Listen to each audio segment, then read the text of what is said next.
behalf of the people, Your Honor. Your Honor, the people waive any potential conflict between this honorable court and the office of the public defender. While the people don't believe such conflict exists, the people make this waiver in avoidance of all doubt. Mike, the assistant public defender. Your Honor, likewise, the public defender's office is not moving to this. To the extent that it does, it's waived, and that's this case.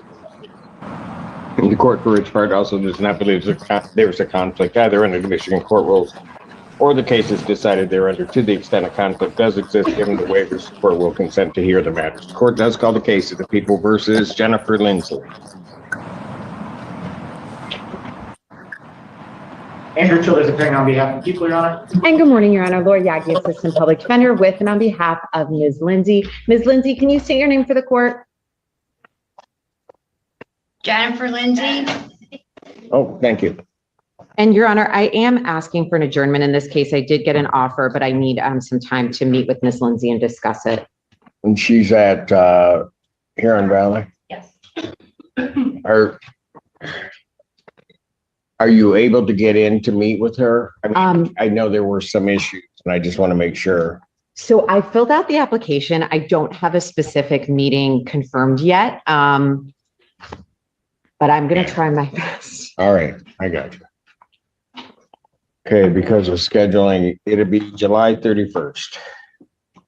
Probable cause conference adjourned July 31st, 2025, 9 a.m. Bond will continue. Thank you, Your Honor. And I do have to, sorry, thank you. Court does call the case of the people versus Anthony Lafredo.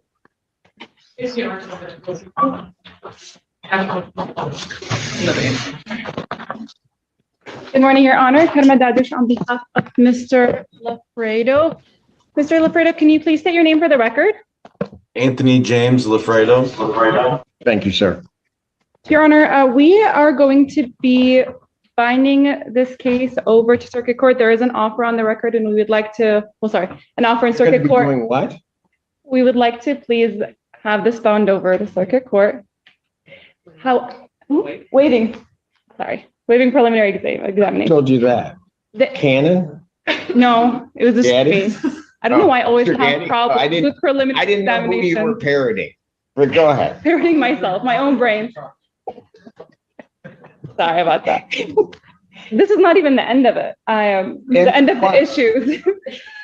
Mr. Lafredo is in. Why do I have to start with you? You started with Yagi. And I know, and that was quick. This will not be quick, unfortunately. Mr. Lafredo is in Jackson County Jail. I have not been approved yet, even though I submitted that pretty early, to talk to him to be able to get his signature for the preliminary examination waiver. Do we need to adjourn, or am I able to ask him if I can sign on his behalf on the record? Mr. Lafredo, you're waiving your right to a preliminary examination. Yes, sir. All right. You understand that a preliminary examination is a proceeding where the people would have to show by probable cause that the offense alleged was committed and that you committed it. I do understand. All right. You understand you will not have that hearing and that you'll proceed to circuit court for further proceedings. Yes, Your Honor, I do. All right. People also waive the right. We do, Your Honor. You can just, she can affix your signature to the form, sir. Absolutely. Waiving. Thank you. And for the record, Ms. Pirani met with him a couple of days before. So it's not like someone, another APD met with him regarding this case and went over all of this with him. So this is not, just because I didn't meet with him this week doesn't mean he doesn't understand what is happening today. We discussed that with him earlier. I just want to put that on the record. That is correct. Understand? He does, yeah. Thank you, Mr. Lafredo. Is there anything else? Nothing further. All right. Thank you. Preliminary examination having been waived. Defendant is bound over to circuit court on the single count. Thank you, Your Honor. Thank you. You guys have a good rest of your day. Hold on. Oh. Now you don't want to talk. Your turn. We were formal reading of the charges in SAMU. Defendant having waived formal reading, standing mute, court will enter a not guilty plea. Pretrial in this matter will be set for September 3rd at 1:30 with Judge Conlon. September 3rd, 2025, 1:30, Judge Conlon. bond in this matter will continue. Thank you, Mr. Lafredo. Thank Your you. Honor. Thank you, Mr. Alfredo. Court does call the case of the people versus Brandon Kelly.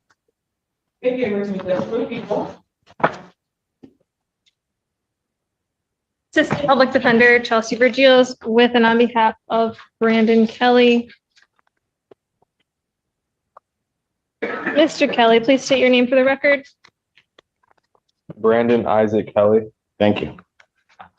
Your Honor, today we are asking for an adjournment to continue a plea discussion and allow me to do an AIM referral. I am also asking to address bond. Probable cause conference will be adjourned July 22nd, 2025. 9 a.m. bond. Thank you, Your Honor. Regarding bond, his bond is currently a 5,010%. We're asking you to consider a personal bond. Mr. Kelly does stay in Washtenaw County. He has an Ann Arbor mailing address. He reports that prior to being in custody, he was engaged in community service. He does not have a criminal history. He understands the bond conditions not to go back to Target or have contact with the complaining witness. He does have another case open, but it is my understanding, based on the record on JIS, that $100 bond will turn into a personal bond upon his release on this case. So he's held on another matter. Yes, but if this were turned into a personal bond, that would automatically turn into a personal bond. Is that the way the bond reads? On JIS, it does state that Magistrate Garwood said it that way.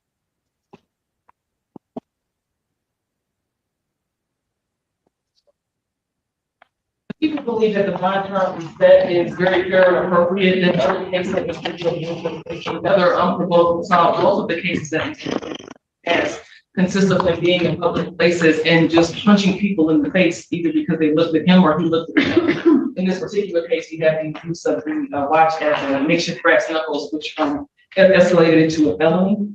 These cases happened within about 3 weeks of each other in the month of June. I'm not really sure what's going on with Mr. Kelly, but I'm suspecting it's not the most stable at this point. And I would request that. So was he on bond on the other case when this happened? Not yet. All right. Anything else?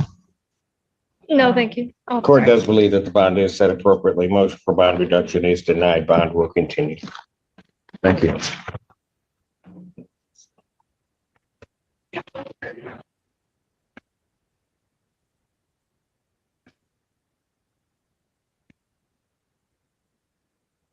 Court does call the case of the people versus Benjamin Hoffman. Ally Zen on behalf of the people, Your Honor.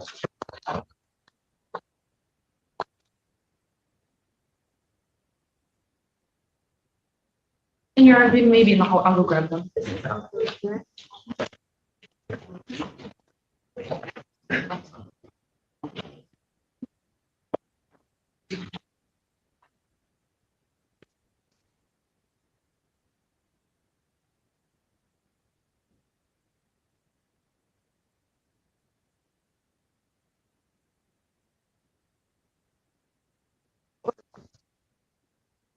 Okay, so the people versus Sean Bilodeau.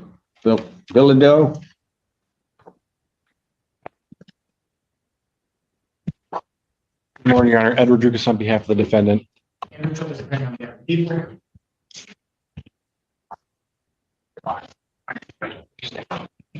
Sean Bilodeau?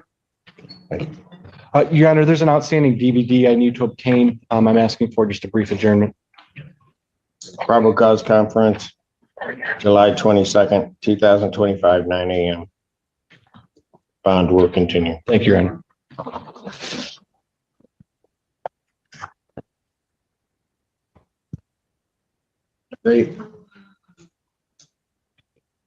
Where are they? Okay, court does call the case people versus Jacqueline Jones Washington, all three cases.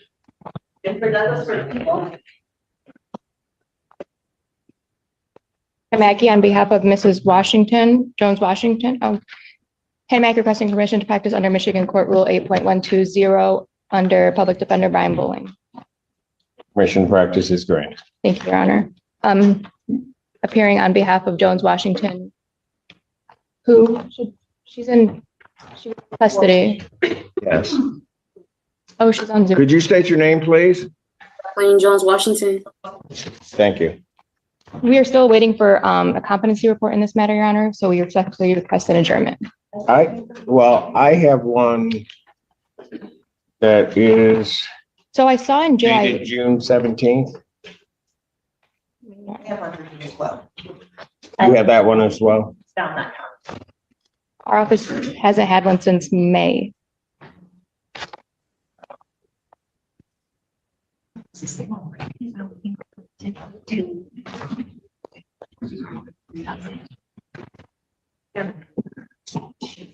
Got it. So this is the report on the 2025 case. So she needs a higher one. Got it. Okay. My staff just reminded me, this was the case where she had been, I think, found incompetent but restorable on 2 of the matters. We needed a new order for the 3rd case, the 2025 case. This report that just came through, which has the same finding of incompetent but restorable, is the same as the other one. Does that make sense to you? I recall having to do this. We just didn't have an order for the 2025 case. Okay, so did you need that order? It was sent last time, I believe, right? Well, we didn't have the order for the forensic exam. So we did that. Yeah. This is the report this current report, which is effectively the same as the other reports, is coming from that new order that we sent for the request for the preliminary examination. Ms. Akinwumi, was there something you were going to add? Absolutely. I'm just taking notes, Judge. I just wanted to make sure I was catching. What do you mean you're just taking notes? Just gonna. So I know, people go, we would stipulate to the findings of the report that Ms. Jones Washington was If you, okay, and I don't know if you're in a position to stipulate to it. It's the same, it's the same finding, but I don't know if you feel that you're gonna need to go through it with your client.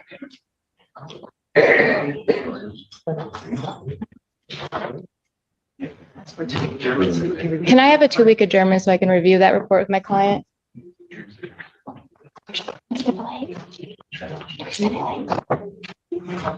Okay.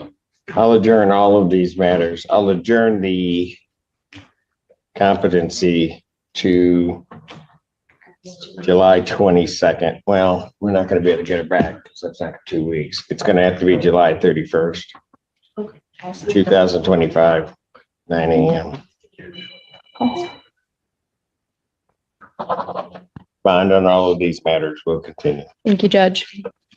What is that date again? If you can please repeat that. It's July 31st, And 9 a.m. 9 a.m. Thank you so much. All right, got it? Yeah, thank you. Thank you. Court does call the case of the people versus Rio Boyd. So, Mrs. And then on behalf of the people, Your Honor.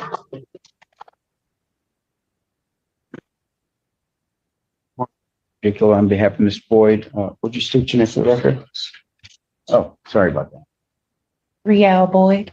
Judge, I was just appointed, I think yesterday, may we get a short adjournment? Probable cause conference will be adjourned July 22nd, 2020. 9 a.m. Bound continued. July 22nd. Thank you, Judge. Thank you. Thank you. Okay. Court does call the case of the people versus Duran Wilburn. Ellie Zed on behalf of the people, Your Honor. Edward Lucas on behalf of Jerome Will approaching.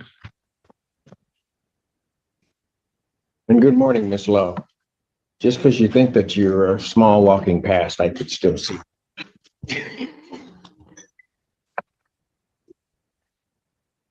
Your name, sir? Ron Wilburn. Thank you. Your Honor, at this time, discovery is complete to my knowledge. I'm asking for a preliminary examination.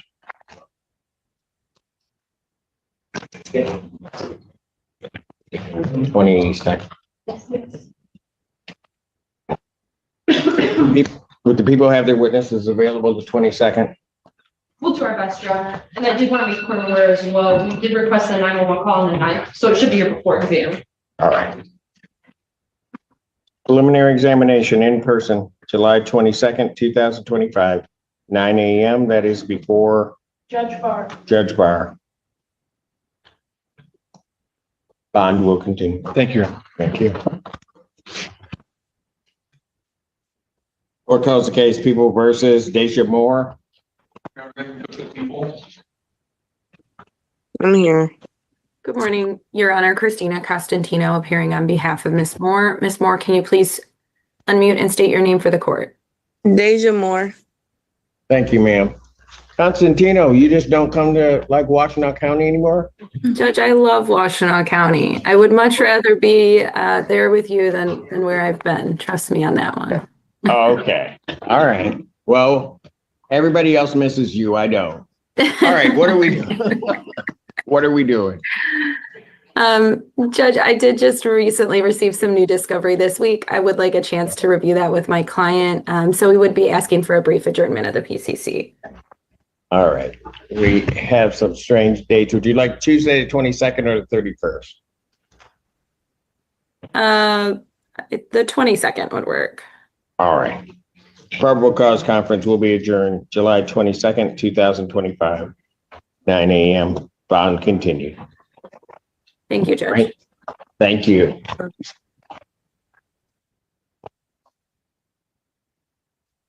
It does call the case of the People versus Isaiah Bozeman. Good morning, Your Honor. Sam Bernstein with and on behalf of Mr. Bozeman.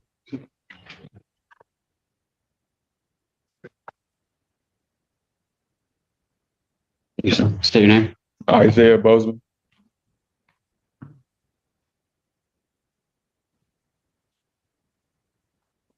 All right, what are we doing? We're requesting an adjournment to review discovery.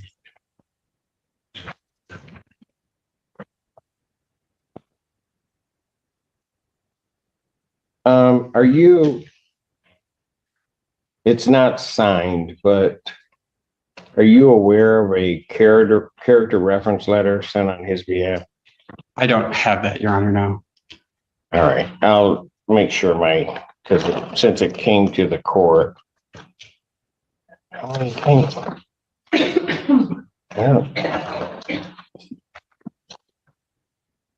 come with it. Something to you somewhere. I don't know why they're here. There's a number of them sent for whatever reason that is not going to have an influence on the court, but we'll provide those to both parties. Thank you, Your Honor. All right. You're asking for an adjournment of this matter. I'll adjourn this matter. Probable cause conference to July 22nd, 2025, 9 a.m. Bond continued. Adjourn. Court calls the case of the People versus Heather Booth. People.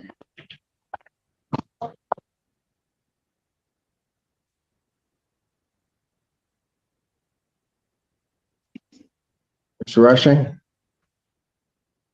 I'll grab it.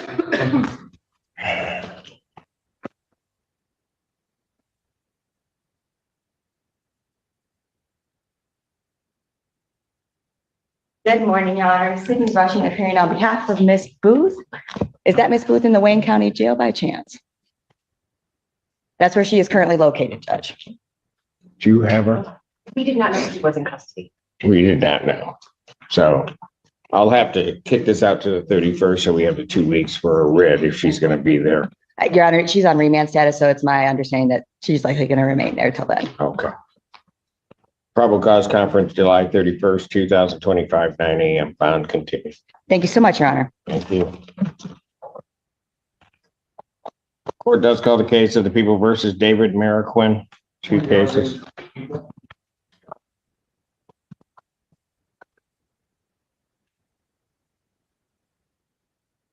Your Honor, Alex Warren Green on behalf of Mr. Mariquin.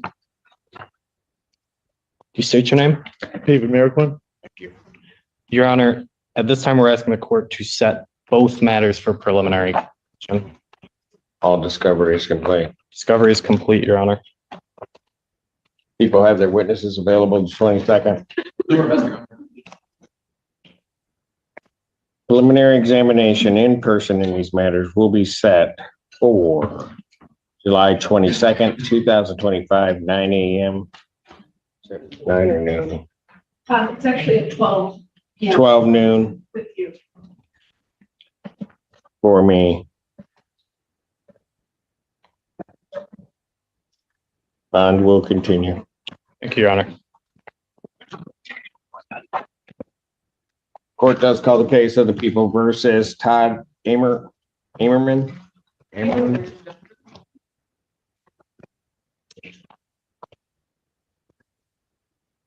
I'm Lori Yaki, Assistant Public Defender, with and on behalf of Mr. Amerman, who is standing to my right. Your name, sir? Todd Ammerman. Your Honor, I do apologize. I will 100% take responsibility. We do have a plea form. I know I should have submitted it yesterday. Mr. Amerman was very diligent in calling my office, and we were only able to connect after. But we have agreed upon a plea. It's not a no contest. It's just a guilty plea to an added count 2 abuse. So I'm hoping the court will take this today.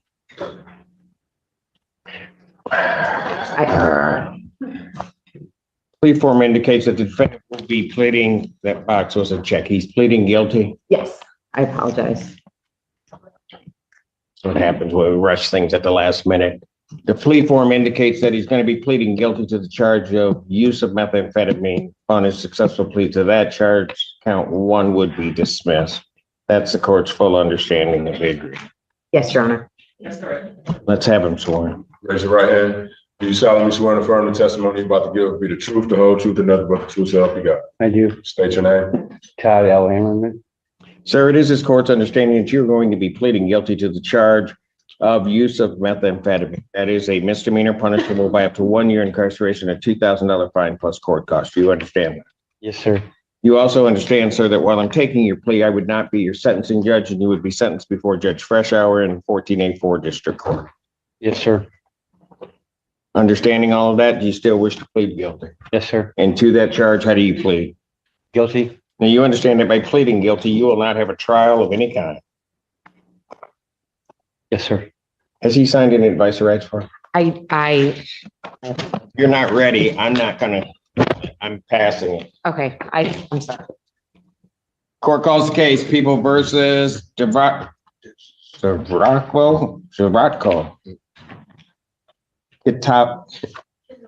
Kidnap, I think. Good morning, Your Honor. Warren Miller, on behalf of the people. Good morning, Your Honor.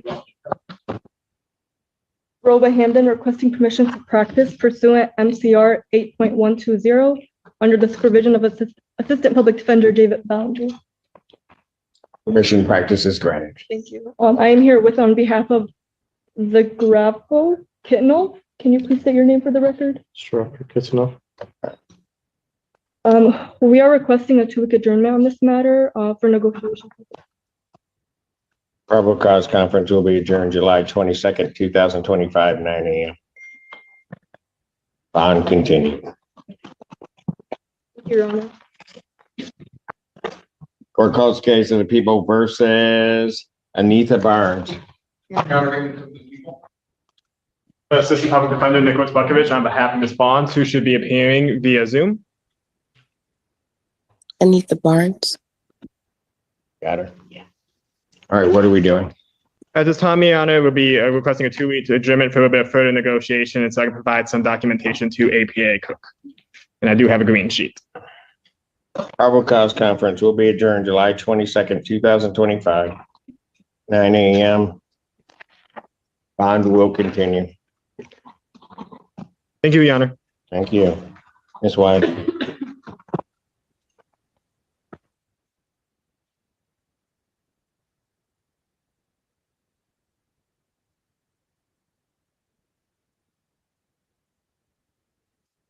Court does call the case, people versus Anthony Alfaro Casillas.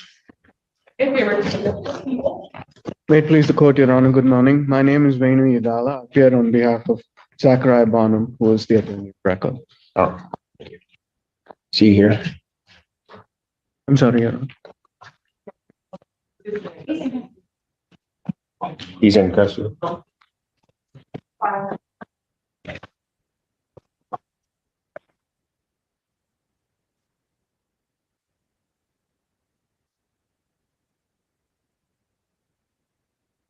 Hey, how you doing? Your name, sir? Anthony Alfaro Callejas. Thank you. All right, what are we doing? Your Honor, my understanding is that counsel just submitted a substitution and needs time to give discovery or give compliance. So I believe they're requesting an adjournment. Your Honor, that is a fair and accurate statement. Negotiations are being continued. We would respectfully request a brief adjournment. They didn't tell you anything about green sheets. You'll need to fill out the green sheets. I'll grant the adjournment. But would the 22nd be enough time, counsel? Thank you. Will that be enough? That should be enough. Thank you. Probable cause conference will be adjourned July 22nd, 2025, 9 a.m. Bond continued.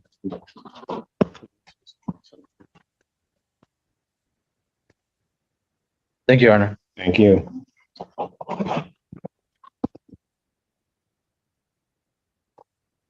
Court calls case People versus Roderick Bates. Assistant Public Defender Nicholas Bukovich on behalf of Mr. Bates, who should be appearing via Zoom.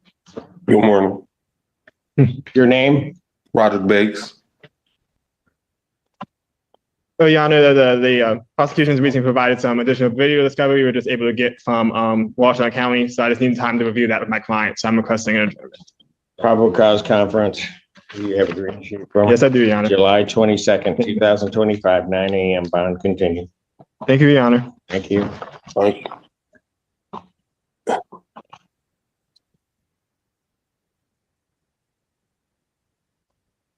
Court calls the case of People versus Molly Fox.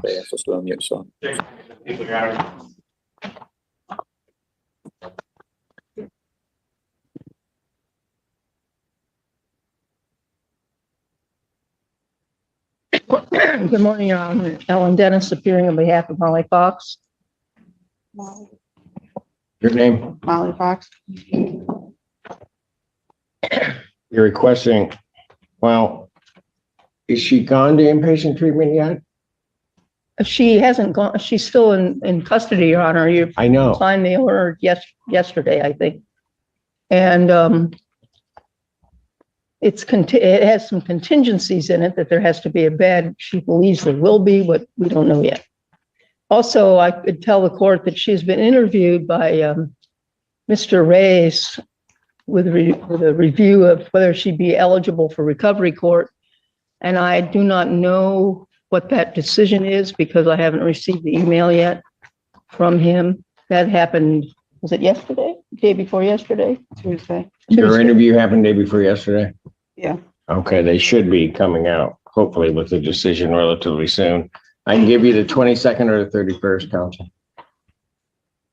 Pardon? The 22nd or the 31st, which date would you prefer? The 31st. Now, I assume that if the bed becomes available, she can go and still. She'll be an inpatient and we'll deal with it, but I mean. Okay. I'm not going to hold everything up on that. Probable cause conference, July 31st, 2025, 9 a.m. Bond continued. Thank you. Thank you. Your Honor. Court calls case People versus Elton Bell. Good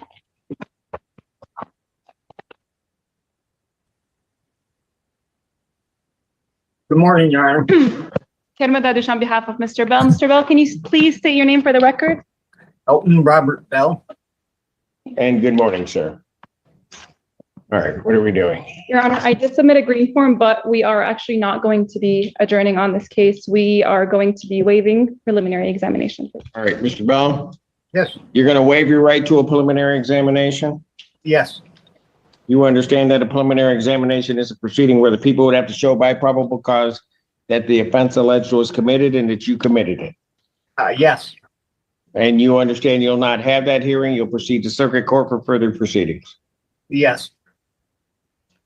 People also waive their right? Yes, Your Honor. Preliminary examination having been waived, defendant bound over on a single count.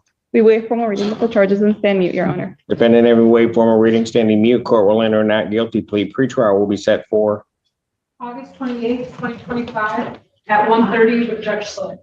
August 28, 2025, 1:30, Judge Slay. Thank you so much, Your Honor. Thank you, Your Honor. Thank you, sir. Bond will continue. Court calls case People versus Ardeen Henderson. Just about to people. Hey, everyone. Ken Madadush on behalf of Ms. Henderson. Ms. Henderson, can you please state your name for the record? So my name is Ardeen Beatrice Henderson, Grand Rising. Thank you all for having me. You're welcome. Your Honor, we are going to be asking for an adjournment. We have just started the aim mitigation process. So we're going to be asking for an adjournment for that purpose and plea negotiations. Your Honor, I would just remind the court, Ms. Henderson does have a case in Wayne County. She's got a case at 35th District Court, where she's referred for competency in May. That court did not come in based on rush actions. And that court is for August 29th. August 29th.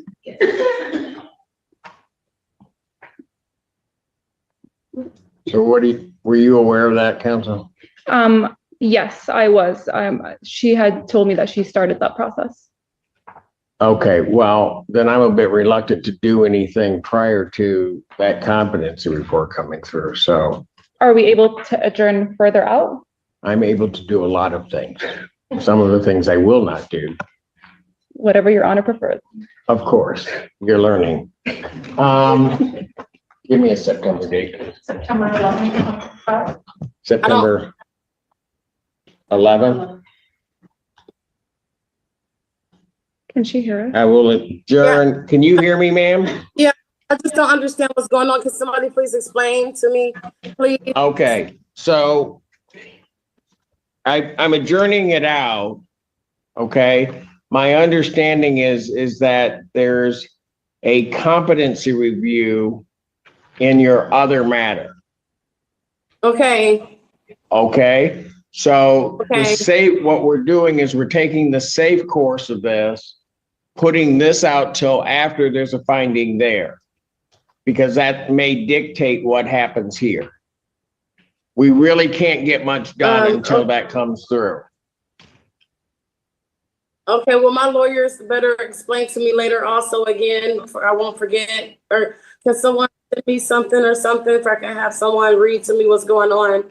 Okay, never mind. The sergeant here said, Sergeant Perzan, how you pronounce your name?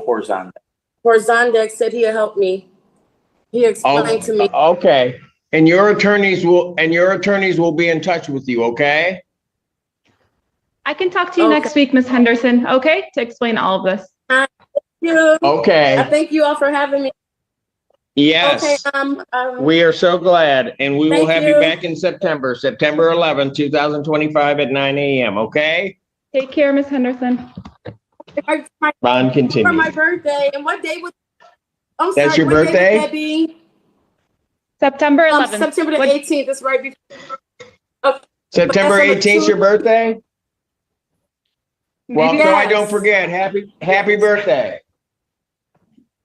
Thank you. I'm taking my grandkids to the water park before it gets cold. Thank you. Okay, take care. Thank you. Court calls the case, People versus Orby Huffman. People.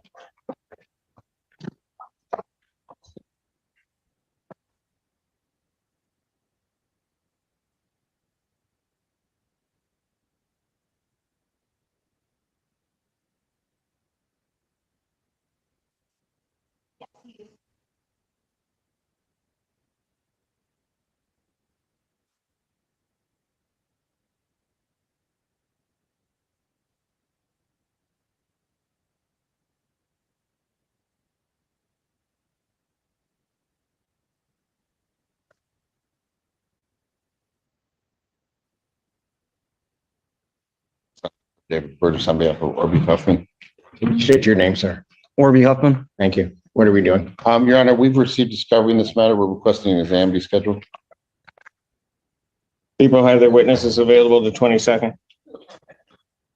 Preliminary examination in this matter will be set for July 22nd, 2025 at 9 a.m. before Judge Barr. Thank you, Your Honor.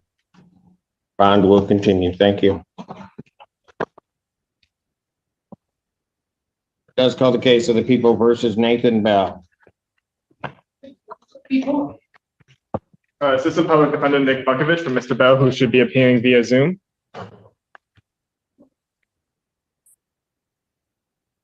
Nathan Bell, do we have him? No, I do not. I was in contact with my client this week and he asked me for that Zoom request. He did? Yes. I'm here. So, I'm here. He goes by another name, Motorola. Sir, I need you to turn on the camera, please. Yes, sir.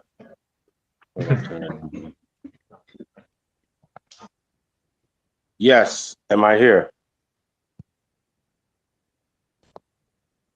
Yes, I'm here. Okay, you have to uncover the lens. There you go. There you go. What's your name? Nathan Bell. All right, what are we doing?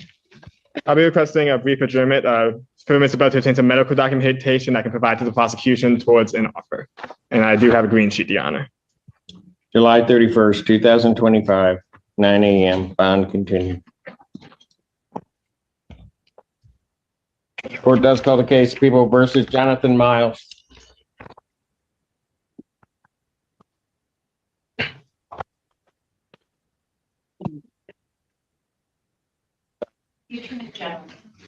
Oh, there she is. Okay. Good afternoon, I'm sorry, good morning, Your Honor. Assistant Attorney General Clarissa Williams on behalf of the people. Good morning.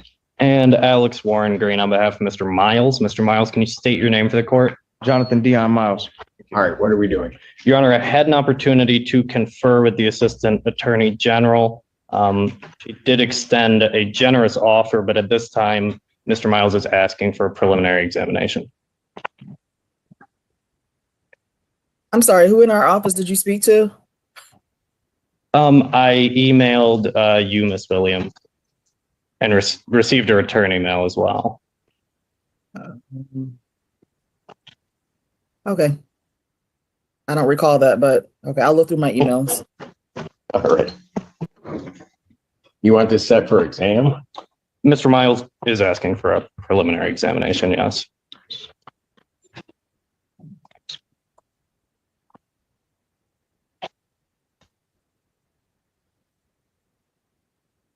All discovery is complete?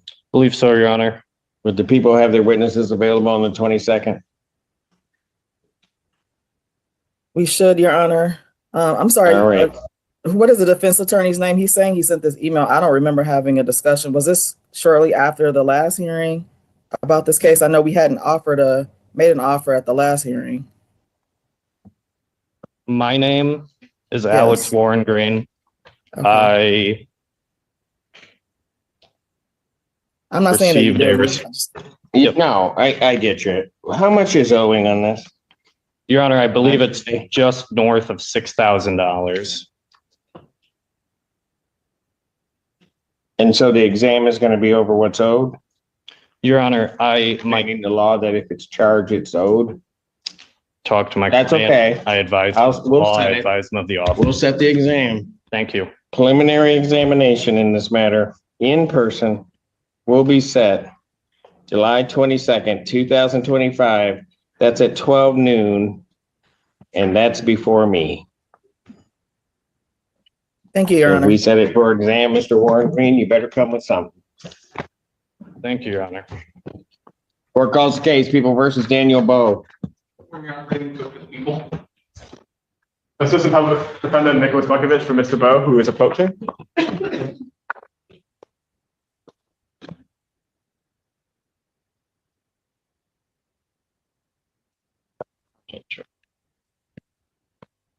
Your name? Daniel Bowe. Thank you. At this time, Your Honor, we are requesting a brief adjournment. The prosecution has extended an offer. It's just Mr. Bowe wants to confirm that this offer won't have impact on an outside matter before accepting it. Probable cause conference, July 22nd, 2025, 9 a.m. Mr. Bowe did want me to ask if we could do a possible further out adjournment because he'll be up north for work from July 19th to August 5th. I did explain to him I could ask that, but it's ultimately up to the court. Yeah, I'll be up by Mackinac working for about 2 weeks. And I don't want to miss court and have anything come back on me because I'm 4 hours away.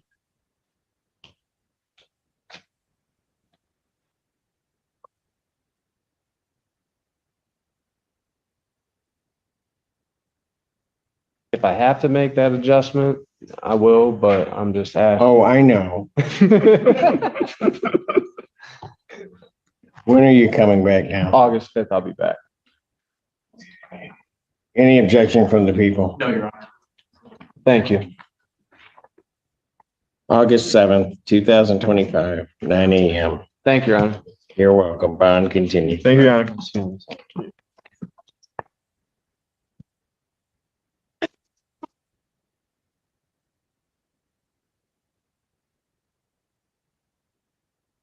Calls case people versus Noah Adamson. And on behalf of the people, Laura Yagi, Assistant Public Defender, with and on behalf of Mr. Adamson, who's approaching. Could you state your name for the court? Noah Adamson. Thank you. Your Honor, we are respectfully requesting an exam be set in this matter. The only All outstanding. discovery, go ahead. No, I'm sorry. The 911 call has already been requested and should be here either today or tomorrow. that's correct, Your Honor. And if we could address on appropriate. Preliminary examination in this matter will be set July 22nd, 2025, 9 a.m. That will be before Judge Barr. As to bound.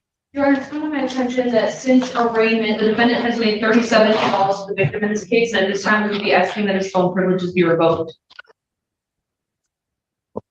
Where'd you go? Oh, no. Response. Your Honor, unfortunately, we don't have, the calls, we don't have the timings. I can't really respond without having the information underlying the argument. Mr. Adamson actually wanted me to make a bond argument today for his release, as this is the only case holding him, and he has to go back to work. He has a separate residence from the alleged victim.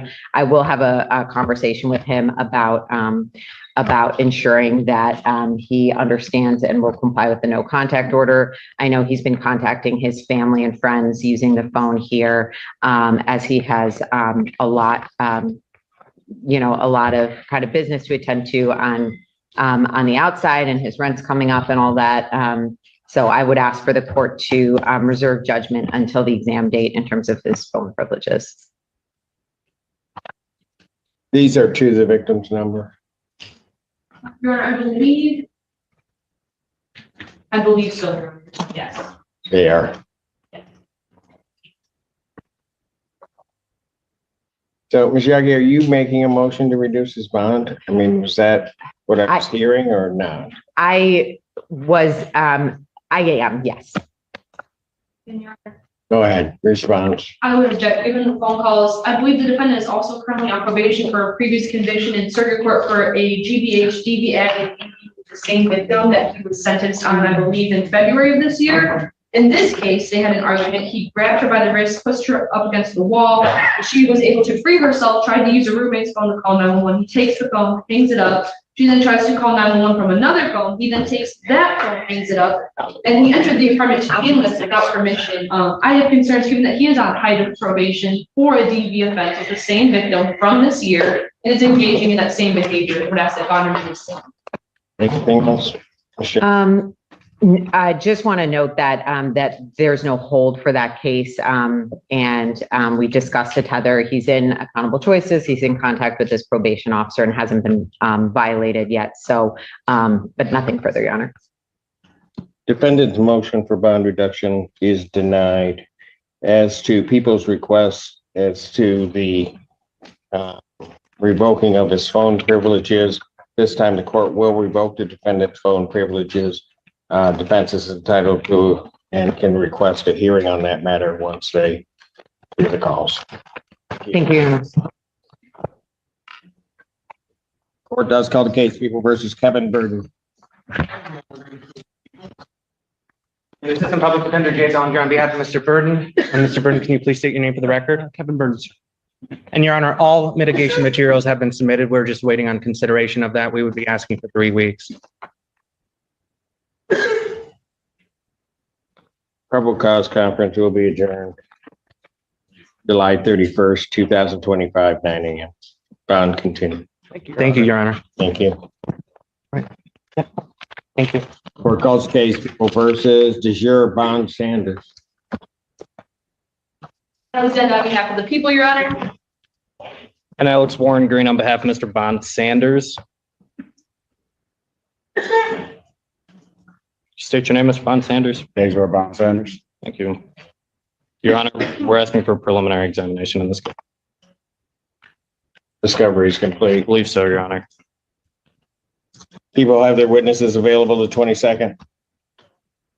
I believe so, Your Honor. And for the rest, we did request a 911 call in this case. It has not come in yet, but it should be here by Monday before it's in. All right.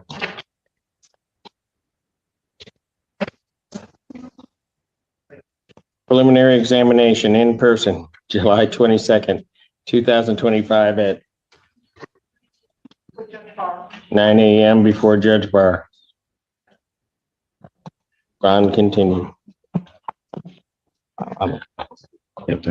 Court calls case People versus Andrew Burke.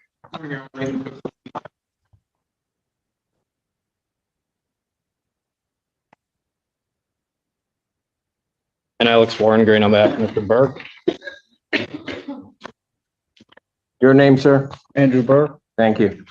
Your Honor, today's date and time for probable cause conference. At this time, Mr. Burke does wish to waive his right to a preliminary examination and proceed to circuit court. I'm having him sign the waiver right now.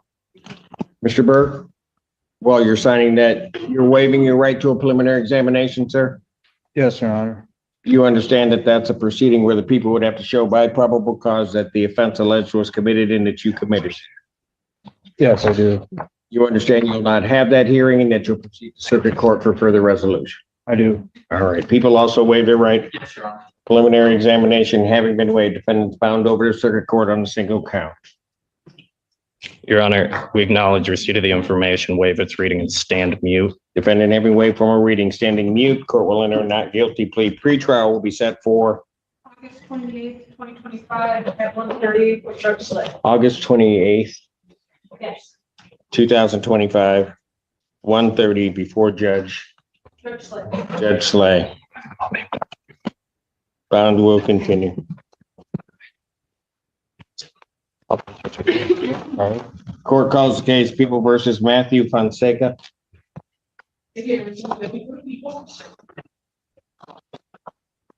What's the deal on this one? So he has a bond violation. This one. Oh, I'm sorry. That's Morning, Judge. Good morning. How are you? Brian Bowling. I don't know. What are you gonna do? No, go ahead. Good point. Brian Bowling on behalf of Mr. Fonseca, just state your name for the record. Matthew Fonseca. Your Honor, when it comes to the PCCs, we were in the process of trying to reach a global resolution, but now it's come to my attention there is a new charge that we will kind of throw into that pot to try to put it together. Absolutely, and I'll arraign him on that charge. Mr. Fonseca, you're here on another case. You're on my complaint. I was able to obtain a copy of the complaint this morning. I did review that with Mr. Fonseca, so for purposes of the arraignment on that charge, I would waive formal reading and stand mute. Mr. Fonseca, you understand the nature of the charges in that case? Yes, sir. You understand the maximum penalties? Yes. And you do wish to be represented by counsel? Yes. All right. Defendant having waived formal reading, standing mute, court will enter a not guilty plea. So in terms of setting the probable cause in this matter.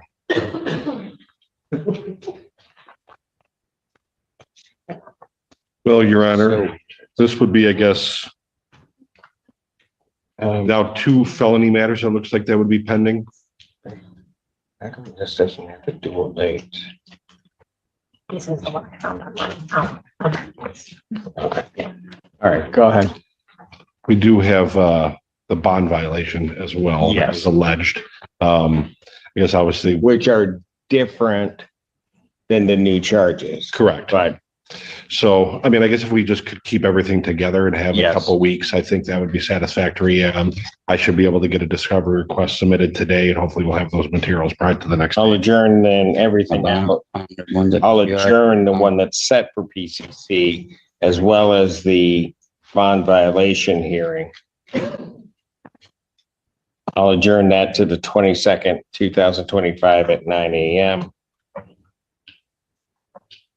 Bond will continue on that matter. On the other matter, I will set the probable cause conference for July 22nd, 2025, 9 a.m. His bond in that case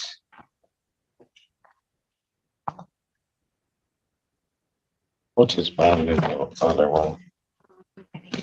So how many cases is he being held on right now? It is just the bond violation, correct? Because you were out of custody, right? Yes. Bond in this case will be set at a $5,000 cash surety at this juncture. I'll order standard conditions, including no assault behavior, possession of any weapons, no possession or consumption of any alcohol, recreational marijuana, or any illegal drugs. I will order that if the defendant is released, he is to report over to community corrections for 2 times per week drug testing. Thank you, Judge. Your Honor, on the matter pending with the bond violation, was bond revoked?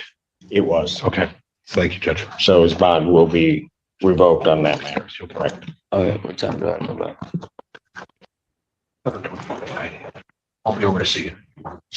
Pardon? Court calls the case People versus Antonio Williams. You took the people? Brian Boley on behalf of Mr. Williams. Oh, he's on the screen. Your Honor. Mr. Williams, do you have somebody that can unmute? So you can tell us, can you unmute the device? Judge, he can hear you, but he's basically blind. So okay. He won't be able to, move around within that room to. All right, Mr. Williams, if you can hear me, if you can wave your hand so that I know that you can hear me. All right, thank you, sir. What do you want? Judge, after meeting with Mr. Williams at the jail, I believe that a competency examination is appropriate in this matter, so there should be a proposed order in the court's file for that. I'd ask you to sign it. All right, I will sign those orders for a forensic evaluation ordered. I'll set a competency hearing for 90, please. October 9th, 2024. October 9th, 2025, 9 a.m.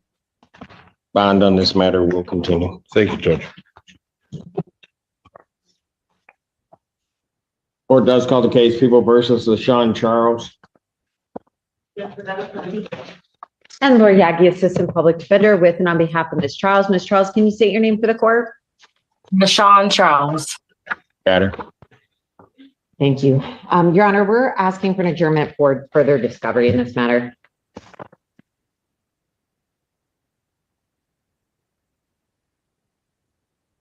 Probable cause conference will be adjourned July 31st, 2025, 9 a.m. Bond continued. Thank you. Thank you. Have a good day. You do the same. Court calls the case People versus Darrell Frederick. Assistant Public Defender Jay Bellinger on behalf of Mr. Frederick, who approaches. Ms. Wyman. Mr. Frederick, can you please state your name for the record? Yeah, Frederick. Go ahead. And Your Honor, we've signed a waiver and I got my client's permission to sign that on his behalf. Oh, sure have. All right. So you're waiving your right to a preliminary examination? That's correct. All right, you understand that's a proceeding where people would have. To whatever you were talking. You understand that that's a proceeding where the people would have to show by probable cause that the offense alleged was committed and that you committed it. That's correct. And you understand you'll not have that hearing, you'll proceed to circuit court for further resolution. That's correct, Your Honor. All right. People also waive their rights. We do, Your Honor. Preliminary examination having been waived, defendants bound over to circuit court on a single count. Your Honor, we acknowledge receipt of information. We have formal reading stand mute at this time. Defendant having waived formal reading, standing mute, court will enter a not guilty plea. Pretrial will be set for July 22nd, 2025. July 22nd, 2025, 1:30, Judge Coffey. We'll be in touch, okay? Thank you, Your Honor. Thank you. Bond continue. Court calls the case, People versus Bradley Chavez.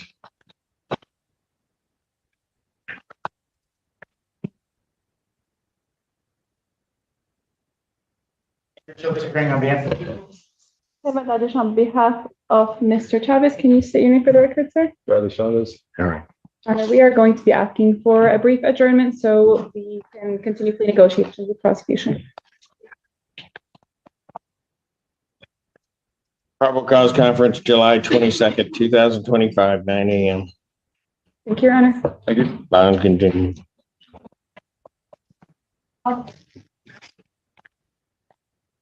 Court calls the case, People versus Robert Gallet.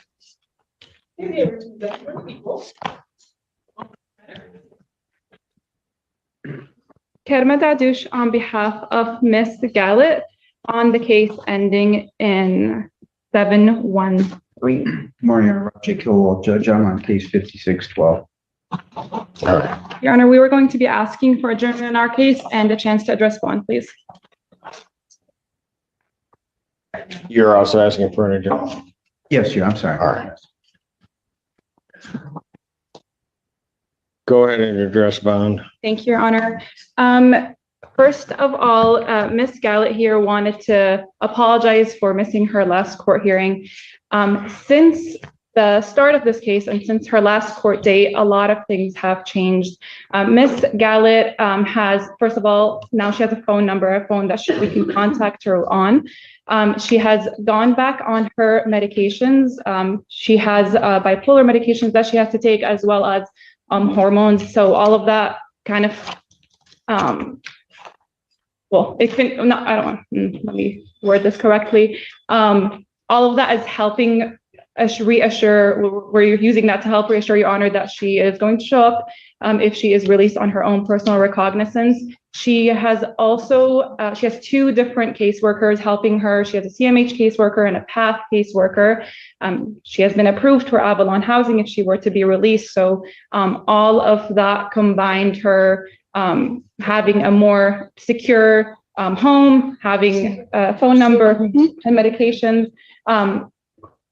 We are hoping to get a personal recognizance for that reason. She will appear. She has no intent, and there is nothing else holding her. I believe she has a 15th district court case, but that she has a PR for that. How did she come back in custody? On the 15th case, Your Honor, 15th district court case, which is just a Parks violation. When did that happen? I believe on the 4th or the 3rd, July 3rd. Well, that was the day. So between March 20th and that time, what was she doing? She was, let me talk. She was unmedicated. Her husband also has bipolar and schizophrenia. They were both unmedicated. They were both homeless, doing quite poorly. Since then, all of that has changed. Her husband is in custody, but she is really trying to do her best. She, picks up debris with the Parks and Recreation program, Give 365.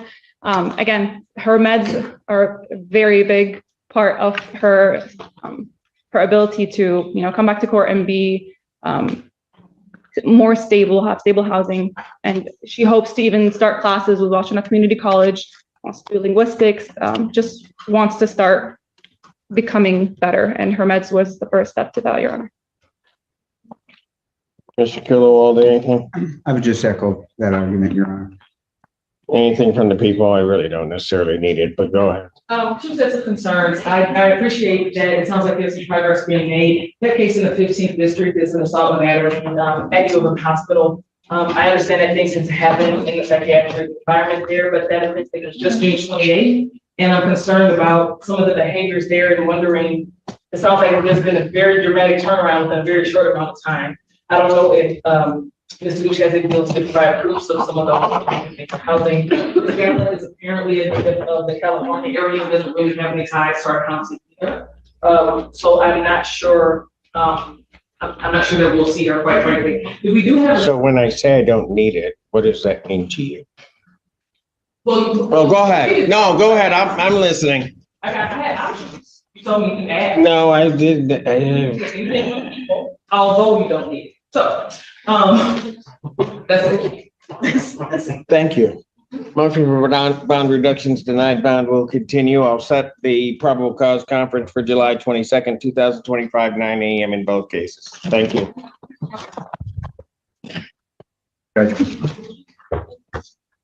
Court calls the case, People versus Deshaun Clifton. Stephanie Can on behalf of Mr. Roulette. Oh, boy. Oh, boy. And Your Honor, we're simply asking for an adjournment.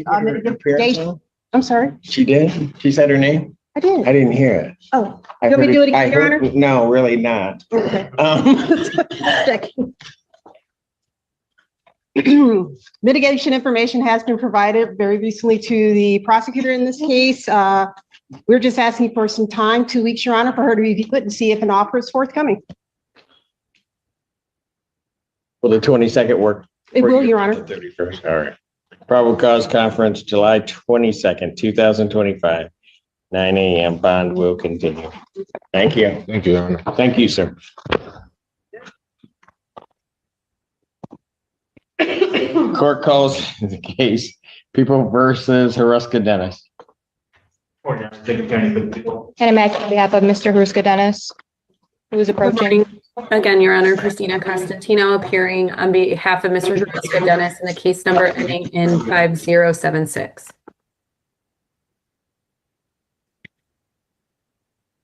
Oh, all right. Your name, sir? Zachariah Haruska Dennis. Thank you.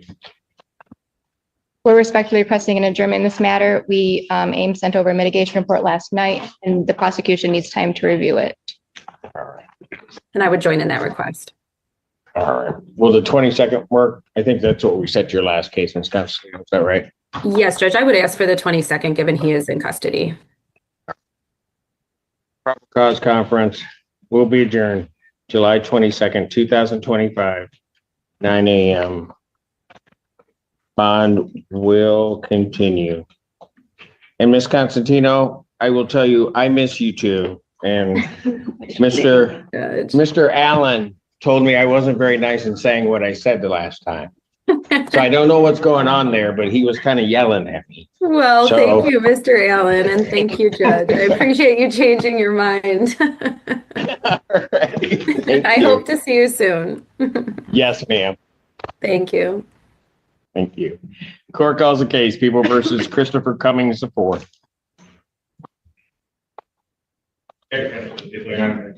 Assistant Public Defender Chelsea Vergils with and on behalf of Christopher Cummings. Please state your name. Christopher Cummings. Your Honor, we are requesting an adjournment today. Since his last court date, we did receive discovery. We're asking for time to review that and consider the offer that's been made in this case. July 31st, 2025, 9 a.m. Bond continue. Thank you.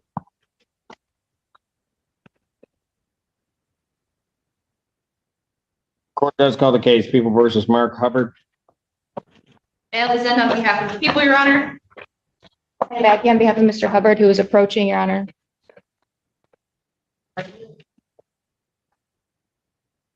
Please state your name for the record. Mark Hubbard. Your Honor, at this time, we respectfully ask to set this matter for a preliminary examination, and all discovery is complete as far as we are aware. People have their witnesses available the 22nd. We'll do our best, Your Honor. Preliminary examination in person will be set July 22nd, 2025 at 12 p.m. 12 noon before me. Bond will continue. Judge. Court calls case People versus Devon Julia Martinez.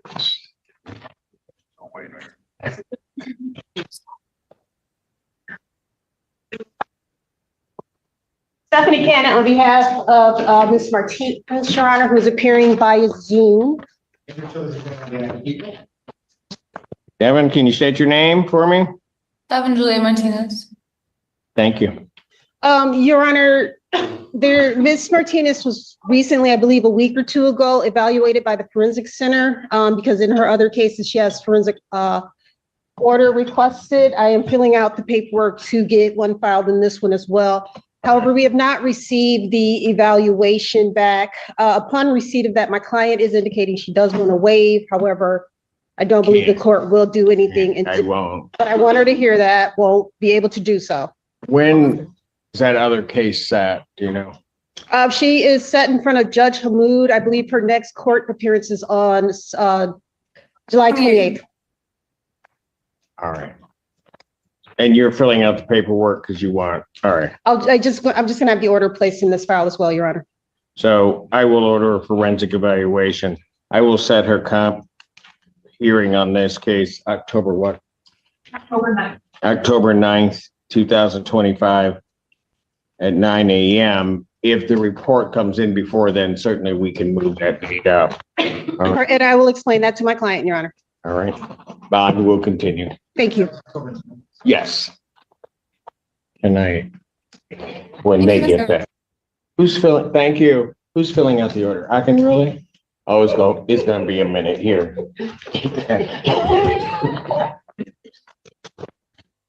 Why is that taking so long?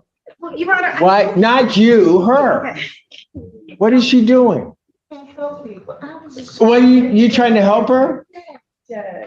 Just slowly though, right?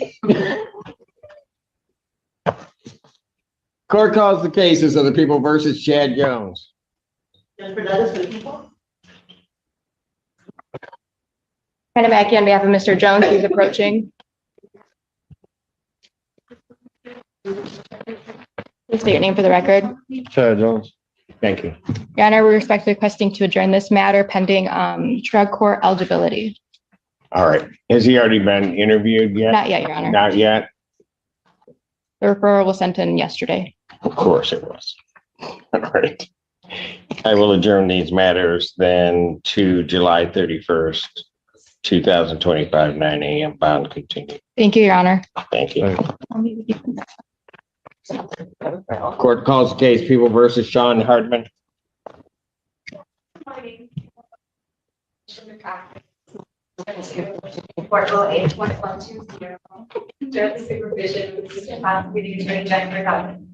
Good morning. What? Hold on. So why are you with Douglas? Wow. I asked the question. Actually, what I was going to say, what's Zen to do to you? Oh, okay. All right. No, I thought you might have requested a transfer. Permission to practice is granted. Go ahead. Good morning, Your Honor. Sydney Rushing appearing on behalf of Mr. Hardman. Mr. Hardman, can you please shake your hand, let the deputy know need to be unmuted and state your name for the record.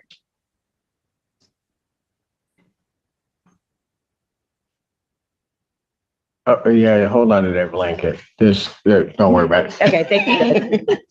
Your Honor. That's him. We're good. Your Honor, at this time, we are requesting a brief adjournment. There is some outstanding discovery that I will need to get and review with my client. So we are just asking for an adjourned PCC date. All right. Probable cause conference, July 22nd, 2025, 9 a.m. Bond continue. Your Honor, may I briefly address bond?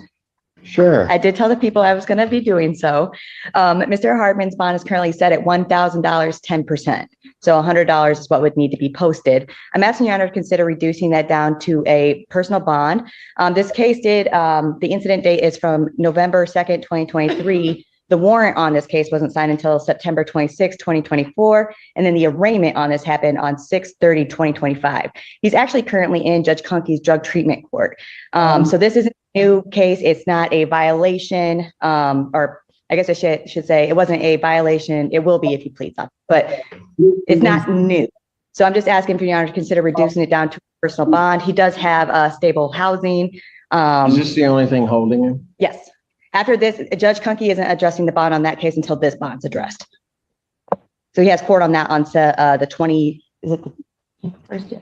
So I believe on the 26th. Well, is this a bond violation? I think at this point, since it's been issued, yes, but she was waiting to see what the court was going to do on this bond before she addressed her bond. He had court earlier this week. Okay. She put it out for us to address it here first, and then she's going to address it in her court. Okay, just so that I have the timing correctly. He was in drug court. Yes. This case, the allegations in this case occur. They occurred prior to him going into drug court.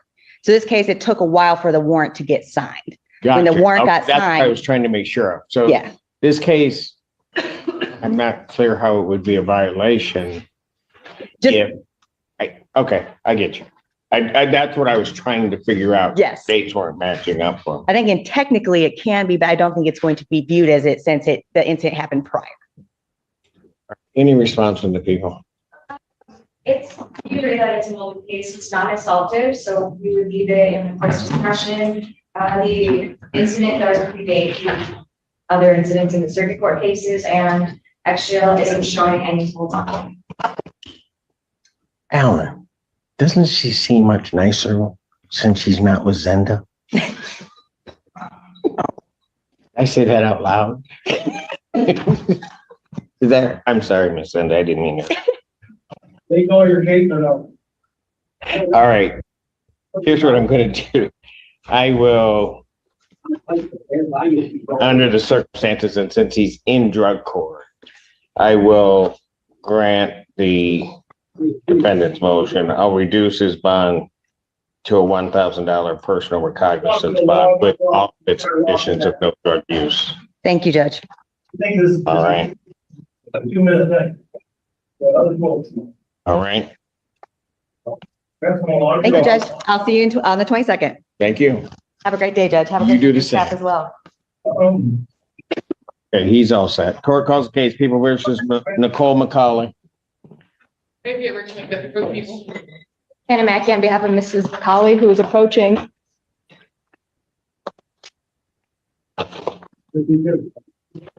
So in there, you don't have. Nicole McCauley. Yeah, you're all set, sir.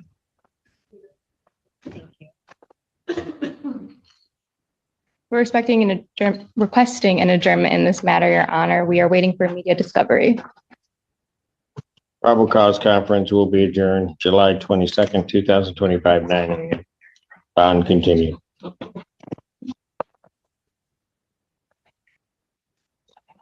Court calls case People versus Stefan Wainwright.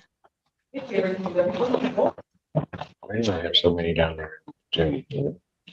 And Alex Warren Green on behalf of Mr. Wainwright, who is on Zoom, Your Honor. Mr. Wainwright, can you state your name for the court? Yes, Stefan Dallas Wainwright. Thank you. All right. Your Honor, I've completed an adjournment request form. We are asking for an adjournment to continue our negotiations with the people. July 22nd, 2025, 9 a.m. Bond continue. Thank you, Your Honor. So the People versus Richard Morende. Alexander on behalf of the people, Your Honor.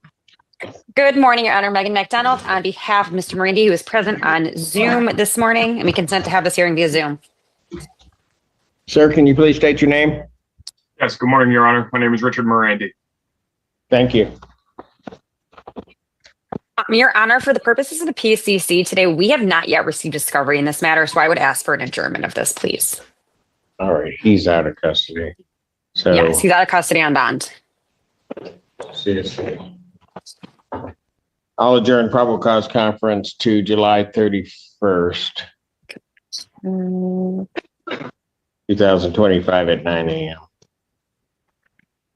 31st, Your Honor. Okay, at 9 a.m. Thank you so much. That works for us. Thank you. Bond Thank you, Your Honor. Have a continued. great day. Thank you. You too. Court does call the case. People versus Invitme Agbu Zulu. Alexander, on behalf of people, Your Honor.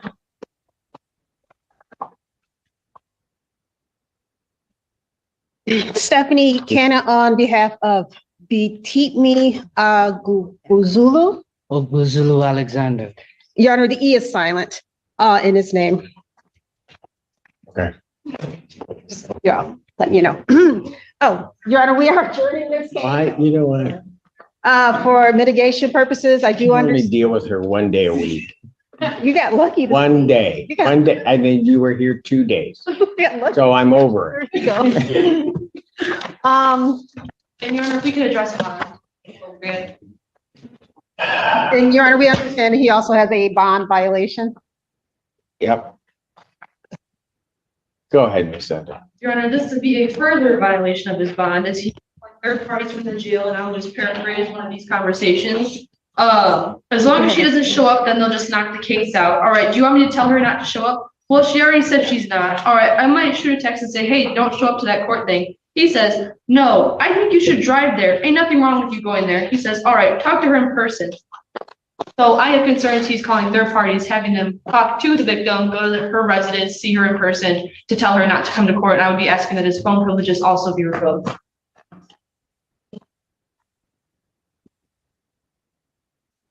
Any response? Your Honor, I have talked to my client about that. I was informed that this did happen. I actually don't have a copy of those. However, I trust that the prosecutor's office will be sending me those. Your Honor, my client is understanding that he cannot do that. He will not be doing that. And he is asking that his phone privileges remain in place. As to the prior violation, Your Honor, my client works for the property management. That's how they have the apartment that they live in. So on that date in question for that particular violation, he did not go to the resident. He was not in the residence. He went to the shed, we'll call it a shed, located on the property. He retrieved his tools and then he left. So You could have done that with a civil standby. he didn't go into the apartment, Your Honor. Yeah, but I'm real concerned right now because the phone calls clearly indicate an attempt to get in contact with this victim, and then he's in the vicinity violating his condition. But you can go on if you wish, Ms. Kane. No, Your Honor, I believe the court has all the information they need. His bond in this matter is revoked based upon the bond condition, and his phone privileges are also revoked. Thank you, Your Honor. Thank you. Oh, thank you, Your Honor. Your Honor, what was the new date? Was that it? I did not. You're looking for an adjournment. Probable cause conference, July 22nd, 2025, 9 a.m. Thank you, Your Honor. Thank you. Court does call the case, People versus Ryan Piper.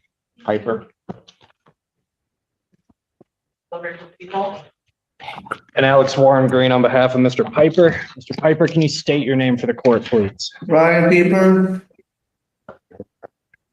Your Honor, today's date and time for a probable cause conference. In light of Mr. Pieper's restoration to competency, I would be asking for a preliminary examination in this case.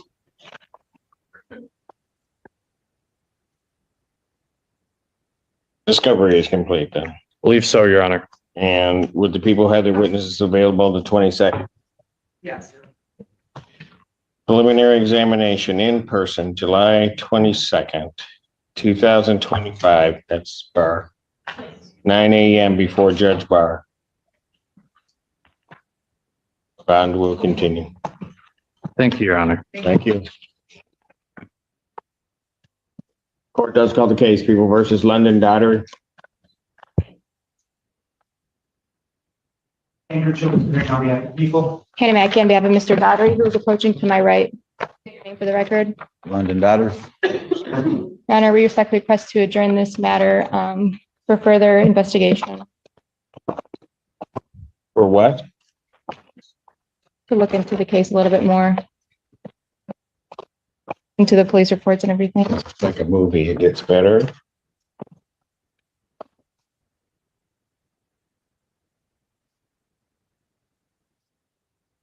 Probable cause conference, July 31st, 2025, 9 a.m. Bond continue. Thank you. Thank you.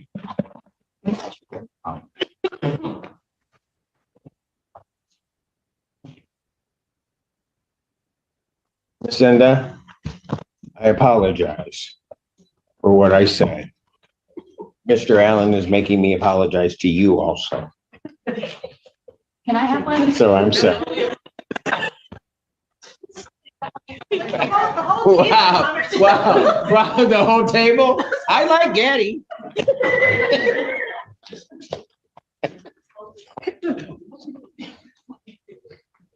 Court calls the case, People versus Farage Scott.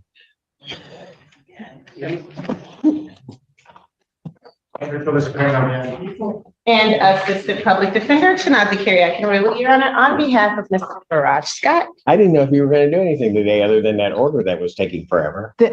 All right. That's two things. State your name for the record, Mr. Scott. Verizon Scott. Thank you. You're welcome.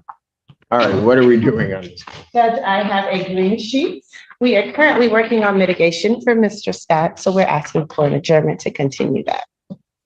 All right, so you're working on the mitigation. Yes, Your Honor.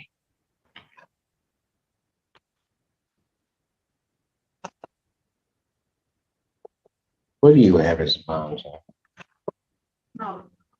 I can look at it, that's all right. I'm just trying to think, how much time are you gonna need to? I think the 31st should be fine. Should be okay. Yes, Judge. Probable cause conference then, I'm good, Ann. To July 31st, 2025, 9 a.m.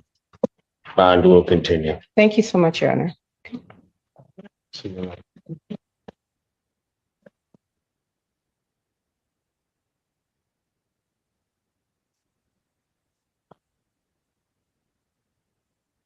Calls the case, People versus Devon Haywood. Anna Mackey on behalf of Mr. Haywood, who is approaching to my right. Please state your name for the record. Good morning, Your Honor, Devon Haywood. Thank you. Your Honor, I believe we reached a resolution in this matter.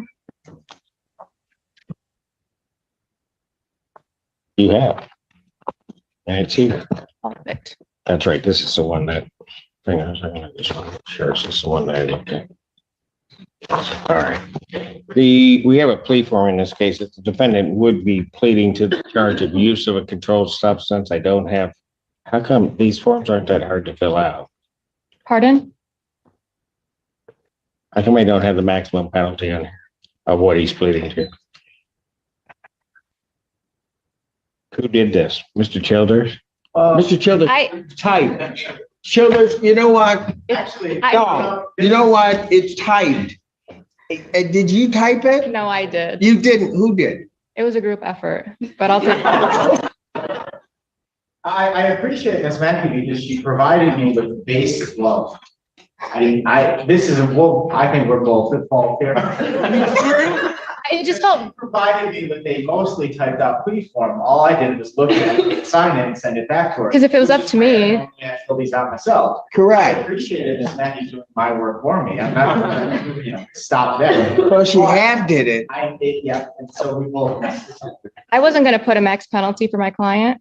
What? It felt wrong to like do that part. So I was like, that hurt. I just couldn't write that. I couldn't type that part. What is the maximum penalty on the one that, pardon? 1 year. 1 year, 2,000. It was a group effort. Like how they all sat there and tried to protect each other. All right. May I have him sworn? Solemnly sworn in affirmative testimony you're about to give the truth, the whole truth, so help you God. I do. State your name. Devon Haywood. All right. Sir, it is this court's understanding that you are going to be pleading no contest to the charge of use of a controlled substance. That's a misdemeanor. punishable by up to 1 year incarceration and $2,000 fine plus court costs. Do you understand that, sir? I do, Your Honor. Do you understand what a no contest plea is? Yes, I do, Your Honor. All right, two things about it I have to make sure that you understand. The first thing is that it means that you're not further desirous or wanting to contest this charge. You understand that? I do. The second thing you need to understand is that for purposes of sentencing, the court will treat you the same as though you had pled guilty. You understand that? I understand. You understand also, sir, that while I'm taking your plea, I would not be your sentencing judge and you would be sentenced before Judge Washington in the 14B District Court. You understand that? I do. All right. Basis for the no contest plea? Civil liability, Your Honor. All right. And sir, to this charge, how do you plead? No contest. Now, you understand that by pleading no contest, you will not have a trial of any kind. I do. You signed an advice of rights form, is that correct, sir? Yes, sir, Your Honor. Do you have any question regarding any of those rights? No, sir, Your Honor. All right. Please look at paragraph 5 on that form. You'll see a copy on the podium. Those are your rights which are part of a trial. You understand by pleading guilty, you'll be giving up those rights as well as all the rights on that form. Yes, Your Honor. You understand you're giving up your right to appeal of right. Yes, Your Honor. Are you on probation or parole? I am. I'm on probation for, explain the case. Well, were you on probation at the time of this offense? No, Your Honor. All right. No, Your Honor. Has anybody promised you anything other than what's been stated here today on the record to get you to plea? No, Your Honor. Has anybody threatened you or coerced you? No, Your Honor. You're doing this voluntarily Yes, Your Honor. and of your own free will. Yes, Your Honor. All right. The court has been provided Washington County Sheriff's Office report, and I've also reviewed that report for their case number 24-42704. Any objection to the court having reviewed that report? Okay. None from us, Your Honor. All right. So you also understand that if between the time I accept your plea, if I accept your plea, and the time of sentencing, if you commit misconduct as defined by the court rule, two things would occur. You would not be entitled to set aside your plea, and the court would not be bound by any sentence agreement and or evaluation of your case. You understand that, sir? I do. All right. Based upon the review of that report, the court does find that there is a sufficient factual basis in which the court could determine the defendant's guilt. Before I accept his plea, is counsel aware of any other promises, threats, or other inducements which have caused this plea? Not yet. None, Your Honor. All right. Court will accept the defendant's plea of no contest to count 2. Count 1 is dismissed.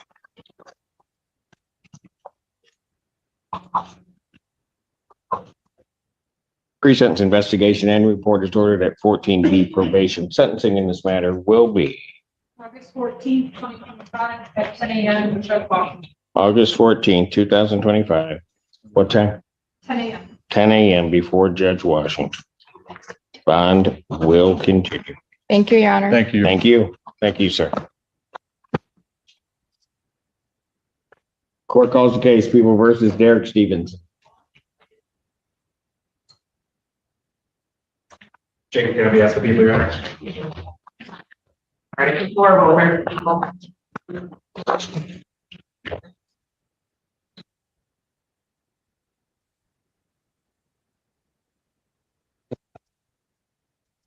Michael, he just. How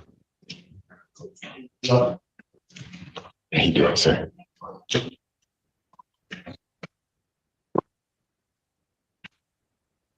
My apologies, Your Honor. Michael Gaddy, Assistant Public Defender for Mr. Stevenson.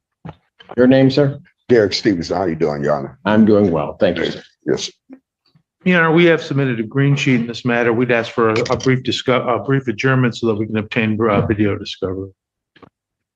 Probable cause conference will be adjourned July 22nd, 2025, 9 a.m. Thank you, Your Honor. Bond will continue. Thank you. Thank you. Court calls case People versus Michael Frazier.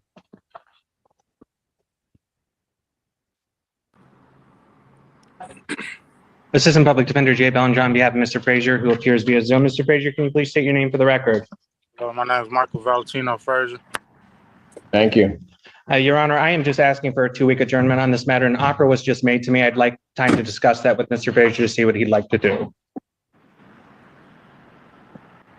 Probable cause conference, July 22nd, 2025, 9 a.m. Continue. Thank you, Your Honor. Thank you. Thank you, sir. Court does call the cases of the people versus Bryce Valero.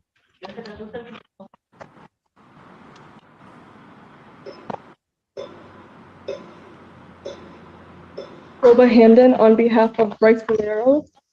Can you please state your name for the record? Bryce Valero, Your Honor. Your Honor, we're requesting a two-week adjournment on this matter for negotiation purposes. Probable cause conference will be adjourned. July 22nd, 2025, 9 a.m. Bond in each of these matters will continue. Sorry, am I done, Mr. Simpson? Oh, yes, sir. You're good, Mr. Frazier. Okay. Thank you for waiting and asking. Yes, sir. Thank you. Your Honor. Thank you. Thank you. Court does call the case people versus Serrano Johnson.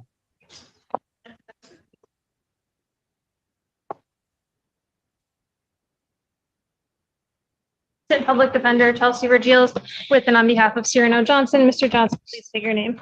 Cyrano Johnson. I mispronounce your name every time, sir. It's okay. I apologize. Thank you, Your Honor. Today is the time and date set for a probable cause conference. Regarding that, we are asking for an adjournment to show compliance with his bond conditions. I understand he's had a violation that we are prepared to deal with today. All right. Mr. Johnson is prepared to plead guilty to violating his bond by consuming alcohol on July 7th.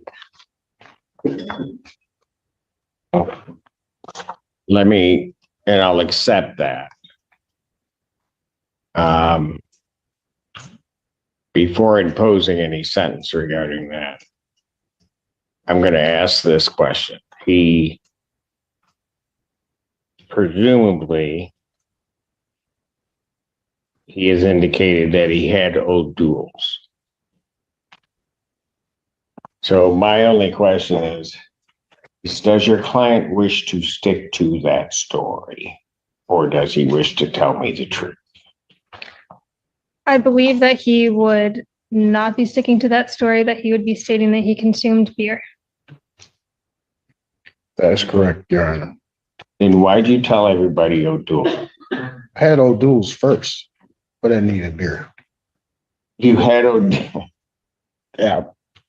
I don't look like what I'm going through. No. I had O'Doul's. Are you tell me that? So did you tell them that?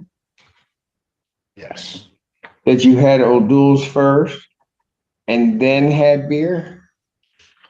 Maybe I omitted the beers, but yes. What? I omitted the beers. Hold it. You know what, sir? Don't play fast and loose. I got the story. I consume alcohol. I know that.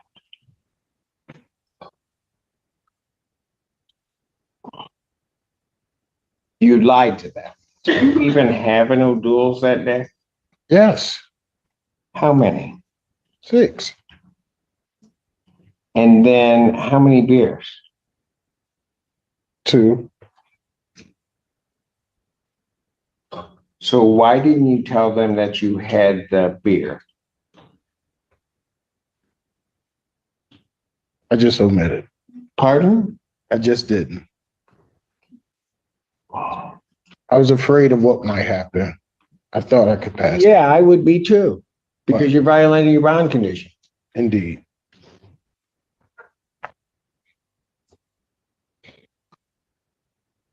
So, first of all, we did the calculation because the only story you gave is that you had O'Doul's.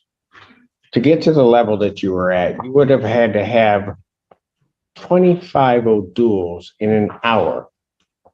No, I didn't have in that. order to reach that level. Sure. And could not have used the bathroom because you couldn't eliminate in order to get to that level. That's how stupid your story was. And now you can't even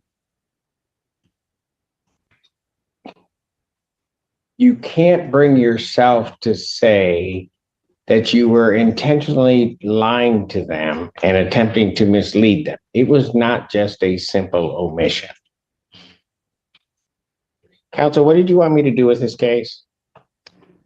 In regarding the probable cause conference, we're asking for a 2-week adjournment so that he can show that he's going to comply with the court's orders. Well, I don't think he's going to have a choice on that, quite frankly, Mr. Allen. We are asking for him to remain out of custody today. This would be his first bond violation. He is here to be honest with you, although the truth doesn't always make sense. Really? He is. Really? No, he was not being honest. I asked him the question and then asked him the question of why didn't he tell them? And he couldn't even be honest about that. I'll let you go ahead with your argument, but I'm not buying any of that. Your Honor, he is honest about the fact that he consumed alcohol, and he is very open to treatment. He understands that he has a substance issue and he wants to get help for that. Your Honor, he's a business owner. There's a lot of pressure on him. He provides for himself and his family. He also does volunteer work, not court ordered, just out of the goodness of his heart. He is open to treatment, substance abuse, counseling. He plans to seek that regardless of whether the court orders it or not. We're asking you to keep him out of custody with a scram tether. Again, this would be his first violation. And he is asking for the opportunity to show compliance while out of custody. Anything from the people? Your Honor, we do have some concern about Mr. Johnson's ability to comply with the bond conditions. As stated, this is his second offense. I think it's just a couple of years. We would note that in this case, he allegedly was found not awake in a vehicle that was in the street with 2 guns on him, although he's only charged with 1 CCW. So we do have some concerns about whether he's able to comply with those bond conditions. Anything else? Your Honor, I just think that he would have a better opportunity to get the treatment and help that he needs out of custody. He first has to admit that he has a problem. The way that he does admit that is he stops lying. Defendant's bond at this time is revoked. Defendant's remainder.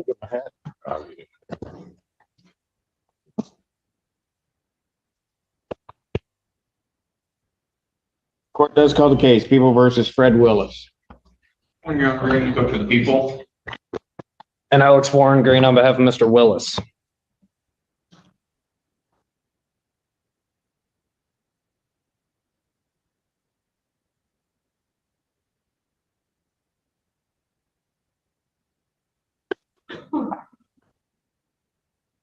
Mr. Willis, can you state your name for the court, please? Fred Willis. Thank you. Your Honor, today's the date and time for probable cause conference in both of these matters. I have completed 2 adjournment request forms. We are requesting to adjourn both cases. We need to complete discovery in the discharge at a building case. Got it. Thank you. July 22nd, 2025, 9 a.m. Thank you, Your Honor. Thank you. Round continued.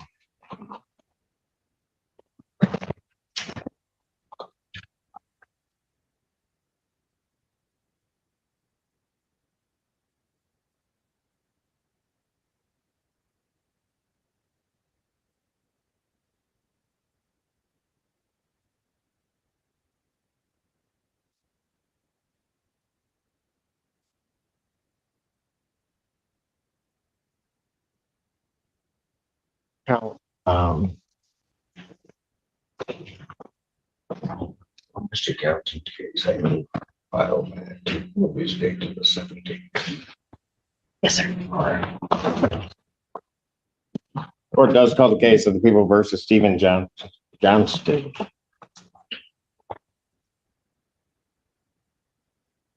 Laura Yagi, Assistant Public Defender, hopefully with and on behalf of Mr. Johnson, who indicated to me that he was on Zoom.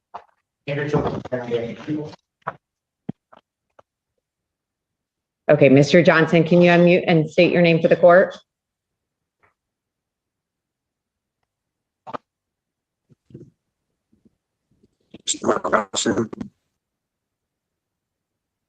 Thank you. Your Honor, I am asking for an adjournment in this matter to continue conversations regarding the next step in the case. Probable cause conference will be adjourned to July 22nd, 2025, 9 a.m. Bond continue. Thank you, Your Honor. Thank you, Your Honor. Thank you, sir. Court calls the case People versus Alvin Jones. Ms. Weidling, if you could let Mr. Gilles know. All right. And Assistant Public Defender Nicholas Bukovich on behalf of Mr. Jones, who should be appearing via Zoom. I did see him earlier. I see him, but, well, I see the A. Mr. Jones, you can please turn on your camera and microphone and state your name for the court.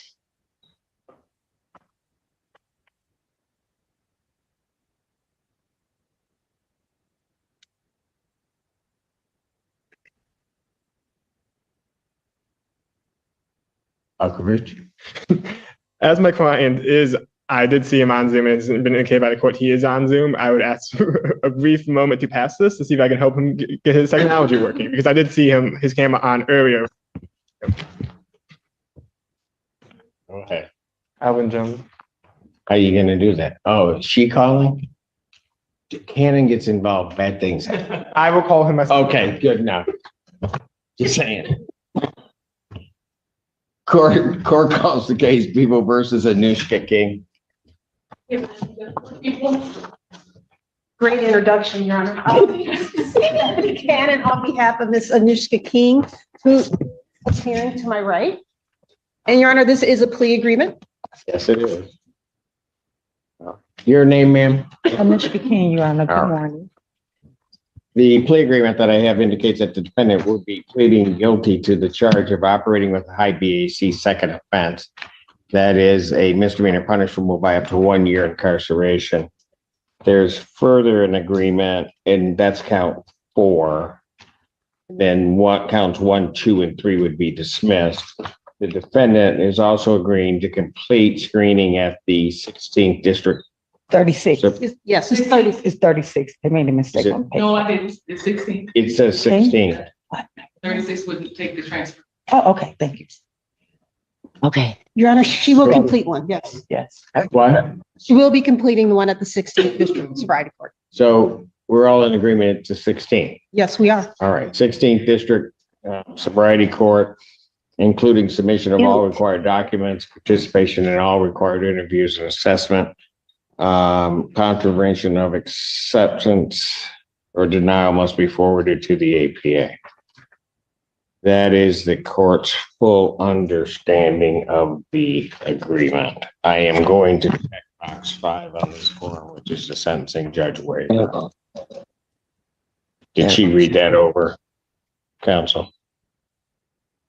Correct, yes. Yes. Okay.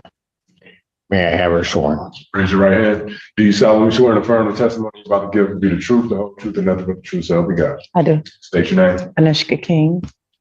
All right. Ma'am, it is this court's understanding that you are going to be pleading guilty to the charge of operating with a high BAC second offense. That is a misdemeanor punishable by a $200 to $1,000 fine plus court costs, 5 days to 1 year in jail. The court could order community service and any rehabilitative programs the court deems necessary. The court could also order your vehicle immobilized, could order you to pay the cost of the prosecution as well as the cost of any emergency governmental services. You understand all of that? I do. All right. You also understand, ma'am, that while I'm taking your plea, I would not be your sentencing judge and you would be sentenced before Judge Washington in the 14B district court. You understand that? Yes. All right. Now, understanding all of that, you still wish to plead guilty. Yes. And to that charge, how do you plead? Guilty. Now, you understand that by pleading guilty, you will not have a trial of any kind. Yes. You signed an advice of rights form, is that correct? Yes. Any question regarding any of those rights? No. Please look at paragraph 5. Those are your rights which are part of a trial. You understand that by pleading guilty, you'll be giving up those rights as well as all the rights.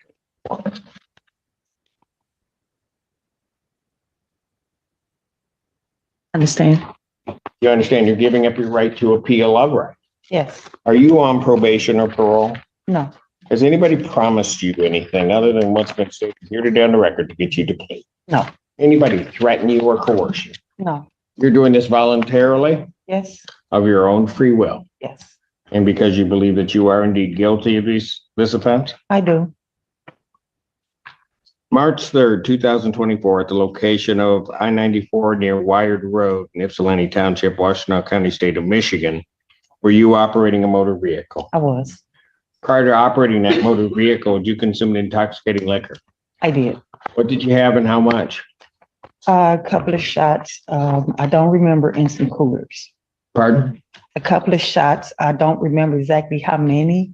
And I had 2 coolers. Shots of what? Tequila. Okay. Were you stopped by the police or was there an accident? I was stopped. All right. Why'd they stop you? I run around a semi truck. I get panicky around semi trucks. I sped up and I went around him to get ahead of him because it was construction in the area. And I was Okay, on so my way. Speed violation. there was some type of erratic driving? Speed violation. Yes, Okay, you're not disputing the right of the police to stop you in this case? I'm not. All right. After they stopped you, were you ultimately arrested? Yes, they took me to the hospital. And there was a blood draw? It was blood draw. And what was your Your Honor, if I may, results? the prosecutor and I have agreed to stipulate to the findings of the Lansing Forensic Laboratory forensic report, laboratory number TX 24-3306, whereby it was found I just need a number. oh, sorry, Your Honor, 0.216 grams of alcohol per 100 milliliters of blood. Well, we were stipulating to the findings, Your Honor. My apologies. No, it's okay. I was gonna let you go, but Okay. I ain't got all day. All right. Ma'am, do you have any reason to dispute those results? I don't. All right. Had you previously been convicted of operating while impaired on or about April 5th, 2022 in the 23rd District Court and or of operating while impaired on or about February 16, 2021 in the 43rd District Court? Yeah. Yes? Yes. All right.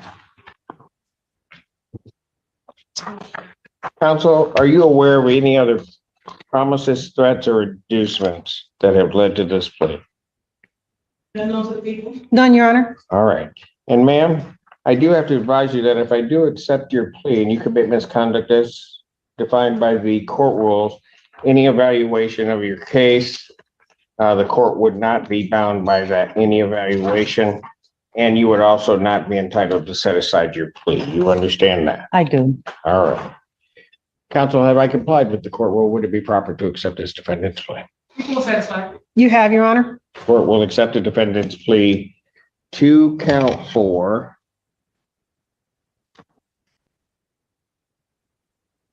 Counts 1, 2, and 3 are dismissed. Pre-sentence investigation and report is ordered at 14A or 14B probation. Sentencing in this matter will be August 14th, 2025 at 10 a.m. August 14, 2025, 10 a.m. before Judge Washington. Bond with its conditions will continue. Thank you. Thank you. Thank you, Your Honor. You want me to fill out a sheet for that? That was nice of you. You usually don't share. Court calls the case, People versus Romeo Smith. Rachel McDuffie for the people. Assistant Public Defender Jay Bellinger on behalf of Mr. Smith, who appears via Zoom from the jail, Your Honor. Yes. It looks like he's muted. He is.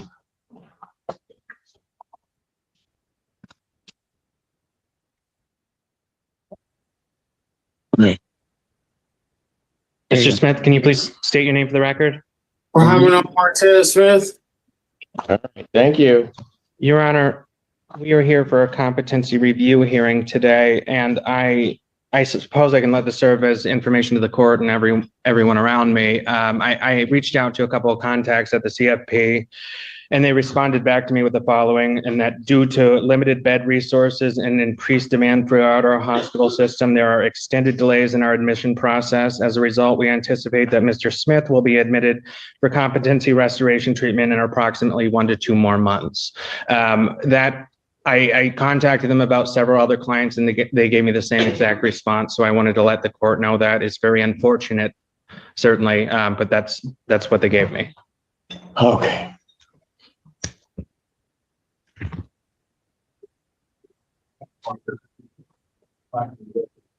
That's my last date in August is what? August 19th.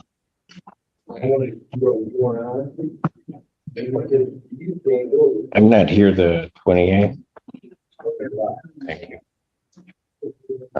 What I will do is I will adjourn the competency review hearing to August 28th, 2025, 9 a.m. If we get something before then, certainly we can move that date up, but that's going to be our best shot at this point. Thank you, Your Honor. Thank you.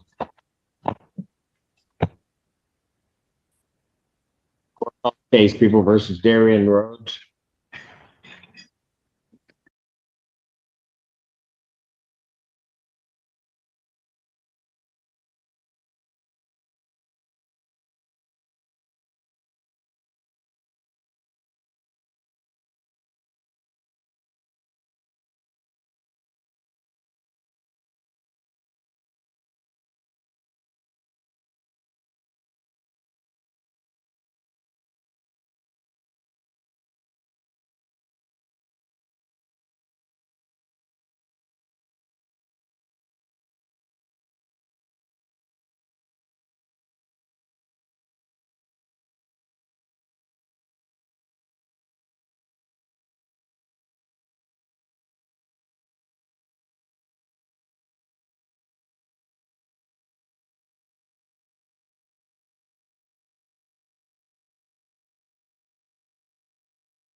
Why has everything been reset?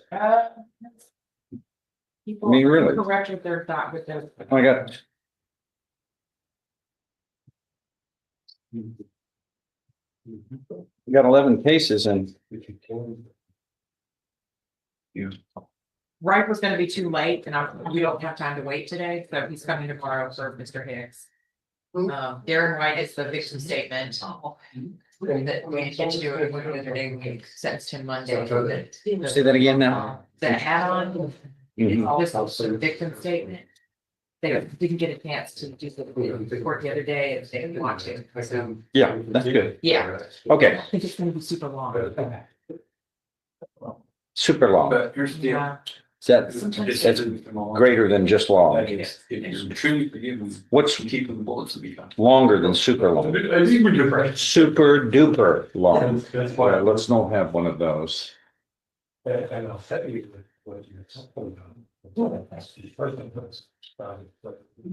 is out front talking to his people.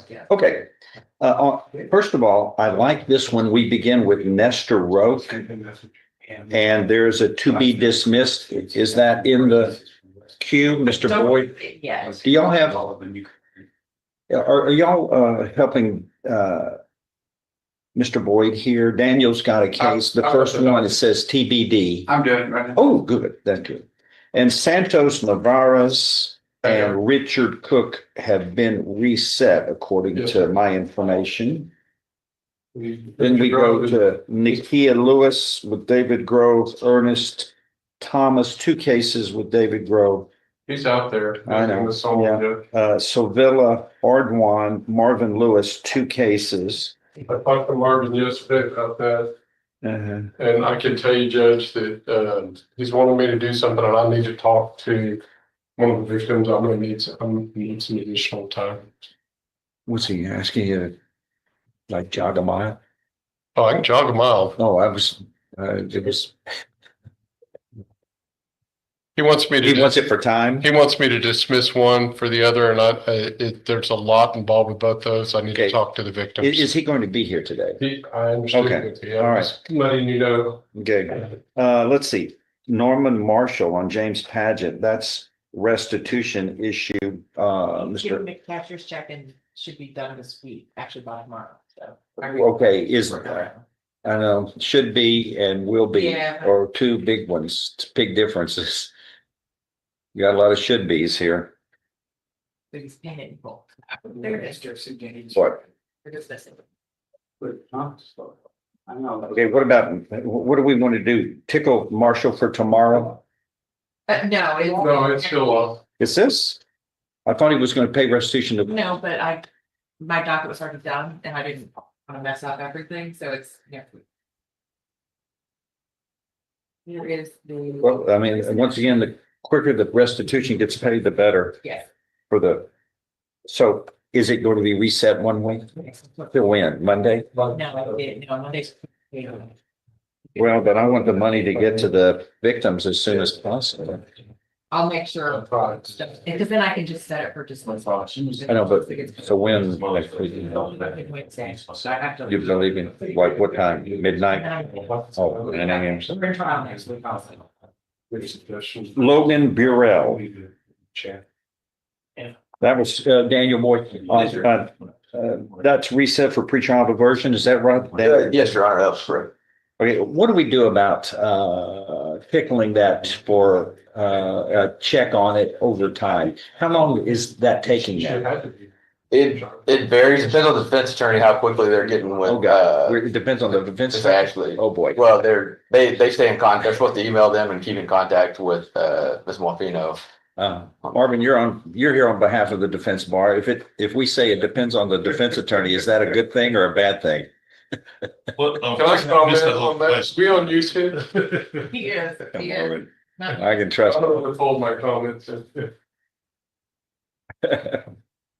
Okay, on Logan Burrell, that's also, that's what we were talking about, pretrial diversion. And then finally, Dion Shomay, that was reset, Veterans Administration Court. What are we doing about tickling that for a reminder on its status? Is that what it is? Yeah, usually the attorneys will reach out to them. Okay, And then you have the add-on. I know, I see that. Let me get this dismissal done. So you can say, hey, we moved something today. Nestor Roque. 24 CR 745.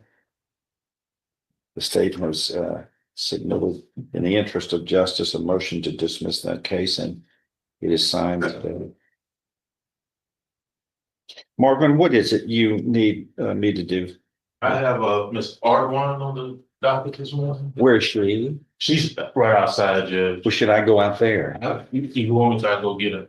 No problem. Just the door was locked. You're awfully kind. Thank you. Get her? Yeah.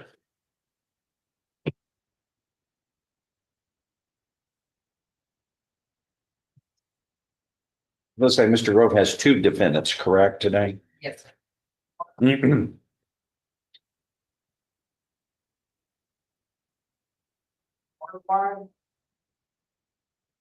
know, coming from probation. You lost it, Maya. You lost her? On me. Or Sylvester and Sylvester, right? Okay. Well, No, it's Sevilla. Sevilla Nicole. There she goes. Come on up, man. And we have two cases now called. The state of Texas versus, is it Sevilla or Sevilla? Sevilla Nicole Ardoin. And you were charged here with deadly conduct in these two cases. It looks like on the same day, and it must be two different people who were the complainants. Yes. These are third-degree felonies, each of them, which means you face up to 10 years in prison. So that's a total of 20. So it's serious. What are we doing today? Judge, we've gotten some new information. I've met with my client. I've kind of talked some of it with the state. She's getting me some more. I think we just need a few weeks. We can be able to get this resolved. When you say few, 3? About 3 weeks. All right, good, done. Get a reset. This- Thursday. Your next. That's fine. Thursday's fine. And let's see. Darren White, we have a victim impact statement on that one, correct? Yes. Actually, John sounds. Is that, Mr. Boyd, is that yours or? That's Sonny's actually, Judge.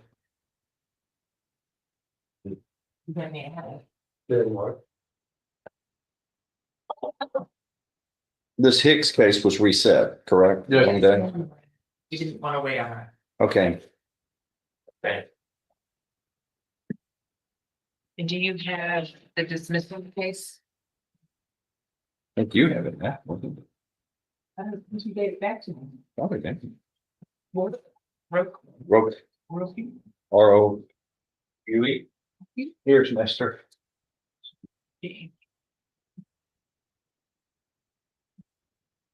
Are we ready on Darren White? Who's the state's attorney on that one? Well, Sonny, Judge. That's not one of mine, Judge. Darren White. Okay, is he going to be here or is somebody acting for him today? Act for him, Judge. Okay, let's get that taken care of. Darren White, 24 CR 1379. Where's the defendant? Is he? He's in the back. We'll need him, please. And this Darren White. Let's see if there's family here to make that. Okay, it's a victim impact statement to be made. This was a case that was just we disposed of the other day. Yes, sir. And then we're going to have we allow the opportunity for victim impact statements to be made, and they weren't prepared on that the other day. So let's allow that to move forward. Thank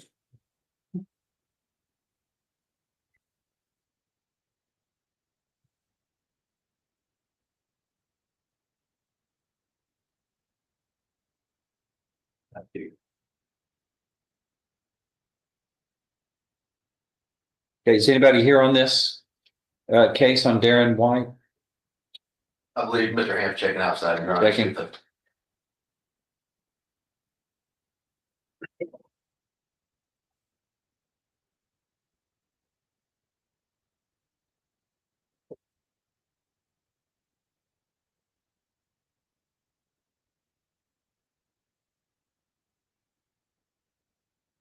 Family's coming from our office, Judge. Okay. You give us just a moment. Okay. Mike is bringing them back.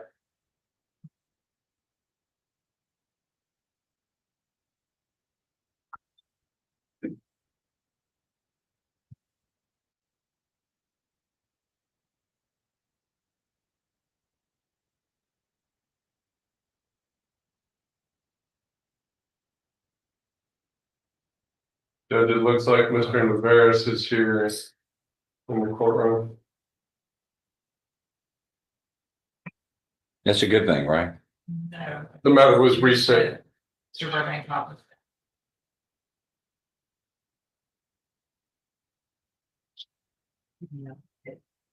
Oh. Santos Navarez, come on up, please. When is this reset to? It was supposed to be a plea, right? Yeah, possibly.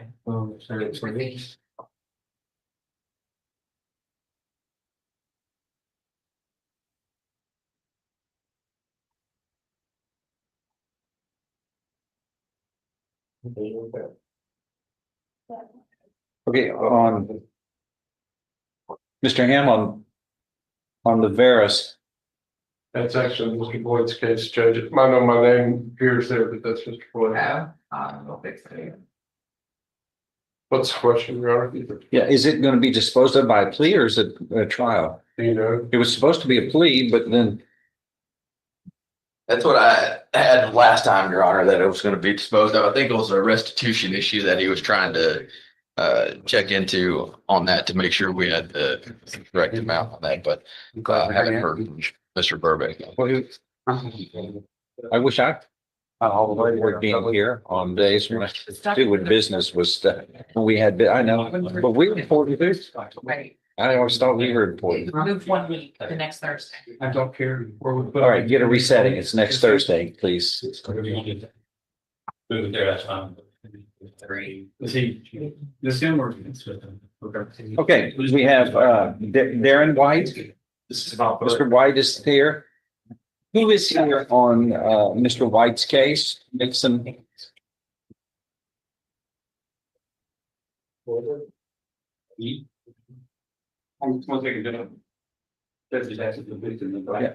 we ready to move forward on? Yeah, I was just telling them what to expect. Okay. If you don't mind. All right, we call 24 CR 1379, the state of Texas versus Darren White. Come forward, please, Mr. White. Thomas,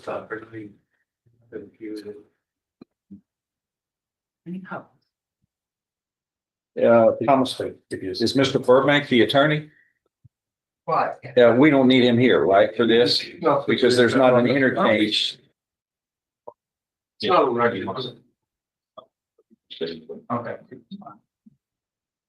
You looking right here, Judge? He can sit right there.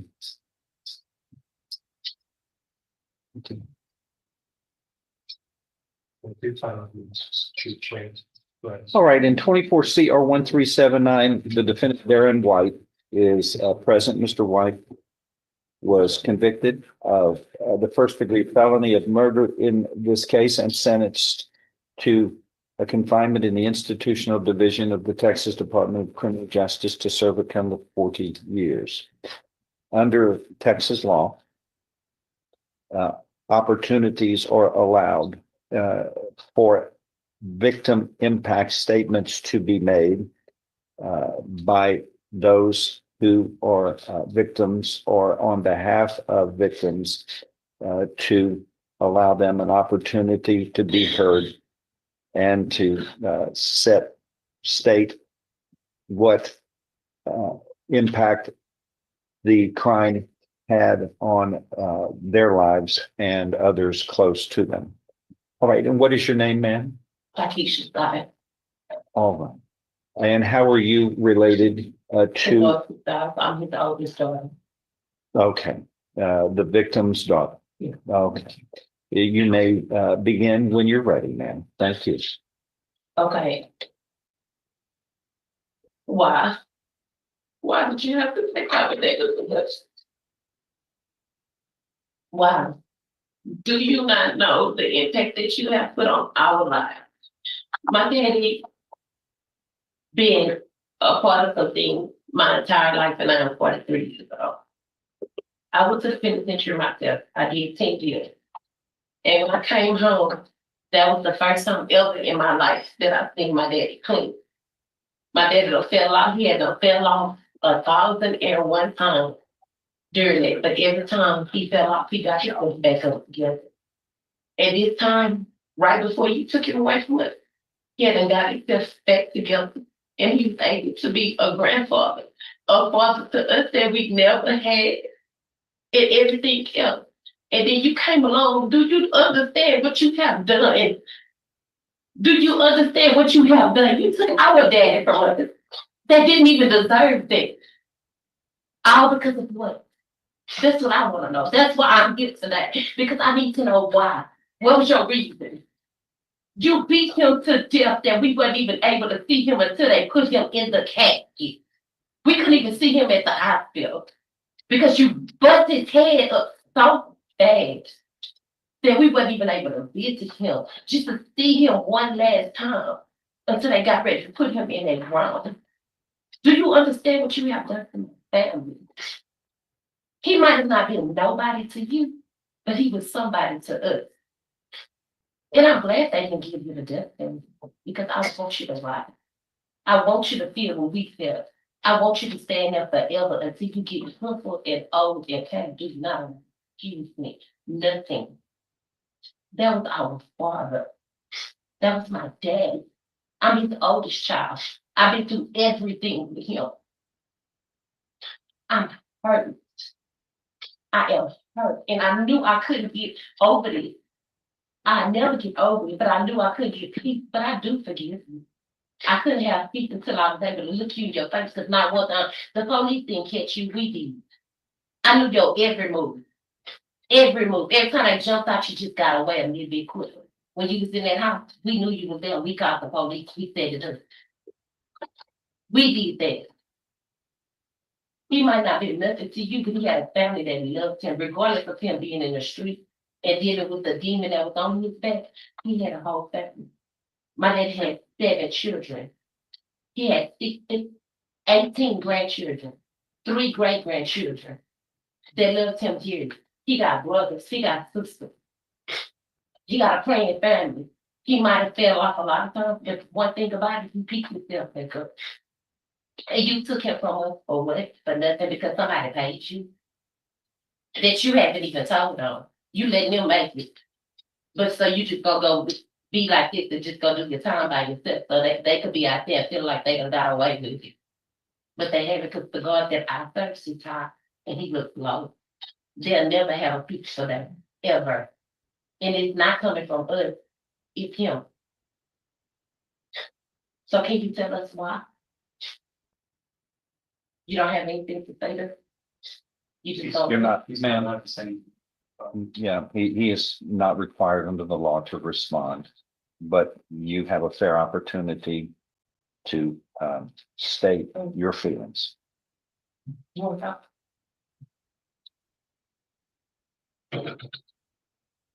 Well, man, no. Sir, would you be so kind to identify yourself and how you were related to the victim? Yes. My name is Clifford Sides, and I'm a brother.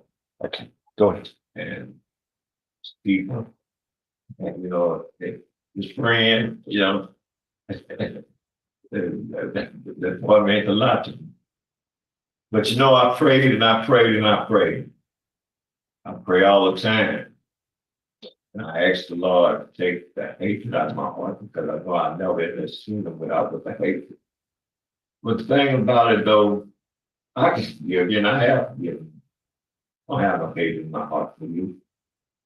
It's just none now, But I'll never forget it, that's something that's will always be with me. But the thing about it, your father's a preacher too. And you can't enter the kingdom unless you confess all. You got to forgive yourself. Now, it's not about me forgiving them. Forgive me. It's about you forgiving yourself. What you pray over them, while you locked up, you pray over them. And you think about it. And then you think about what amount of money is it there to take somebody's life. Because I know the whole story. The whole story. But you have to find in your heart where you want to be and spend your soul eternal life there. And the only way you go get there, I promise you to confess all. Oh, man. Hey, man, I wish you luck. And I hope you find peace within yourself. Nothing else to say to this. Anything else from the family? My sister. Okay, yes, ma'am. I'm Shatar guys. I'm Dorsey's guys. Daughter. All my life that I have been through the same thing that my dad been through. And yes, I have seen my dad do too. And this is the only time that I have came home and saved him. And I was trying to start saying what I am. I was trying to be free. So my family could see a better me. But I came home without a daddy. Came home without a daddy. And they broke my heart. And I still haven't got over it. But I know he looking down and he is proud of me. I'm proud of who I am today. Because at the end of the day, I know there's a heaven, and I know this is what my dad is. I know he's at peace. Because he see how his beautiful kids striving for the best. You took a great father away from us. there was time that my dad did whatever he could to make sure that we had something. I had to leave from where I was incarcerated. I had to come home to see my dad in a box. I had to go back. And it was the worst feeling ever. Seeing my dad in the box. I just wish that you would have never took my dad from me. I did all this for my family, just that thing, and he was the main one. Because I know if he see me do better, he gonna do better too. And keep smiling. Anything else on behalf of the family? No, we thank the court. We thank the court. Best wishes to all of you. Best. Thank you. Thank you. Anthony. That takes care of the state of Texas versus Darren White. This, thank you.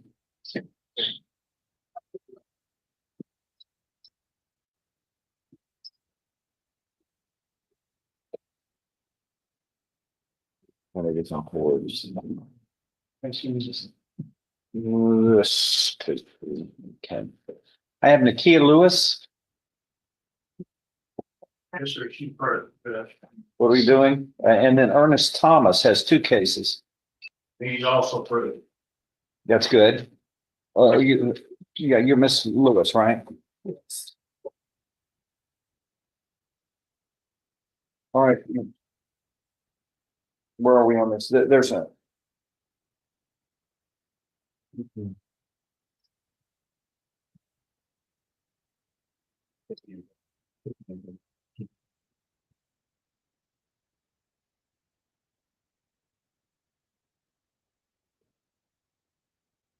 Okay, it's a status hearing. The defendant has been on probation since a long time. It's got to be money. Yes. And that is restitution that was owed as the defendant was placed on deferred or unadjudicated probation back in 2008 for the offense of engaging in organized criminal activity. And the restitution in this case was in the order at the court wrote at least $15,000. Back at the beginning of all of this, when she was placed on probation, my God, 17 years ago. And this is now a generation has passed. And where are we on things? Your Honor, since the last court review, I believe in October of 2024, she has paid a total restitution of $1,239, which leaves her balance now at $7,425. Just to average about $151 a month. She has paid every month that she's been since the last court review. And it doesn't account for the July. She hasn't paid yet. She usually pays toward the end of the month. Well, it's steady. Yes, sir. Anyway, and are you employed somewhere, ma'am? Yes, sir. Where? Amazing Lash Studio. Okay, and how much do you make an hour there? I'm commission paid. Commission paid? About what do you make a month? How much do you bring in? About 1,200. No. Okay. About 2,400. 2,400 a month. Yes. Okay, so it's about $30,000 a year overall. And I'm real good at math, and that comes out to about that. So how much are you able to pay per month? How much have you been budgeting here on this? About 150. About 150. Yes, sir. All right, you're gonna be able to continue to do that? Yes, sir. All right. Any way you can pay a little more? Sometimes I can because sometimes the commission is higher. It just depends on how many clients I have. Mm-hmm. Okay, but it sounds like at least it's steady around between 150 to 200, huh? Yeah. Okay. And that's let's say just 7,500. You know, we're talking about 5 years at the rate you're paying.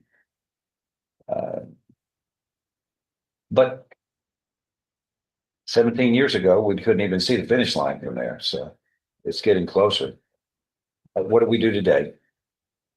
I don't think there's any changes need to be made except to continue paying restitution as best you can. Otherwise, you're on an inactive probation status. Okay, we'll check in, what, 6 months? Yes. All right. Okay. Of course, you can somehow pay, that's the only thing keeping you under supervision here. It's restitution. Okay. Thank you. Ernest Thomas.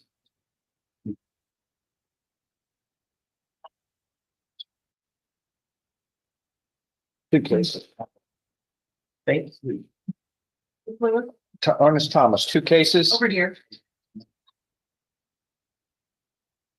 23,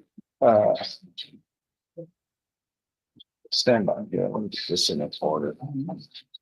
23-41501, which is failing to comply with sex offender registrations, and 25 CR 340, obstruction of retaliation. The failure to comply with sex offender registration is old. This was indicted back in February of 23, so it's going on 2.5 years old. And then the obstruction of retaliation is a 3rd-degree felony as well as failing to comply with sex offender registration. That was indicted just recently in March of this year.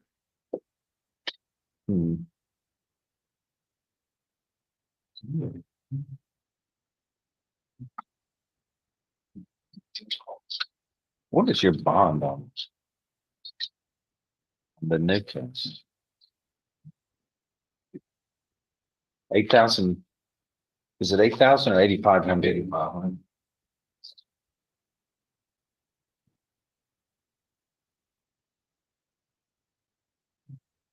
You said that. Generally, when you have a felony charge pending, like this 3rd-degree felony, failing to comply with sex offender registration, and then you commit a new offense, the bonds are very high. If you're on bond on a case, first condition of bond is don't commit another crime. You've been indicted for a crime after you were placed on probation in this first case. I think that's under $8,500 is understated. What do we, especially when the first bond was 15,000. So that's just, that doesn't make any sense. And for What, David Grove, you're the attorney. What are we doing on this? This is way too stale. Judge, there are a number of problems with this case. I can solve those if I have to. Y'all either do it. It's old. It's too old. It's one of the older cases. Yes, sir. Failure's not an option here. What are we doing? We're moving forward one way or the other. According to Mr. Thomas, this is the first thing he said when I first spoke to him this time. He's been represented by Mr. Ham in the past. And he thinks that's a problem. I'm not the attorney assigned. I'm only stepping in today. I'm not saying that I have any personal. Okay, move on to the next thing. He's not going to be the prosecutor of the case. He's here standing in just to speak on behalf of the state. What's next? Also, the last thing that I believe that we dealt with, Mr. Thomas told the court that he had hired another attorney. So I believe it was Mr. Bell. And I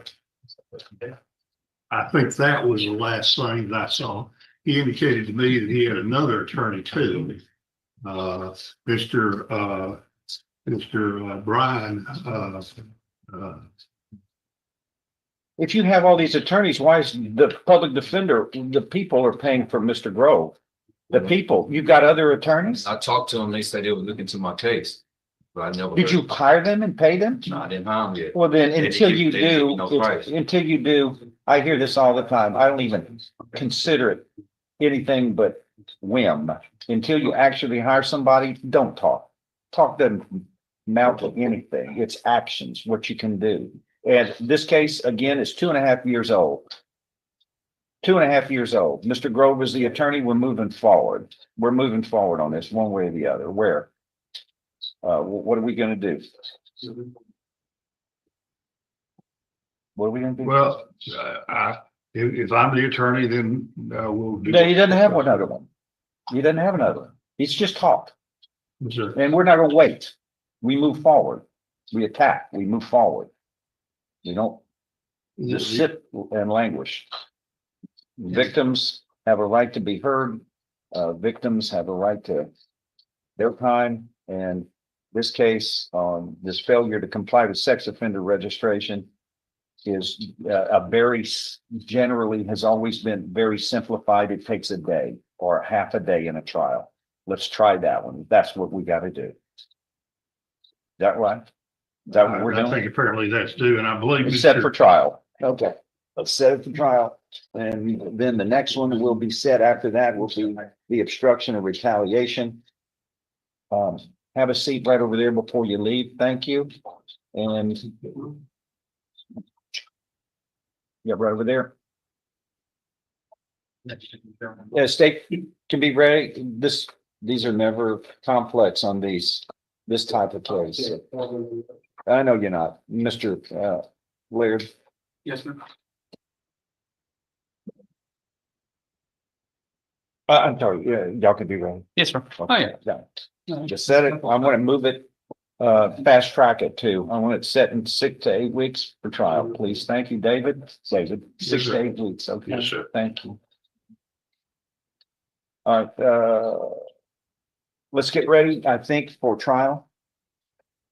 Yes. We did one thing I think we need to put on along with Mr. Ecker, doing something else. On this case? Yes, sir. Okay.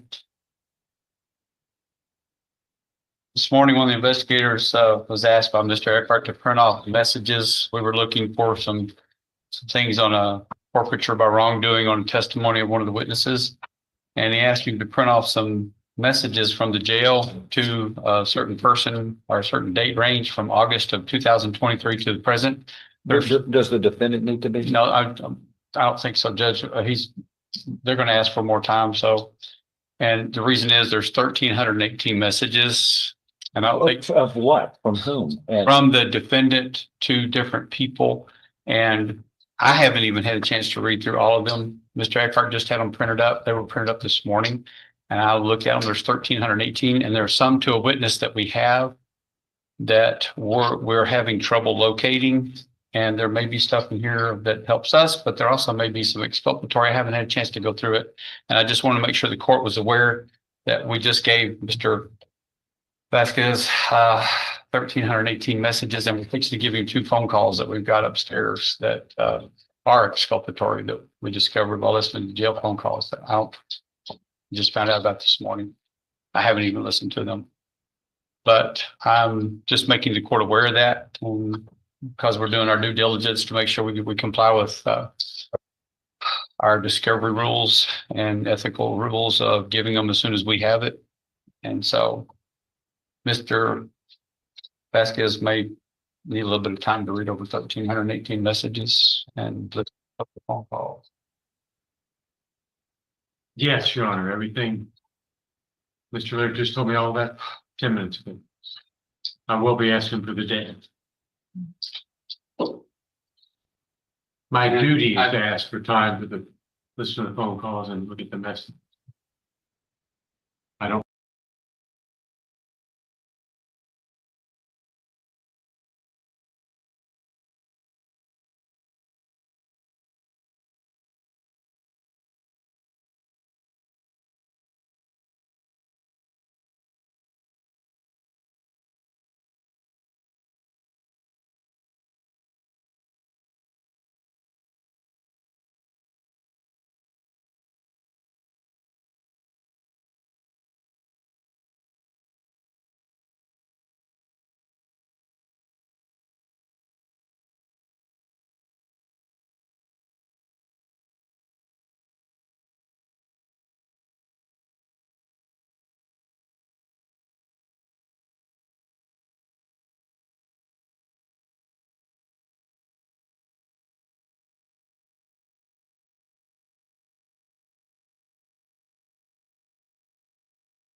to be done, much done as we can toward reaching the finish line. But again, thank you for your time and your attention. And I'm expecting we're going to end up pouring over until a couple of days or so next week. Okay. If you have any problems about that, work or school, come back in the morning, move forward. But I want cases disposed of expediently, but it still has to be following the rules of law. Nobody's more disappointed than this court right now about this, but it's necessary.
All right, the record shall show that the jury is seated in the courtroom as well. Ladies and gentlemen of the jury, please listen carefully. Something has happened in this case where I'm going to have to reset this case at least one day for some matters that I can talk to you more thoroughly about at the end of the trial, but it's necessary. It wasn't expected, and but in the interest of justice, this needs to be delayed one day. And some things I just can't tell you during the course of a trial, but I'll be able to relate them at the end. I'm sorry for that because it blindsided me, and but it's necessary under the rules of law. And that means that the end of this case will be delayed, and I'm not sure we can finish this case tomorrow. We'll see, but it's not likely. Which means, we're going to have to kind of make some arrangements to be here next week for a day or two. And it's unusual, but it's happened before. And we just pick ourselves up, dust ourselves, and just move on and move forward. But I want cases disposed of expediently, but it still has to be following the rules of law. Nobody's more disappointed than this court right now about this, but it's necessary under the law.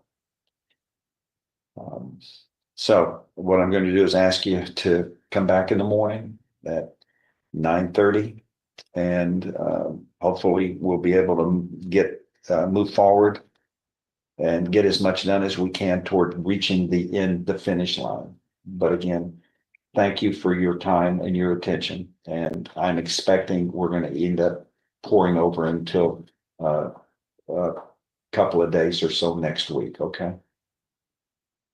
If you have any problems about that, for work or school or other purposes, let me know, because as jurors, you're VIPs. Nothing unless, except a medical emergency gets in the way under the law for the jury to be part of the system. Without 12 jurors, we can't do the job. Can't do it with 11. So we gotta keep everybody intact and try to get to the finish line as expediently as possible under the law. Does anybody have any problems coming back next week for a day or two? And Mr. Tipton, what is your situation? I'm supposed to be up in Michigan, teaching at a school. When does that begin, sir? I leave Monday morning. Okay. And how long will you be gone? A week, Monday to Monday.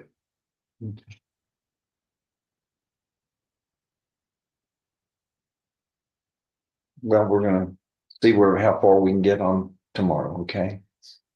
Anything to bring up by the attorneys? Thank you very much for your attention and your patience with all of this. Thank you. Yes, been recessed.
Name call. I've now called all the names on the calendar. So if you didn't hear your name called, you either came in late or you may be in the wrong courtroom.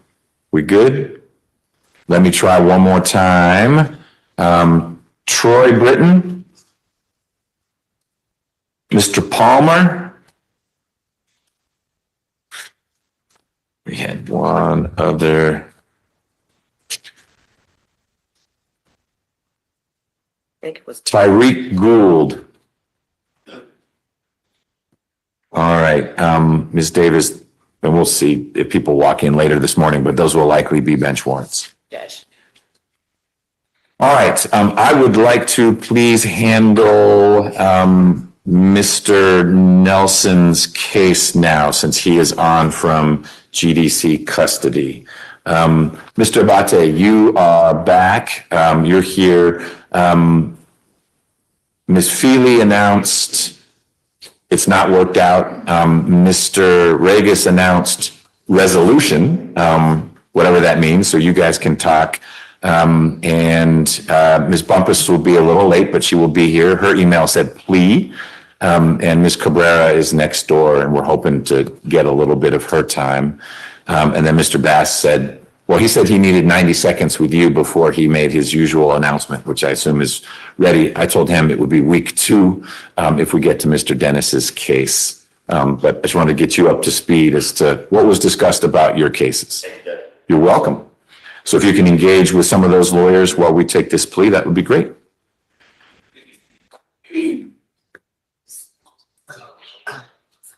Yeah,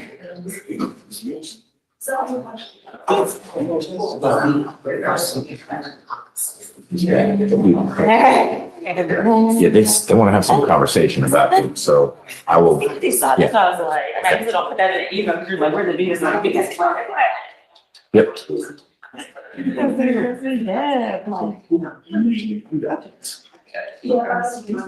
Yeah, usually they do, but I think that one happened so quick, it wasn't a situation they had to prepare. Especially because she's right there, she would have had a really good video. Yeah. And surveillance, and I did follow up, I actually had asked that like 2 or 3 weeks ago. Good. We'll stop whatever we're doing when she shows up. I have to stop at 10. Yeah, you know what that means, right? So we'll at least do this plea, and then it may be people can pre-track. And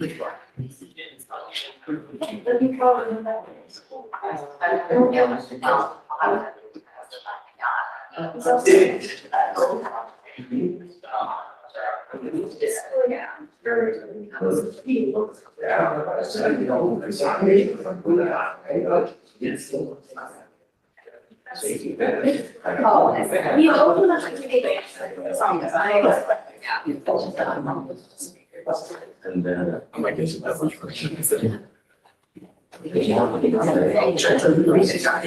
Yeah, I guess, right, like, someday. I don't know.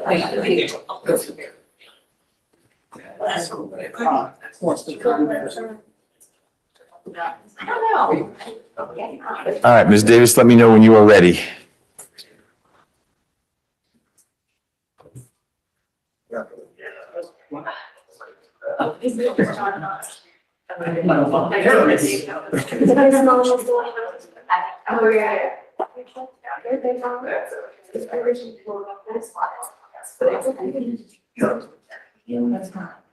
I am ready. All right. Ms. Rivers, are you ready? Good morning. We're going to get on the record in 24 SC 005 957. That is State versus Jillian Nelson. Mr. Nelson, can you hear us? Yes. Okay. You're going to need to unmute because you will be answering a bunch of questions in just a moment from Ms. Davis. How are you doing this morning? I'm doing great. How about you? I'm doing all right. I can hear you well, which is good. Mr. Nelson, you are appearing from the Dooley State Prison. I need to make sure that you are comfortable waiving your right to be here in court and you're willing to proceed virtually from your location. Is that correct? Yes, sir. Okay. You also have a right to have Mr. Olaloye by your side to answer questions that you might have, but he's here in court. If you need to speak with him privately, we can make that happen. I don't think there's going to be anything that comes up that requires a private consultation, but let me know if you need to speak with him privately, okay? Yes, sir. Ms. Davis is about to put you under oath, then she's going to ask you a bunch of questions. If at any point you cannot hear us or you have questions about what you're being asked or you're just confused about something, will you let me know? Yes, sir. Great. Then let's get going. Ms. Davis? Please raise your right hand. Do you swear or affirm that the testimony you shall give in the matter before the court shall be the truth, the whole truth, and nothing but the truth? Yes. Okay, you can put your hand down. Please state your true, correct, and legal name for the record. Jalen Nelson. Are you at this time under the influence of any alcohol, drugs, or medicine? No, ma'am. Was there any medication that you normally take that you have not been given today? No, ma'am. How old are you and how far have you gone in school? I'm 22. I dropped out 9th grade. What high school did you attend? Banneker. Are you able to read, write, and understand the English language? Yes, ma'am. Are you a United States citizen? Yes, ma'am. Do you understand that you're charged with the following offenses in indictment 24 SC 005957, aggravated assault, riot in a penal institution, possession of a prohibited item by inmate, willful obstruction of a law enforcement officer? Yes, ma'am. Do you understand that you have the right to plead either guilty or not guilty to the charges? And if you plead not guilty or remain silent, you may receive a jury trial. Yes, ma'am. Have you had enough time to speak with your lawyer about all the facts and circumstances known to you regarding this indictment, including any potential defenses? Yes, ma'am. Are you satisfied with his services? Yes, ma'am. Do you need more time to discuss this case with your attorney? No, ma'am. Please tell me how to say your last name. Olaloye. Do you waive formal reading of the indictment and any and all defects therein for the purposes of this plea? I do waive. Thank you. Mr. Nelson, do you remember having been arrested on these charges? Yes, ma'am. I was already arrested, but I remember those charges. Thank you. The state is unaware, Your Honor, of any outstanding warrants related to this matter. Mr. Olaloye, are you aware of any outstanding warrants related to this case? I'm not. Mr. Nelson, has your attorney advised you the minimum and maximum sentence for each charge to which you're pleading to today? Yes. For aggravated assault, the maximum sentence is 20 years. For riot in a penal institution, the maximum sentence is 20 years. Possession of a prohibited items, the maximum sentence is 10 years. And obstruction of a law enforcement officer, the maximum would be 5 years. Okay. Do you understand that today you're entering a negotiated plea of guilty, which means the state will recommend a sentence to the court? Yes, ma'am. Do you understand the court is not required to accept the state's recommended sentence? Yes, ma'am. Do you understand the court has the right to sentence you to the maximum possible sentence on each charge? Yes, ma'am. Do you understand that there are multiple charges to which you're pleading today and the court has the right to run those sentences consecutively, which is one after the other? Yes, ma'am. Do you understand that this plea may be used to enhance sentencing on other convictions in this jurisdiction as well as other jurisdictions, including federal courts? Yes, ma'am. Do you understand that if you're not a United States citizen, a guilty plea conviction will affect your immigration status and will result in deportation, just like a conviction at a trial would? And that is true regardless of any advice given to you by your attorney or anyone else. Yes, ma'am. Do you understand that by pleading guilty to a felony, if you use, receive, possess, or transport a firearm or use a firearm in a crime, you'll be guilty of a felony, which may carry a sentence from 1 to 15 years in prison? Yes, ma'am. Do you understand there may be other adverse or unfavorable consequences as a result of this guilty plea conviction, just as there would be from a conviction following a trial? For example, your guilty plea may affect the right to vote, to hold public office, to serve on a jury, to obtain a passport, to receive, possess, or transport a firearm, or the ability to obtain employment. Yes, ma'am. Do you understand that you waive any and all defenses, including any mental health defenses, by entering a plea of guilty? Yeah, ma'am. Do you understand that by pleading guilty, you're giving up the following rights: the right to a trial by jury, Yes, ma'am. right to remain silent and not incriminate yourself, Yeah, ma'am. the right to confront witnesses against you, Yeah, ma'am. the right to the assistance of counsel hired by you or to court-appointed counsel if you cannot afford an attorney at a trial of your case, Yeah, ma'am. the right to the presumption of innocence, Yeah, ma'am. the right to testify on your own behalf and to present other evidence, Yeah, ma'am. the right to subpoena witnesses and compel the production of evidence, Yeah, ma'am. the right to have the charges against you proved beyond a reasonable doubt, Yes, ma'am. the right to appeal if convicted of these charges after a trial. Yeah, ma'am. Do you understand that you may have only a limited right to appeal this guilty plea conviction? Yes, ma'am. Do you understand that you have only 4 years from today for the felony charges to file a habeas corpus petition challenging the voluntariness of this guilty plea? Yes, ma'am. How do you plead to the charges in indictment 24 SC 005957, aggravated assault, riot in a penal institution, possession of a prohibited item by an inmate, willful obstruction of a law enforcement officer? Guilty. Has anyone forced you, threatened you, or promised you anything to get you to enter this guilty plea? No, ma'am. Is it your decision to waive these rights and enter a guilty plea because you are in fact guilty? Yes. Is this guilty plea freely and voluntarily given with the full knowledge of the charges against you? Can you ask that question again? Is this guilty plea freely and voluntarily given with the full knowledge of the charges against you? Yes, ma'am. Okay. Your Honor, we believe the facts would show at trial that on July 17, 2023, at 901 Rice Street in Atlanta, Georgia, in Fulton County, that Officer Max Swain with the Fulton County Sheriff's Officer, who was assigned to the 6th South floor, was performing his duties, assisting with commissary inside zone 500. At that time, Officer McSwain witnessed inmate Nelson run out of the zone and attacked inmate Garner Adrian with a shank. It was a makeshift knife, and at that time, they radioed for assistance. The officer did have to deploy his taser to suspend the attack. And so the state is asking for 6 years to serve 2 years with the balance probated. We're asking that there be no violent, harassing contact with the victim, Adrian Garner, or if the court sees fit, the balance can be suspended. Okay. Got it. Ms. Jackson, good morning. Good morning, Your Honor. Can you share with me the information you've got on Mr. Nelson's criminal history? Yes, there are 6 cycles. The last arrest was November the 10th, 2023 in Fulton County for possession of Schedule I controlled substance. That charge was dismissed on April the 1st, 2024. He does appear to be under sentence. That case number is 21 SC 180065 for a charge counsel may want to waive sounding on and aggravated assault and possession of a firearm during commission of a felony and criminal damage to property in the 1st degree. It's a 12-year sentence. That disposition date was February the 20th, 2024. Nothing in addition, Your Honor. Thank you, Mr. Ololoye. Yes, sir. Couple questions and then anything you want to share about Mr. Nelson. I appreciate Ms. Jackson's discretion, but I'd like to know, I thought it was a voluntary manslaughter charge. We should just air it out. Mr. Nelson's in custody for, I guess, that case? That is correct, Your Honor. Okay. And he received a 12-year sentence? I believe so, yes, Your Honor. Okay. And he's been in custody for about how long? I know this happened in July 17th of 2023. Right. Mr. Nelson, how long were you at Rice Street? 4 years.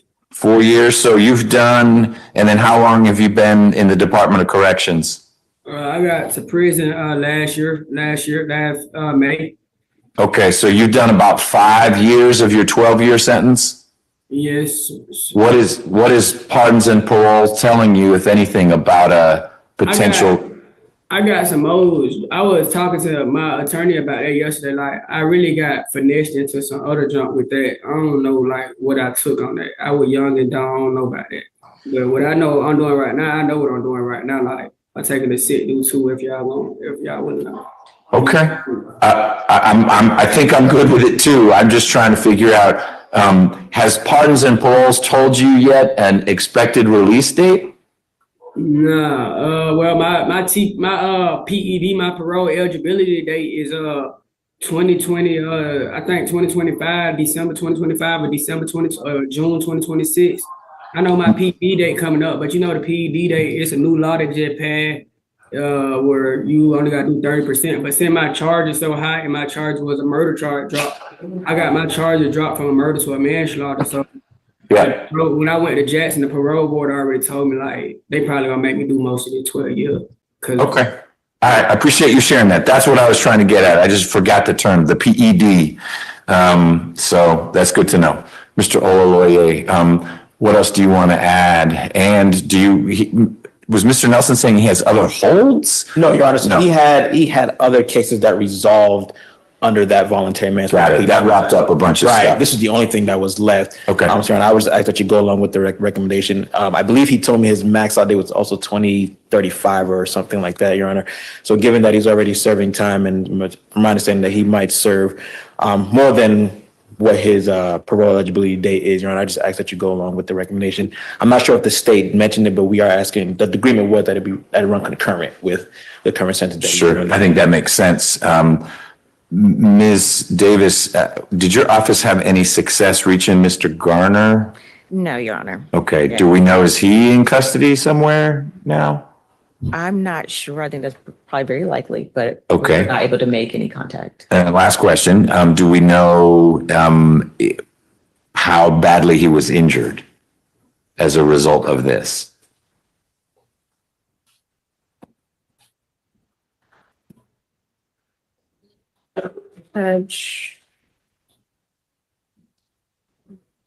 One moment. He didn't go to outside medical. He did. Okay.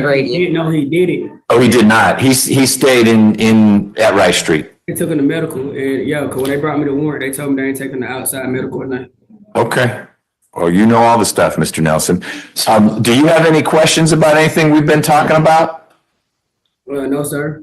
Okay. Well, Mr. Nelson, I find there's a factual basis for your plea. You and Mr. Garner has some issue. And it sounds like you got the better of him. I also find that your plea is knowing and voluntary. Voluntary means no one's forcing you to do this, and knowing means you've understood what we've been talking about. Do you agree with both those things? Yes, sir. All right. I'm going to sort of follow the recommendation, given that you're going to be in for a while longer and you've got a bunch of probation on the case for which you're already serving a sentence. I'm going to give you a straight time sentence. And so for each of the 4 counts in your indictment, I'm sentencing you to 2 years to serve. You will get credit from the day of your arrest. And there won't be any balance on probation because, one, I think you're going to be in GDC custody for what would be those 4 years of probation. But even if you get out early, you've got plenty of probation on your voluntary manslaughter case. And so we don't need to double up on that. So it's 2 years to serve, credit for the time you did serve. And I think that is it. Mr. Olaloye, do you authorize someone in my office to electronically sign the indictment for you? I do, Your Honor. Ms. Davis, can we sign for you? Yes, Your Honor. And Mr. Nelson, is it all right if we sign your name indicating your guilty plea in this case? Yes, sir. We'll do that. Do you have any questions about anything we discussed? It ain't really about this case, but could you see my time that I took for all my other cases? So, Your Honor, that was something I discussed with him yesterday. When I get the paperwork, I'll send it to you. All right.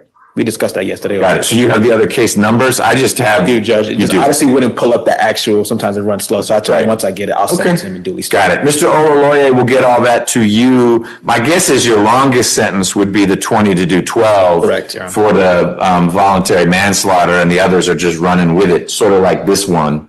But Mr. Olaloye will get all that to you so you can have it and engage with folks down there, okay? Okay. All right, well, that's it. Thank you, GDC, for making him available. You're good to go. Your Honor, that concludes my matters. May I be excused? You may. Thank you, Your Honor. Have a good day.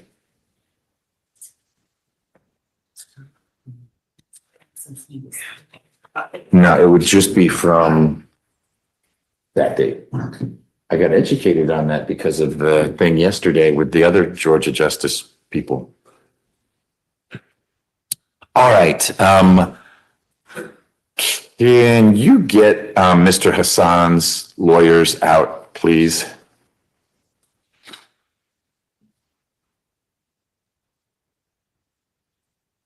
Hey, I got about 5 minutes before I need to take that call. Do you need more time to speak with Mr. Hassan, or can we talk scheduling? Okay.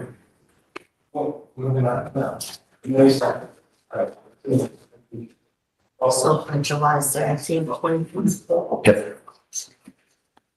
So he's done in a week. Hold on one sec.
case, is it a felon in possession count? Exactly. Okay, all right. By 9 a.m., this courtroom, on the 14th, okay? All right, I can get that down in Ryan too. It's no way it's different.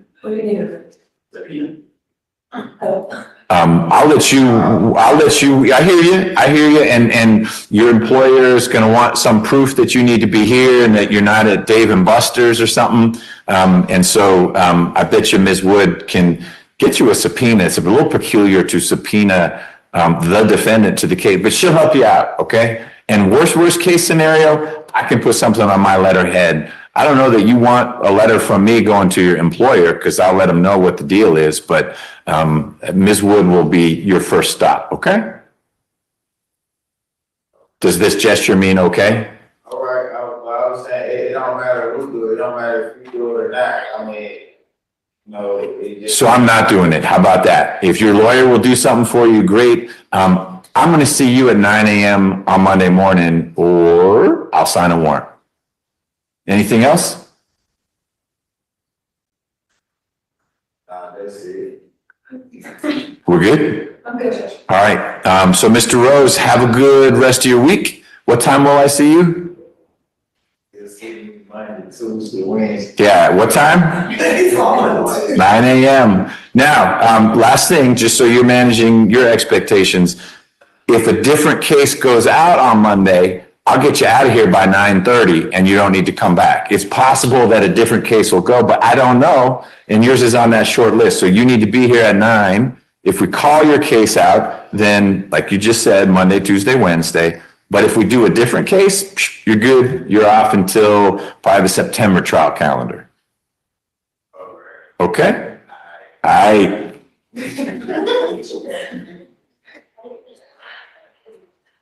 Do you have other announcements, Ms. Wood? Oh, yes, Judge. On holiday, Cedric Simpson and 16. Also that. Okay, And if we could just bring him to the door. sure. I'll let him know when he needs to be here on Monday. Yes, Judge. Holiday. Thank you.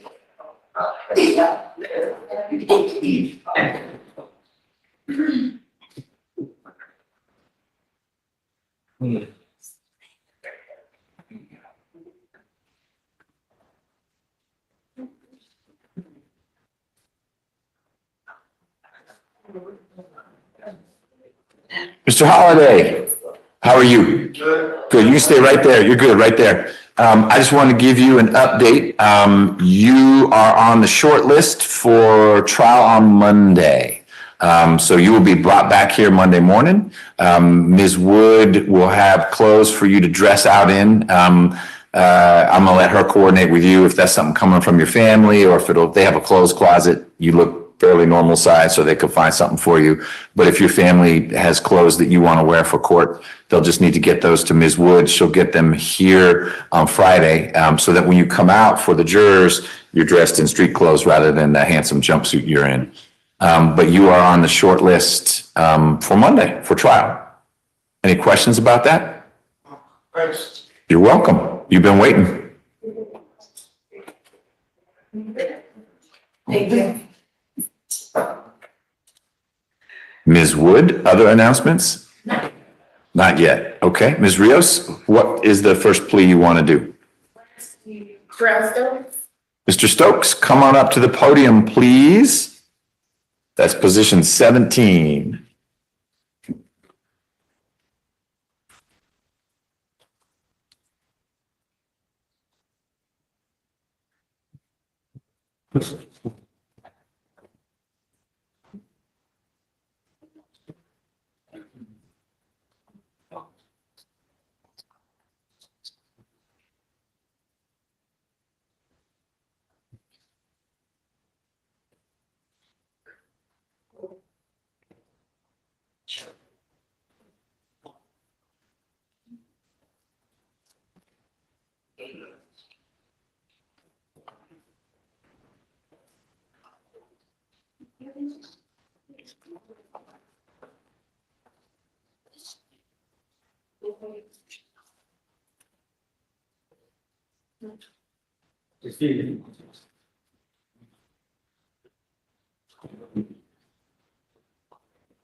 Let me know when you're ready. Thank you, Judge. I'm ready. You're ready? Okay, great. Well, we're going to go on the record in State versus Stokes, 24 SC 004596. Good morning, Mr. Stokes. Good morning. You are up here to take a plea in your case. Is that right? Yes, sir. Ms. Davis will put you under oath and ask you some questions. Please let me or Ms. Rios know if you've got any questions. All right? All right, Ms. Davis. Please raise your right hand. I'm sorry. So sorry to interrupt. Can I run that down as well since we're taking a plea right now, just to do a quick bond here? Yes, I saw that Ms. Bumpus arrived as well. You've all been speaking. Good, okay. And we will have a conversation when you're back with Mr. Dennis out here about a couple motions that Mr. Bass has. Okay? I know Ms. Davis will text me, so I'm not, bond hearing is delayed down there, I'll come straight back up here. Sounds good. Thank you. Apparently you're going to be texting him. I don't mind. Okay. All right, sorry about that. Back to the Stokes plea. Mr. Stokes, thank you for raising your right hand. Do you swear or affirm that the testimony that you will give before the court shall be the truth, the whole truth, and nothing but the truth? Yes, ma'am. Okay, you can put your hand down. Please state your true, correct, and legal name for the record. Terrell Jamon Stokes. Okay. Are you at this time under the influence of any alcohol, drugs, or any medication? No, ma'am. Is there any medication that you normally take that you have not taken today? No, ma'am. How old are you and how far have you gone in school? I'm 24 and last grade I attended was 11th grade. And what high school did you attend? Riverdale High School. Are you able to read, write, and understand the English language? Yes, ma'am. Are you a United States citizen? Yes, ma'am. Do you understand that you're charged with the following offenses in indictment 24 SC 004596, aggravated assault with a deadly weapon, 3 counts, and possession of a firearm or knife during the commission of a felony? Yes, ma'am. Do you understand that you have the right to plead either guilty or not guilty to these charges? And if you plead not guilty or remain silent, you may receive a jury trial. Yes, ma'am. Have you had enough time to speak with your lawyer, Attorney Rios, about all the facts and circumstances known to you about this indictment, including any potential defenses? Yes, ma'am. Do you need more time to discuss this case with your attorney? No, ma'am. Are you satisfied with her services? Yes, ma'am. Attorney Rios, do you waive formal reading of the indictment and any and all defects therein for the purposes of this plea? Yes. Mr. Stokes, do you remember having been arrested on these charges? Yes. Your Honor, the state's unaware of any outstanding warrants related to this charge and this case. Attorney Rios, are you aware of any outstanding warrants? No. Mr. Stokes, has your attorney advised you the minimum and maximum sentence for each charge to which you're pleading to today? Yes, ma'am. The aggravated assault counts are a maximum sentence of 20 years, and possession of a firearm during the commission of a felony is 5 years consecutive. Do you understand today that you're entering a negotiated plea of guilty, which means the state will recommend a sentence to the court? Yes, ma'am. Do you understand the court is not required to accept the state's recommended sentence? Yes, ma'am. Do you understand the court has a right to sentence you to the maximum possible sentence on each charge? Yes, ma'am. Do you understand that you're pleading to multiple charges today, which can run consecutively or one after the other? Yes, ma'am.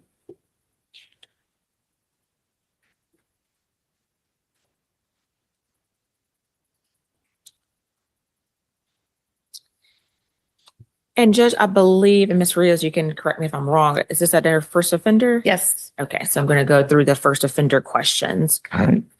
Mr. Stokes, are you asking to be treated as a first offender under the provisions of the First Offender Act? Yes, ma'am. Have you ever pled guilty to or nolo to any to or ever been convicted of a felony in the state of Georgia or any other jurisdiction? No, ma'am.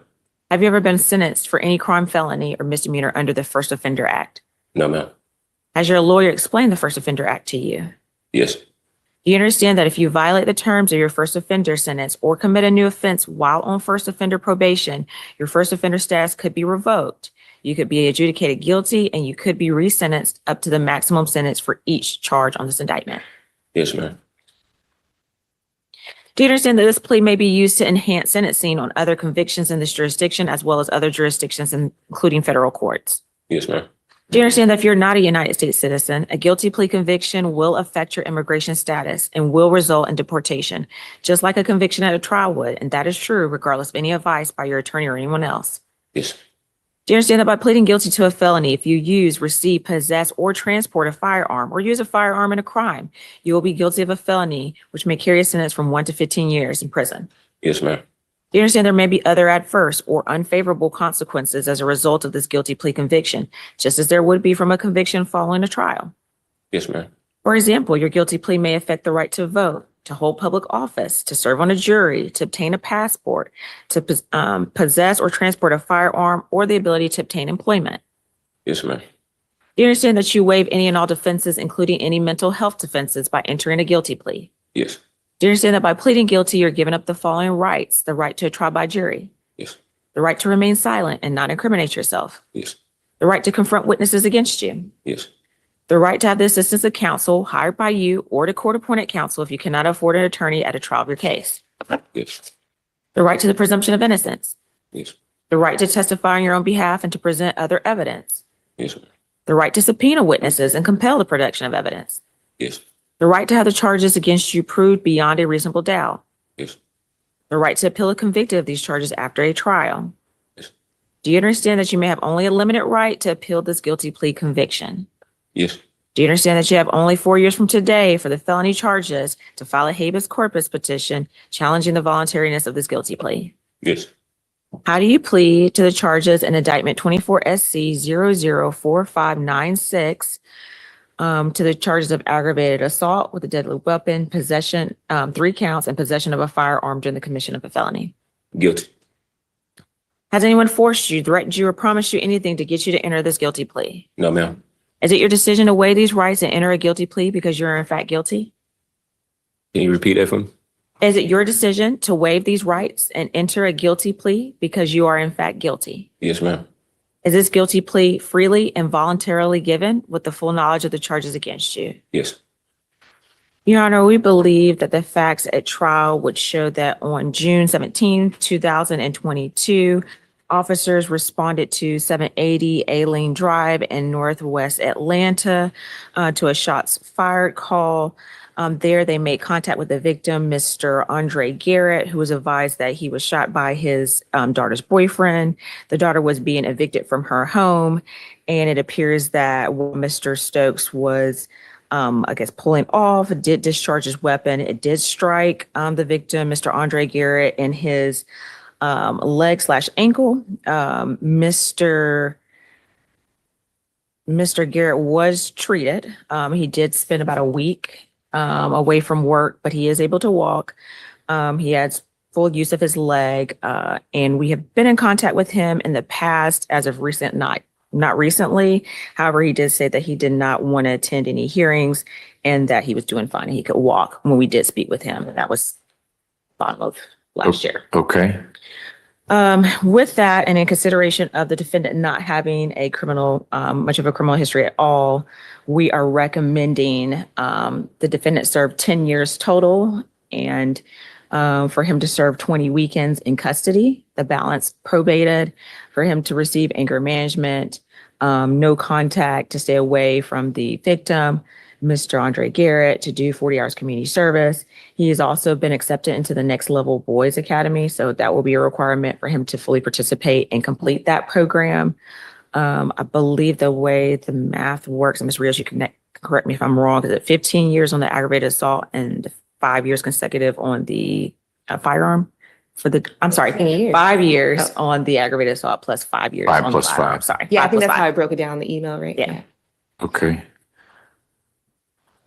There are 2 other victims. There's Naisha Green and then Andre Garrett Jr. The indictment alleges that Mr. Stokes shot at them. He hit Mr. Garrett. And then I'm assuming Andre Garrett Jr. is his son. Is Naisha Green the girlfriend, or who is that? And what do we know about those situations? I don't see any contact made with those 2 individuals. I believe they primarily just contacted and spoke with the dad. I don't know if that was a girlfriend or a mom, but that was his son that was also present. Okay. I don't believe that wasn't the girlfriend. The girlfriend was in the car with him. I'm saying girlfriend of the dad. Oh, I'm sorry.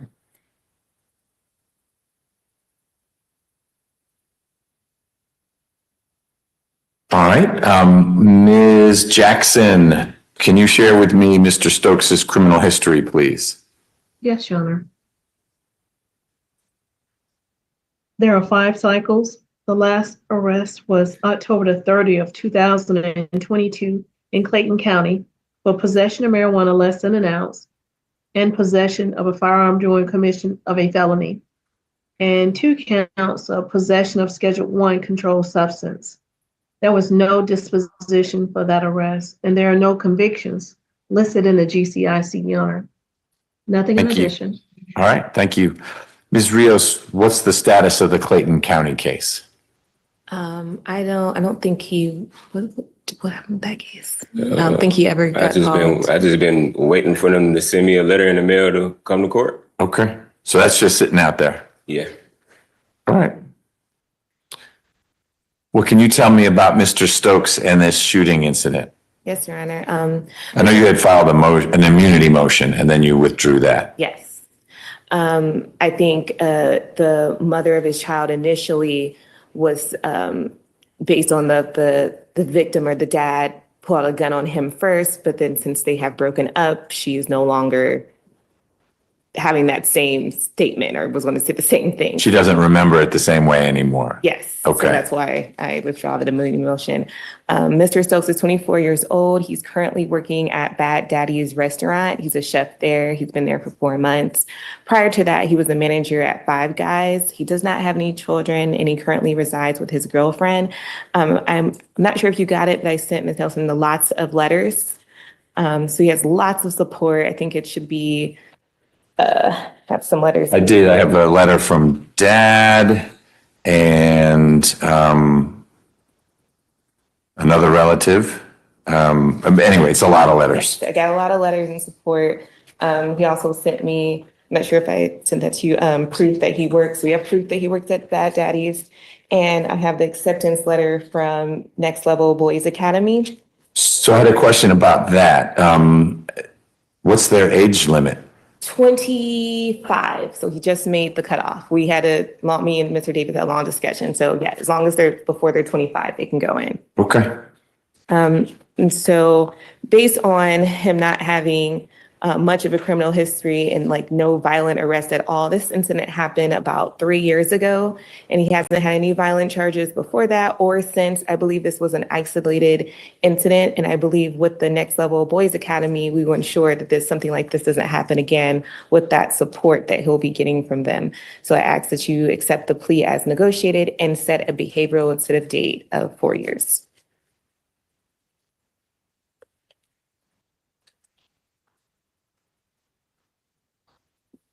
So, Mr. Stokes, the girlfriend you had at the time is not the girlfriend you have now? No, sir. Okay.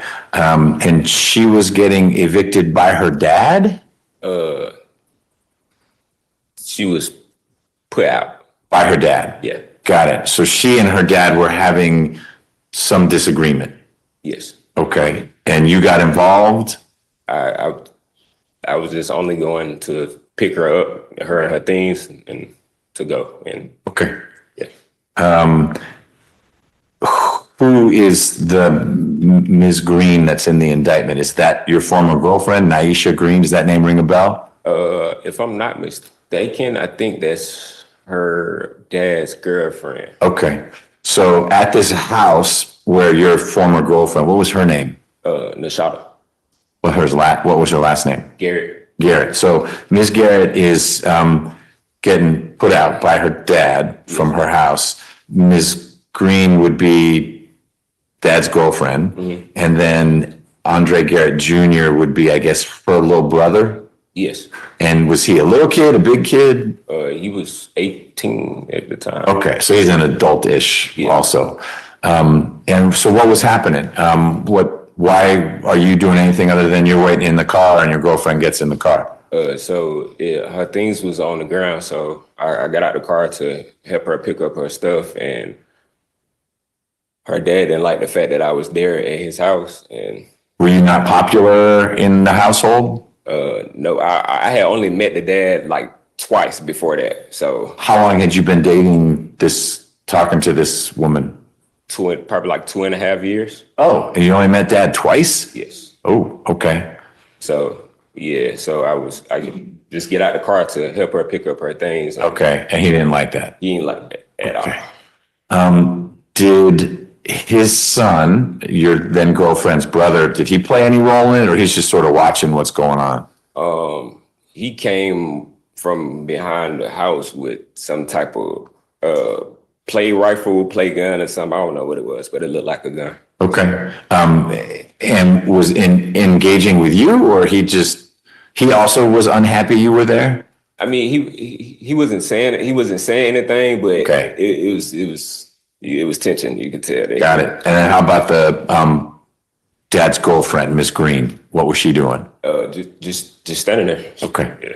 And what was the issue between your then girlfriend and her dad? Why was he kicking her out? So I learned that she was being disrespectful to him, and he crushed her lip and put her out. Okay. Got it. And had she called you to say, hey, come get me? Yeah, she sent me a text. It was like, can you come pick up me and the kids that she have and her stuff? So she had kids? Yeah. How many? 2 kids. All right. And were they out there when this all happened too? How many times did you shoot? It was 4. All at just Mr. Garrett Sr.? Yes. Okay. Did he ever shoot? No. Did he have a gun? Yes. Not the big gun that his son had? No. Okay. It was a handgun. Okay. And what did you have? I had a handgun as well. All right. Did you stay there afterwards, or did you hop in your car and drive away? I hopped in my car and drove away because I was nervous. I ain't know if it was going to continue to escalate. So did your then girlfriend hop in the car with you, or did she stay with her dad? She hopped in the car with me. With her kids too? Yes. You guys got out of there? Yes. How did you first get involved with the police? Did you turn yourself in and say, look, there was this incident and I was defending myself, or did they come find you and drag you out of your house? So I had got a call from the detective to tell me to turn myself in. So I had turned myself in I didn't turn myself in. I actually got locked up in Clayton County prior to turning myself in. So for this drug case? Yes. How long had you been not turning yourself in? I think the detective contacted me in like October, early October. So I was probably on the one for like a month. Okay. Yes. But instead of turning yourself in, you just coincidentally got scooped up in Clayton County. Yes. Okay. Anything else? No, sir. All right. And what you're saying, Ms. Rios, is that the former girlfriend, when she initially spoke with you, corroborated Mr. Stokes? I never spoke with her the first when he heard his version, and then I was having a hard time getting in touch with her. And finally my investigator got in touch with her, and she was saying a whole bunch of different stuff. I guess one of the things was he's letting me live back there. I'm not trying to basically piss him off. Oh, meaning I'm back home with my dad. Trying to go back home with my dad. Now is not the time to ruffle those feathers. Yeah. Okay. All right. Anything else, Mr. Stokes? No, sir. This job you have, what are the hours? So I do night shift, so I do 40-11, but I started doing double shift, so I do like 9 to 9. Lots of hours. And what days of the week? It's not set days, so they kind of mix up my schedule. If you are not available Saturdays and Sundays for a long time, is that going to affect the job, or they'll just know that they can't put you on a Saturday or a Sunday? No, it's not going to affect my job. Would you prefer that your weekends are different days of the week? Because there's nothing magic about Saturday, Sunday. Yeah. If it's better for you to be off Tuesday, Wednesday, because that's quieter times at the restaurant, it can be Tuesday, Wednesday. I don't really care. Okay. Do you have a preference? No, sir. Okay. You don't think? Because I had already, when I heard that about the weekend jail, I had already updated my availability. You blocked out all those weekends? Yeah. Okay. So Friday, Saturday, and Sunday, I can't work. Okay. All right.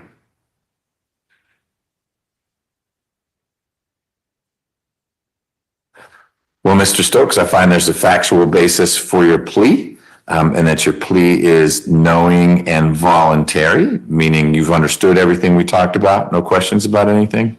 No, sir. Okay.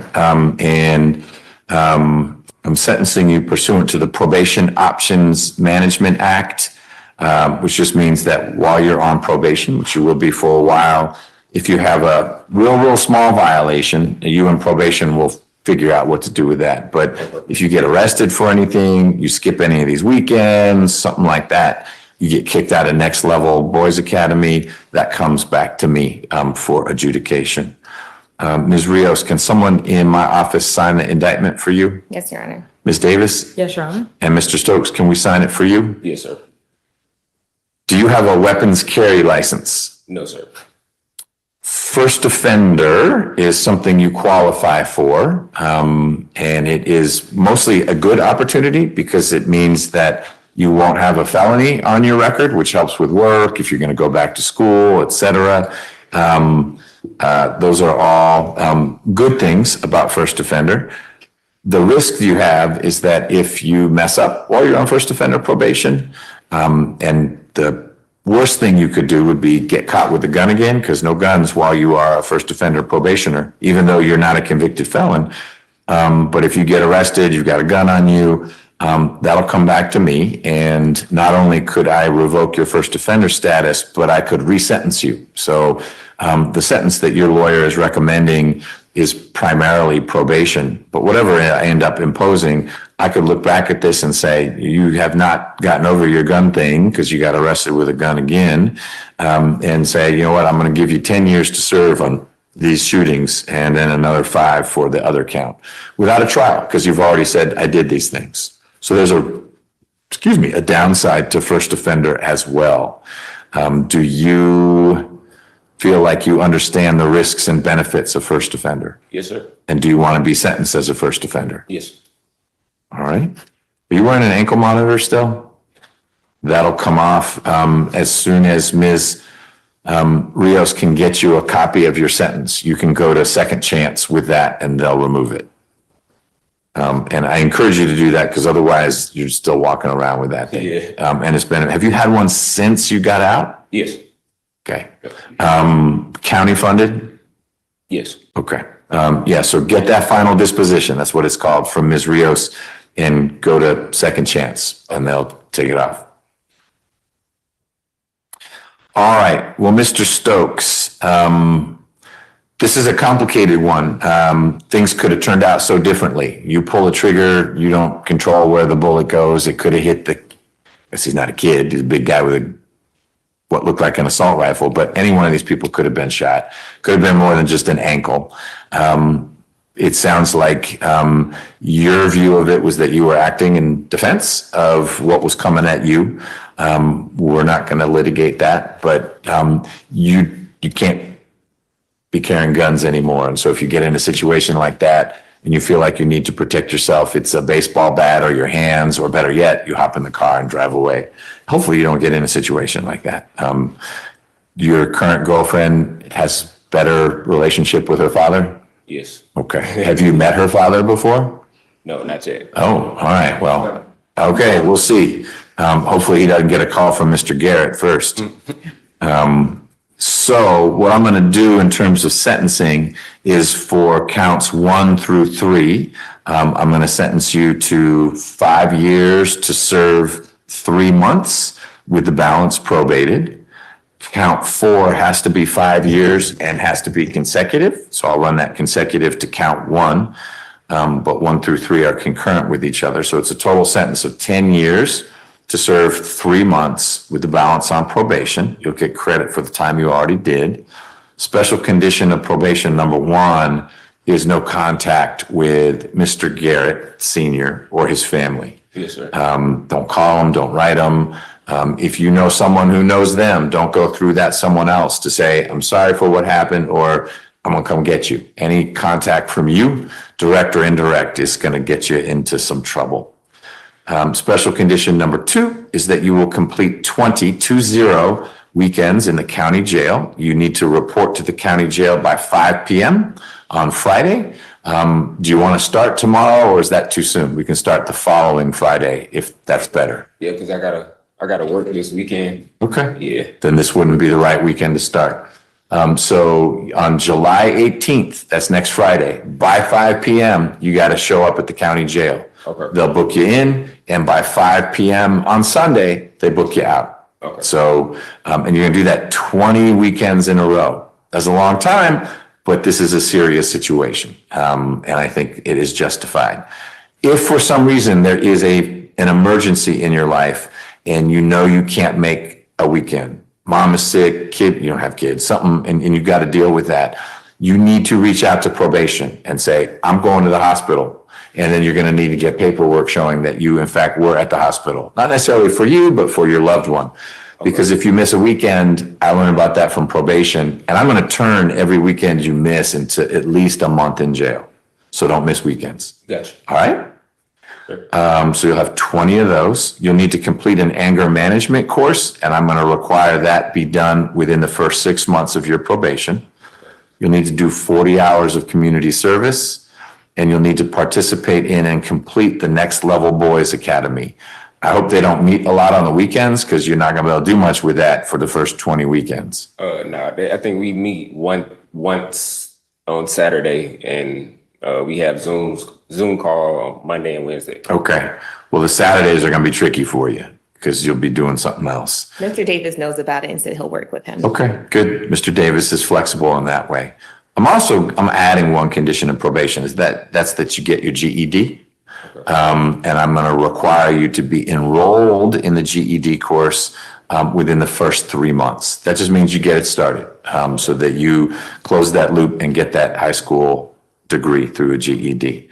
And I will set a behavioral incentive date of July 11th of 2029. So that's 4 years from now. What that means is if you've done everything that is expected of you in this sentence and there have been no new issues, then probation can ask to have your case shut down. By then you'll be 28. And if you have stayed out of trouble, you're on a great trajectory. And there's no reason to have someone looking over your shoulder anymore. Couple things to keep in mind. You've got this Clayton situation. And if they're not reaching out to you, they're not reaching out to you. That's an old case now. They may have decided they're not doing anything with it. But if it comes up, you got to go deal with it. Yes. And you'll want to let probation know that you're going to deal with that down in Clayton County.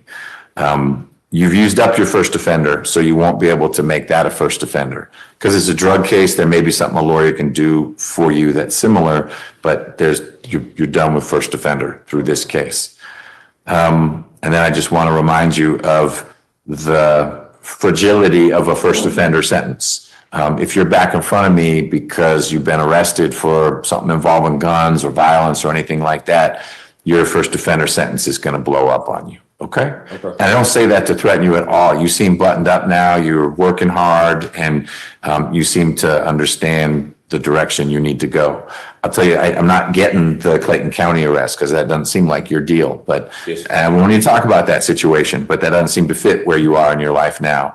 So I hope that doesn't come back to grab you in some way and that you're able to move forward. I think I covered everything. Ms. Davis, anything else in Mr. Stokes's case? No, Your Honor. Ms. Rios? Your Honor, thank you. Mr. Stokes, what county do you live in? DeKalb. DeKalb County. All right. Ms. Simpson, who's seated right there, is going to give you reporting instructions for probation. Okay.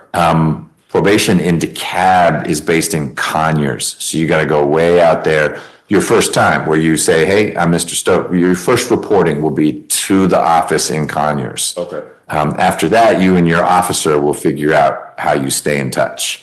Just make sure you make yourself available. If they have to work hard to find you, sometimes they just say, I'm going to get a warrant for the guy because I can't track Mr. Stokes down. So don't be scarce. Okay. All right? Yes, sir. Ms. Simpson? So Mr. Stokes, your reporting date will be July the 17th. Okay. PM. And I will give you a report instructions with the address and the contact info for that office. Okay. All right, so don't miss that reporting date, 8 a.m., July 17th. That's a week from today, way out in Conyers. Where do you live in DeKalb? Clarkston. Okay, It's not too far from Conyers. perfect. You're going. Well, if that's it, Mr. Stokes, I hope things go smoothly for you. Thank you. All right.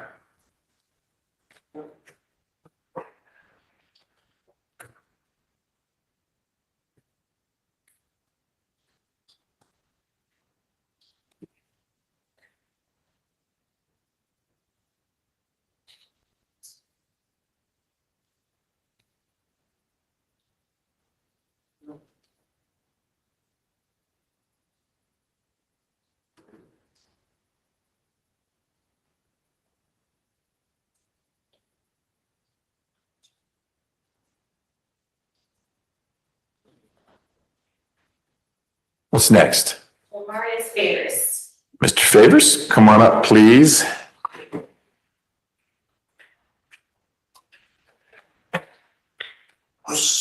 Stokes. Number 19.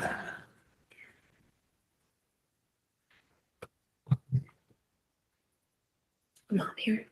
Yeah, man.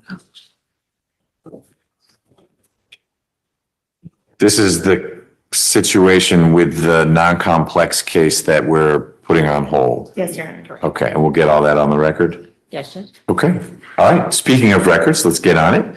This is position 19, 24 SC 005447, State versus Favors. Mr. Favors is here in court with Ms. Rios.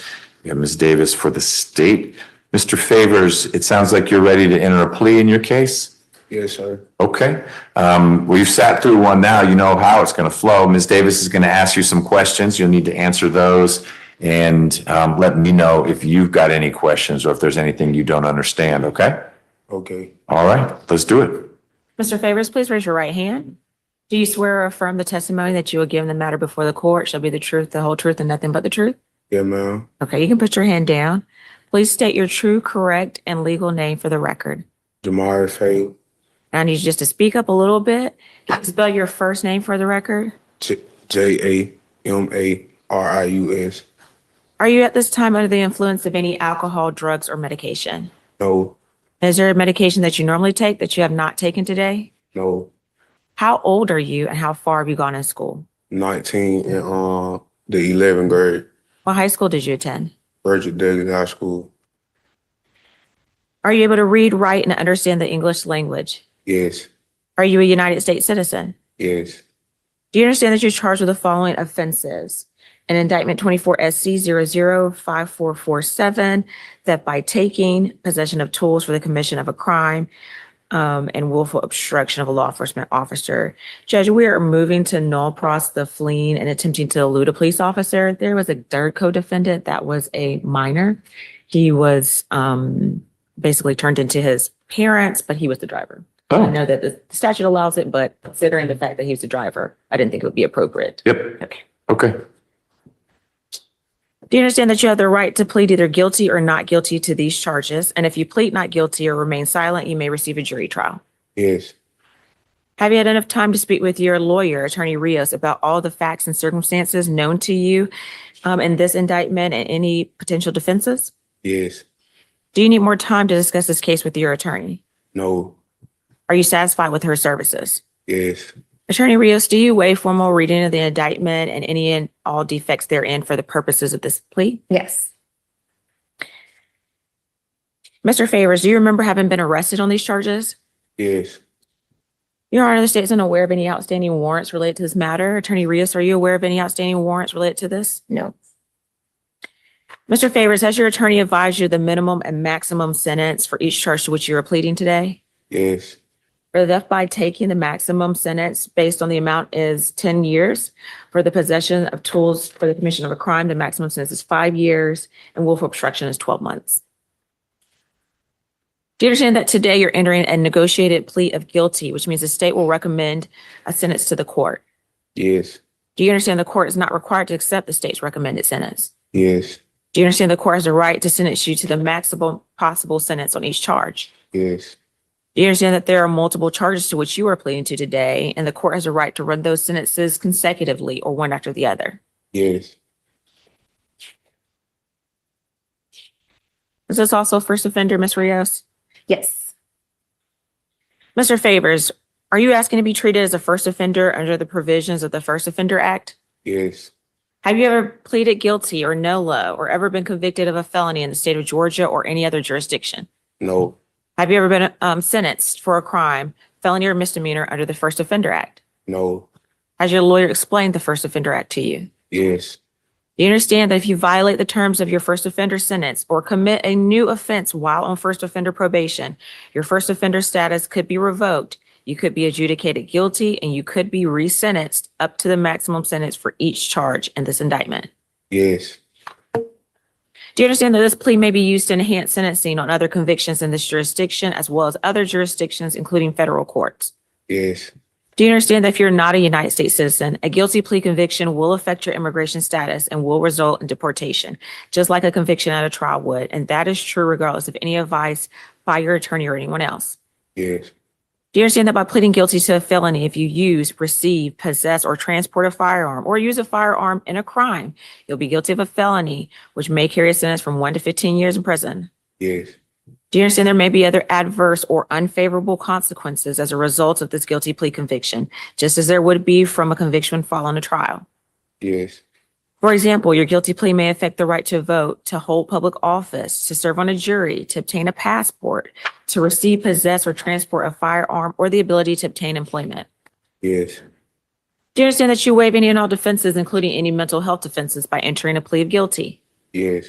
Do you understand that by pleading guilty, you're giving up the following rights: the right to a trial by jury, Yes. the right to remain silent and not incriminate yourself, Yes. the right to confront witnesses against you, Yes. the right to the assistance of counsel hired by you or to court-appointed counsel if you cannot afford an attorney in a trial of your case, Yes. the right to the presumption of innocence, Yes. the right to testify on your own behalf and to present other evidence, Yes. the right to subpoena witnesses and compel the production of evidence, Yes. the right to have the charges against you proved beyond a reasonable doubt, Yes. the right to appeal if convicted of these charges after a trial. Yes. Do you understand that you may have only a limited right to appeal this guilty plea conviction? Yes. Do you understand that you have only 4 years from today for the felony charge and 12 months from today for the misdemeanor charge to file a habeas corpus petition challenging the voluntariness of this guilty plea? Yes. How do you plead the charges? How do you plead to the charges in indictment 24 SC 005447 to theft by taking, possession of tools for the commission of a crime, and willful obstruction of a law enforcement officer? Say that again. How do you plead to the charges of theft by taking, possession of tools for the commission of a crime, and willful obstruction of a law enforcement officer? Guilty. Has anyone forced you, threatened you, or promised you anything to get you to enter this guilty plea? No. Is it your decision to waive these rights and enter a guilty plea because you are in fact guilty? Yes. Is this guilty plea freely and voluntarily given with the full knowledge of the charges against you? Yes. Your Honor, we believe that if this case were to go to trial, the record would show that on June 10th, 2024, about 5:30 in the morning, officers observed a 2016 Hyundai Elantra driving in the roadway without headlights. The officer, Officer Meha, initiated his emergency equipment, attempted to initiate a traffic stop. That traffic stop was disregarded. The vehicle was driven to Allen Temple Apartments. However, the incident occurred at 345 7th Street, Northeast Atlanta, Georgia, in Fulton County.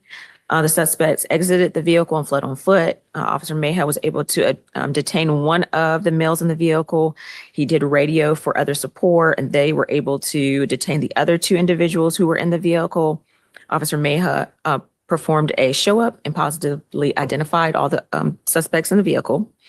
When they did observe the vehicle, they noticed the steering wheel column had been tampered with, window glass had been shattered, so there was forced entry. They located two window punchers, a glove and a ski mask. This vehicle belonged to Miss Emily Chansey. She had parked the vehicle the day before, and when she went out on June 10th to 7 o'clock in the morning to go to her vehicle, she discovered that it had been stolen. So the state is recommending a probated sentence. I believe the defendant has two cycles, both similar kind of set of facts in 2024. That second case is 24 SC 005327. We are offering the defendant 3 years probation. He'll be required to do an anti-theft course, 50 hours community service, obtain his GED, or remain employed. He is to have no contact with his co-defendants in both cases, Mr. Darshawn Taylor and Mr. Trayvon Willis. If Mr. Favors can successfully complete the terms and conditions of the probation, then the state would be moving to null pros the second case. This was a candidate that we thought would be eligible for diversion, but because of the second case at the same time, he was not able to be accepted. Okay.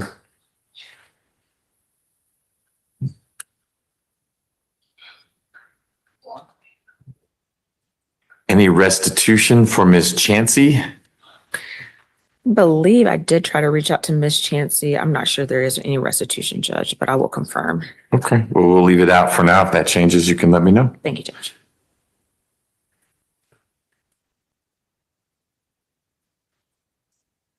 Ms. Jackson, any criminal history information on Mr. Favors?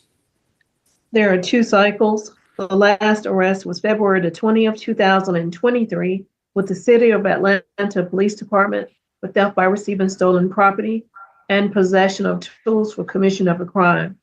There was no disposition for that arrest, Your Honor, and there are no convictions. Nothing in addition. Thank you. Ms. Rios? Yes, Your Honor. Mr. Favors is 19 years old. He lives here with his mom. I believe she's here. And he has 4 siblings. He was previously working at a warehouse, but right now he's unemployed. I did reach out to the At Promise program. He did have a meeting with them, and I think at 4 p.m. today, he's supposed to meet with them again. And so he's going to go through them to get his GED. They also offer case management services and forgot the list of things, other like help with work. And they have another program, but he has to get his GED before that. And then he can go to the other program that is also like life building skills. And so I think that would be a good thing for him. It seems like he's still very, very young and he's on the verge of things can turn around. And I think with this program, I didn't even know about this program until Ms. Davis told me to look into it. And so it seems to have a lot of stuff, and they even give like a stipend, I believe. So hopefully with that, he'll be on the right track. Okay, sounds good. Mr. Favors, anything you want to add about this situation? No. No. Okay. I missed one part because I was reading in your case file. I know you're 19 and Ms. Davis asked you how far you went in school. How far did you go in school? 11th grade. Okay, and where was that? Virgin Daily High School. All right. Okay. And you stay right now with your mom? Yeah. And then you have brothers and sisters who stay there too? Yes. How many? 4. Are they older or younger? Younger. You're the oldest? Yes. Okay. And mom is here where? Right there. Hi, Mom. I'm all right. Thank you for being here. All right, Mr. Favors, you don't have to keep standing. I just wanted to know which one was Mom. I find there's a factual basis for your plea, and that your plea is knowing, meaning you've understood what we talked about, and voluntary. No one's forced you to enter this plea. Do you agree with that? Yes. Okay. You don't have questions about anything? No. So I'm going to sentence you pursuant to the Probation Options Management Act. And all that means, Mr. Favors, is that while you're on probation, I hope you have no problems, but if you have a little problem, maybe you miss a meeting or something, you and probation will figure out what to do about that. But if it's a bigger problem, you get arrested again, you're driving in a stolen car, that comes back to me and we'll work through that. Ms. Rios, can someone in my office sign the indictment for you? Yes, Your Honor. Ms. Davis? Yes, Your Honor. And Mr. Favors, can we sign it for you, indicating your plea? Yes. All right. Tell me what you think first offender is. To be honest, I don't even really know. Okay, I'm going to tell you a little bit about it because I think you're asking to be sentenced as a first offender. So you just pled guilty to some felonies. So you would be, if I don't sentence you as a first offender, you'd be a convicted felon. Means you can never have a gun, means you cannot vote. It's going to be harder to get a job because a lot of job applications, one of the first questions after what's your name is, are you a convicted felon? And you would be if I don't sentence you as a first offender. A first offender, which you qualify for because you haven't been convicted before, is sort of a second chance. We really could call it second chance, but we call it first offender. If you do well on your sentence and you finish your sentence with no big problems, then we erase this. It's like it never happened. And that helps if you're trying to work or go back to school or whatever. That's the good part of first offender. But there's a risk if you aren't so sure that you're done running around with folks like Darshawn Taylor and your co-defendant in the other case, stealing cars, and you get arrested again, then first offender actually gets real messy for you because we would not have a trial, we'd have a hearing, but the state would just have to convince me a little bit that you got in trouble again, and then I could resentence you in your case. And I've got 10, 15, 16 years to work with. So right now you'd be getting a sentence that's just probation. But if we're back here in 6 months, a year, and Mr. Favors has gotten arrested again, I might revoke 4 or 5 years and it becomes a conviction. So it gets kind of messy real quickly, this first offender thing. If you're pretty sure you're not going to get in trouble anymore, first offender is a good idea. But if you aren't so sure which way you're heading, then first offender is a pretty risky thing to do. Does that help you better understand what it is? Yes. Do you want to talk about it with your lawyer or do you feel like you understand it? I understand. Do you want to be sentenced as a first offender? Yes. Okay, well, we'll do that. So, Mr. Favors, what I'm going to do on count 1 is sentence you to 3 years, count 2, 3 years, and count 4, count 4 is 3 years, count 3 has been dismissed. I'm sorry, count 4 is 12 months. They're all running at the same time. So it's a 3-year sentence. It's probated, so it's all on probation. Special condition of probation number 1 is that you get to the At Promise Center and enroll in their GED program. You need to do that within the first month of your probation. Okay? All right. And then I'm going to encourage you to do other programming at the At Promise Center, but I haven't figured out how to get that into a sentence yet. I have to talk with the At Promise folks, but I know the GED piece you're going to do. Number 2, you are going to complete 100 hours of community service, but you've got your whole sentence to do that. You just need to make sure you've done the first 30 hours of community service in the first 3 months of your probation. No contact with your co-defendants in your 2 cases. And you're going to take an anti-theft course. So GED at Promise Center, community service, anti-theft course, no contact with Mr. Taylor or the defendant in your other case. And I will put on judicial hold 24 SC 005327. That's your other case. Okay? Do you have any questions about anything we talked about? No. Tell me what county you live in. Fulton County. All right. Ms. Simpson is going to give you some probation reporting instructions. She's going to, in the end, hand you a piece of paper that has the date and time that you have to show up at the probation office. Do not miss that appointment, because if you do, they're just going to send me a warrant if you're not there, okay? Yes, sir. All right. Any questions about anything? No. What are you doing this weekend? Nah. Nothing? You're going to just sit in a chair and stare at the wall all weekend? Oh, no. Nah. So what are you going to do this weekend? I don't know. You're going to hang out with friends, take care. How young is your youngest brother or sister? Like 10, I think. They live with you? Yes. All right. So 10? Yes. Do you ever watch them, or is that a bad idea for you to be in charge? No, I don't watch them. You don't watch them? No. Okay. So what are you going to do this weekend? I'm be in the house. Why are you gonna stay in the house all weekend? Cause I don't know. I don't go outside like that. All right, well, that's what you're gonna do for the weekend. Ms. Davis, anything else in Mr. Favors' case? No, Your Honor. Ms. Rios? Just one thing, since there was a bench warrant attached to the other case, will you take care of that and take that out? And I don't know how that works. If you'll reach out to Ms. Nelson about that, yes, Okay. because here's Mr. Favors and he's gonna be on probation, so we're gonna know how to find him. Okay. Sure, Thank happy to do that. Ms. Simpson?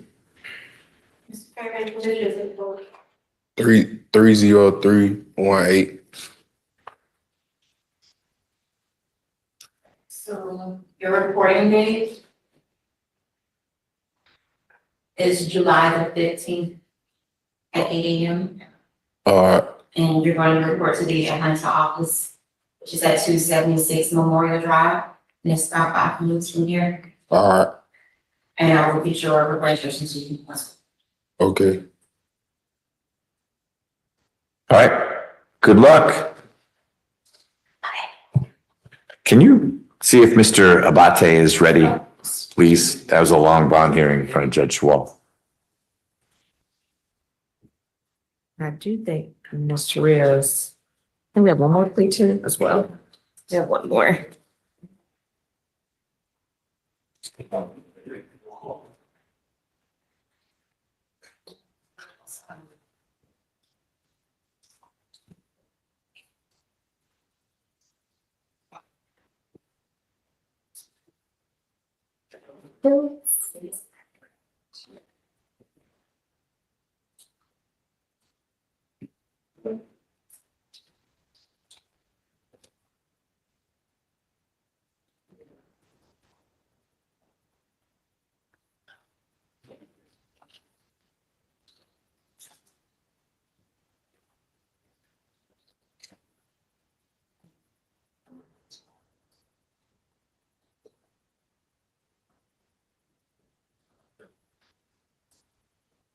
Who do we have here? Wait, Mr. Fields. Kendall Fields. All right.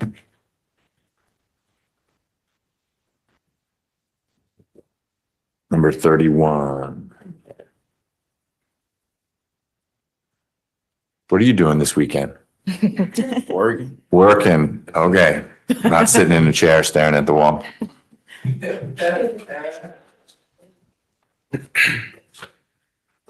Are you ready, Ms. Davis? Yes, Judge, I'm ready. Okay, well, let's do this one while we're waiting on Mr. Bate. You did text him? I did. Excellent, thank you. Ms. Rivers, you good? Yes. All right, this is position 31, 25 SC 000199, State versus Kendall Fields. Mr. Fields is here in court with Ms. Rios. Ms. Davis is here for the state. And Mr. Fields, you've now sat through a few pleas, so I think you understand what the flow is going to be like. But Ms. Rios says you're ready to enter a plea. Is that right? Yes. Okay. When you're ready, Ms. Davis. Mr. Fields, thank you. You've raised your right hand. Do you swear or affirm the testimony that you will provide in the matter before the court will be the whole truth and nothing but the truth? Yes. Okay, you can put your hand down. Please state your true, correct, and legal name for the record. Kendall LaShawn Fields. Can you spell your first name for the record? Kendall. Are you at this time under the influence of any alcohol, drugs, or medication? No. Is there any medication that you normally take that you have not taken today? No. How old are you and how far have you gone in school? 25, 3 years of college with a plan to complete. And where did you attend college? Morehouse College. You going back to Morehouse or somewhere else? That's the plan. I'm too far in. I mean, it doesn't have to be Morehouse though. I mean, you got the credits you got, but you, If my credits are set up, it might have to be. okay. But that's your plan, is to go back there anyway. When did you stop? COVID made things foggy. My last enrollment year, I think, was 2022, 2023. Okay. And you, based on credits, you think just 1 year left? Yes, sir. No, I know for a fact. Okay. Are you able to read, write, and understand the English language? Yes. Are you a United States citizen? Yes. Do you understand that you're charged with the following offenses in indictment 25 SC 000199?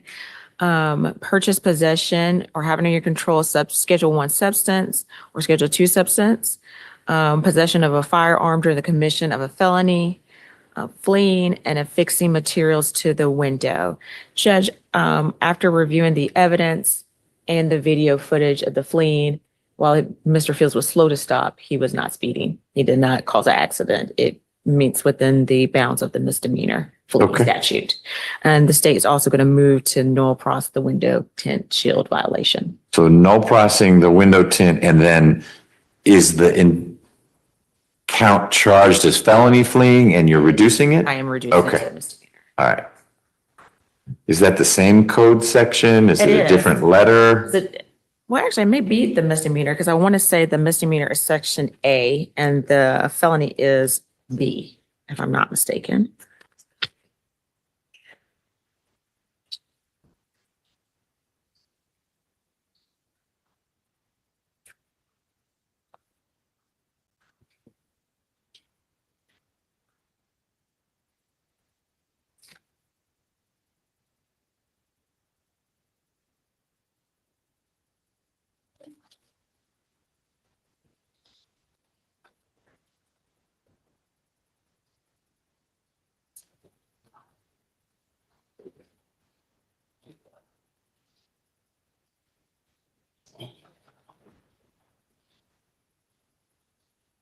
Ms. Rios, you can correct me if I'm.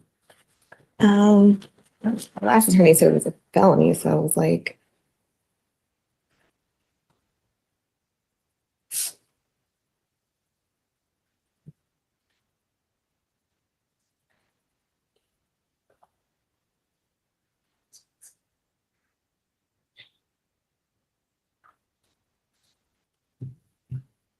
Yes, that's correct. Subsection A is a high and aggravated misdemeanor. Okay. Okay. Got it. So it's charged that way. Yes. All right. Mr. Fields, do you understand that you have the right to plead either guilty or not guilty to these charges? And if you plead not guilty or remain silent, you may receive a jury trial. Yeah. Have you had enough time to speak with your lawyer, Attorney Rios, about all the facts and circumstances known to you regarding the charges in this indictment, including any potential defenses? Yes. Do you need more time to discuss this case with your attorney? No. Are you satisfied with her services? Yes. Attorney Rios, do you waive formal reading of this indictment and any or all defects therein for the purposes of this plea? yes, Mr. Fields, do you remember having been arrested on these charges? Yes. Your Honor, the state is unaware of any outstanding warrants related to these charges. Attorney Rios, are you aware of any outstanding warrants related to this matter? no, Mr. Fields, has your attorney advised you of the minimum and maximum sentence for each charge to which you're pleading to today? Yes. For the possession of a controlled substance, the maximum sentence, I believe based on the amount, is 8 years. The possession of a firearm during the commission of a felony is 5 years consecutive. The fleeing is a misdemeanor, which would be 12 months. Do you understand that today you're entering a negotiated plea? So there's one more count. There are 5 counts in the indictment. I know you dismissed count 5, which I think is window tint. Correct. But count 2 is that the handgun serial number had been removed. I'm not no processing that. Okay. The maximum sentence for that charge is 5 years. Okay.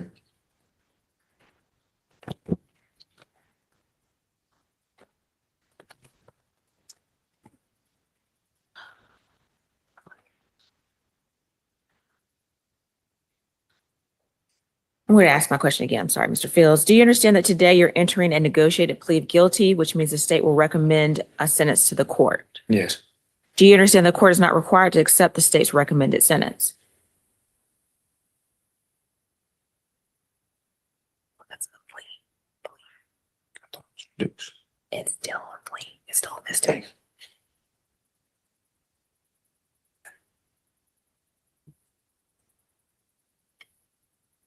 Repeat your question, please.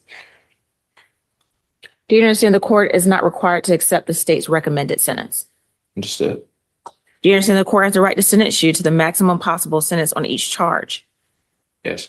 Do you understand that there are multiple charges to which you are pleading guilty today, and the court has the right to run those sentences consecutively or one after the other? Yeah.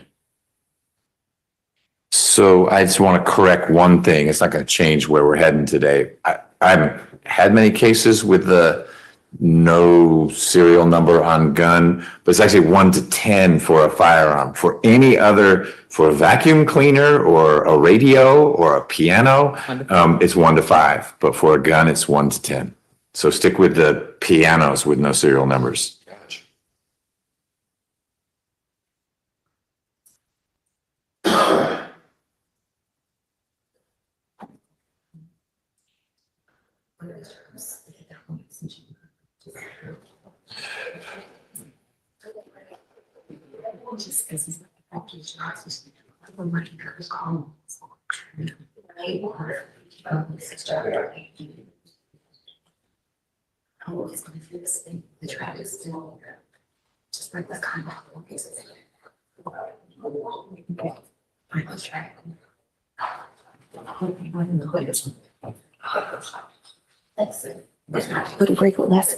My apologies, Judge.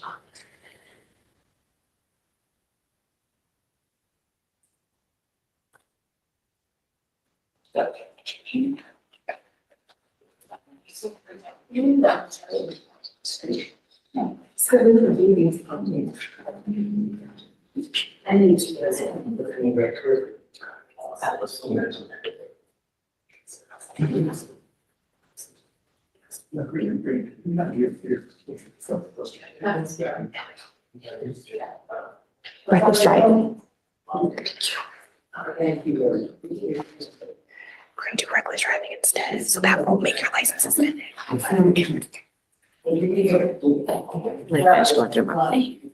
Judge, let me know when if you're, I'm sorry, we had a side. Oh, I'm good. No, I was waiting on you. I know Ms. Rios was doing some shuttle diplomacy. Yes. So I'm just reading the arrest warrant. Okay, and I would like to clarify at the end, the Okay. charges, if that's okay. Just to Okay. make sure nothing else is missed. Okay. There's a concern about a driver's license.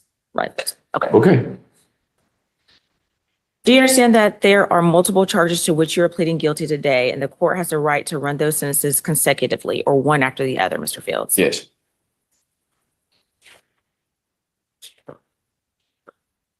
Do you understand that this plea may be used to enhance sentencing and other convictions in this jurisdiction, as well as other jurisdictions, including federal courts? Yes. Do you understand that if you're not a United States citizen, a guilty plea conviction will affect your immigration status and will result in deportation, just like a conviction at a trial would? And that is true regardless of any advice by your attorney or anyone else. Yes. Do you understand that by pleading guilty to a felony, if you use, receive, possess, or transport a firearm, or use a firearm in a crime, you'll be guilty of a felony, which may carry a sentence from 1 to 15 years in prison? Yes. Do you understand there may be other adverse or unfavorable consequences as a result of this guilty plea conviction, just as there would be from a conviction following a trial? Yes. For example, your guilty plea may affect the right to vote, to hold public office, to serve on a jury, to obtain a passport, to receive, possess, or transport a firearm, or the ability to obtain employment. Yes. Do you understand that you waive any and all defenses, including any mental health defenses, by entering a plea of guilty? Yes. Do you understand that by pleading guilty, you're giving up the following rights: the right to a trial by jury, Yes. the right to remain silent and not incriminate yourself, Yes. the right to confront witnesses against you, Yes. the right to the assistance of counsel hired by you or court-appointed counsel if you cannot afford an attorney at a trial of your case, Yes. the right to the presumption of innocence, Yes. the right to testify on your own behalf and to present other evidence, Yes. the right to subpoena witnesses and compel the production of evidence, Yes. the right to have the charges against you proved beyond a reasonable doubt, Yes. the right to appeal if convicted of these charges after a trial. Yes. Do you understand that you may have only a limited right to appeal this guilty plea conviction? Yes. Do you understand that you have only 4 years from today for a felony charge and 12 months from today for a misdemeanor charge to file a habeas corpus petition challenging the voluntariness of this plea? Yes. How do you plead to the charges in indictment 25 SC 00199? And just hold off for a second. So Judge, we're moving forward with the possession of a controlled substance, the altered mark on the weapon, and I am amending the fleeing charge to a reckless driving. Okay. And I have no objection to the defendant pleading nolo, so that his license may not be impacted and may not receive any points for the reckless driving offense. I am null processing the affixing tint to the window shields. And you're also going forward with the possession of a firearm during commission of a felony? Correct. Thank you, Okay. Judge. Still this one. So the fleeing is now reckless driving, Yes, Judge. which is a misdemeanor. Yes. Okay. And that's not going to help his driver's license, but you're saying that won't cause him to forfeit the driver's license? Correct. If the judge or if the court allows a NOLO on that charge, if he has not done it in the last 5 years, then he should not receive any points. And that is what you would get for reckless driving. You get points, Okay. which could cause your license to be suspended depending on how many other traffic offenses he has. Okay. But the NOLO is only to the reckless driving, not to all the other stuff? Correct. Okay. Yes, only limited to the Title 40 offense. Okay. How do you plead? Guilty. To all the charges? Except the guilty on everything except the reckless. That's Yes, guilty except for the reckless. That's NOLO. Mhm. Say it. Oh, that's NOLO. Has So anyone? we're clear for the record, that's count 4. So it's guilty to counts 1, 2, and 3, which is drugs, altered serial number, and firearm. That's guilty. Count 4 is NOLO to the reduced charge of reckless conduct. Count 5, the state is dismissed. You agree with that? Yes. Okay. Has anyone forced you, threatened you, or promised you anything to get you to enter this guilty plea? No. Is it your decision to waive these rights and enter this plea because you are in fact guilty? Yes. Is this plea freely and voluntarily given with the full knowledge of the charges against you? Yes. Your Honor, the state believes at trial we would show that on, First offender colloquy, we might be able to do it because he did conditional discharge. okay.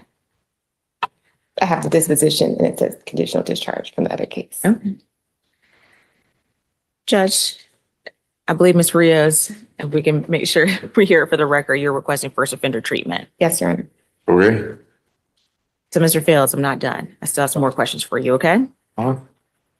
Are you asking to be treated as a first offender under the provisions of the First Offender Act? Yes. Have you ever pleaded guilty or NOLO or ever been convicted of a felony in the state of Georgia or any jurisdiction? No. Have you ever been sentenced for any crime for felony or misdemeanor under the First Offender Act? No. Has your lawyer explained the First Offender Act to you? Yes. Do you understand that if you violate the terms of your first offender sentence or commit a new offense while on first offender probation, your first offender status could be revoked, you could be adjudicated guilty, and you could be resentenced up to the maximum sentence for each charge in this indictment? Yes. Your Honor, the state believes if this case were to go to trial, the record would show that on March 18, 2023, Officer Gonzalez with the Georgia State Patrol observed a white Kia Optima traveling westbound on Virginia Avenue with dark window tint. At that time, the officer activated his emergency equipment, attempted to initiate a traffic stop. It did take Mr. Fields about a minute or so to pull over. It looked like he made a turn into the interstate and then finally brought it to a rest on, I guess, just past the ramp of the interstate, but he was traveling at a regular speed. Upon making contact with the defendant, the officer noticed the distinct smell of marijuana coming from inside the vehicle. He initiated a search after he detained the defendant based on that suspicion, that articulable suspicion of marijuana. He did locate some marijuana as well. He also located 4 pills, and the drugs were tested, which came back as less than 3 grams of methamphetamine. He also recovered from the vehicle a firearm, and that firearm had some of the serial numbers, I guess, filed off. And so that is why he was charged with that count of the indictment. All right. We are asking for a sentence of 6 years probation, a drug and alcohol evaluation, treatment if treatment is required, 40 hours community service. And because Mr. Fields has a high school diploma or GED, we're asked that he remain employed during the duration of this probation. All right. Let me check one thing.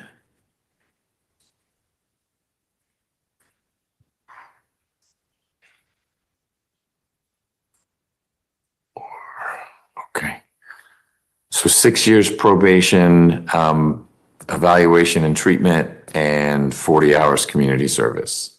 And then working if he's not, I mean, if he's full-time at Morehouse, he doesn't need to be working. Correct. Yes. Okay. Thank you. All right.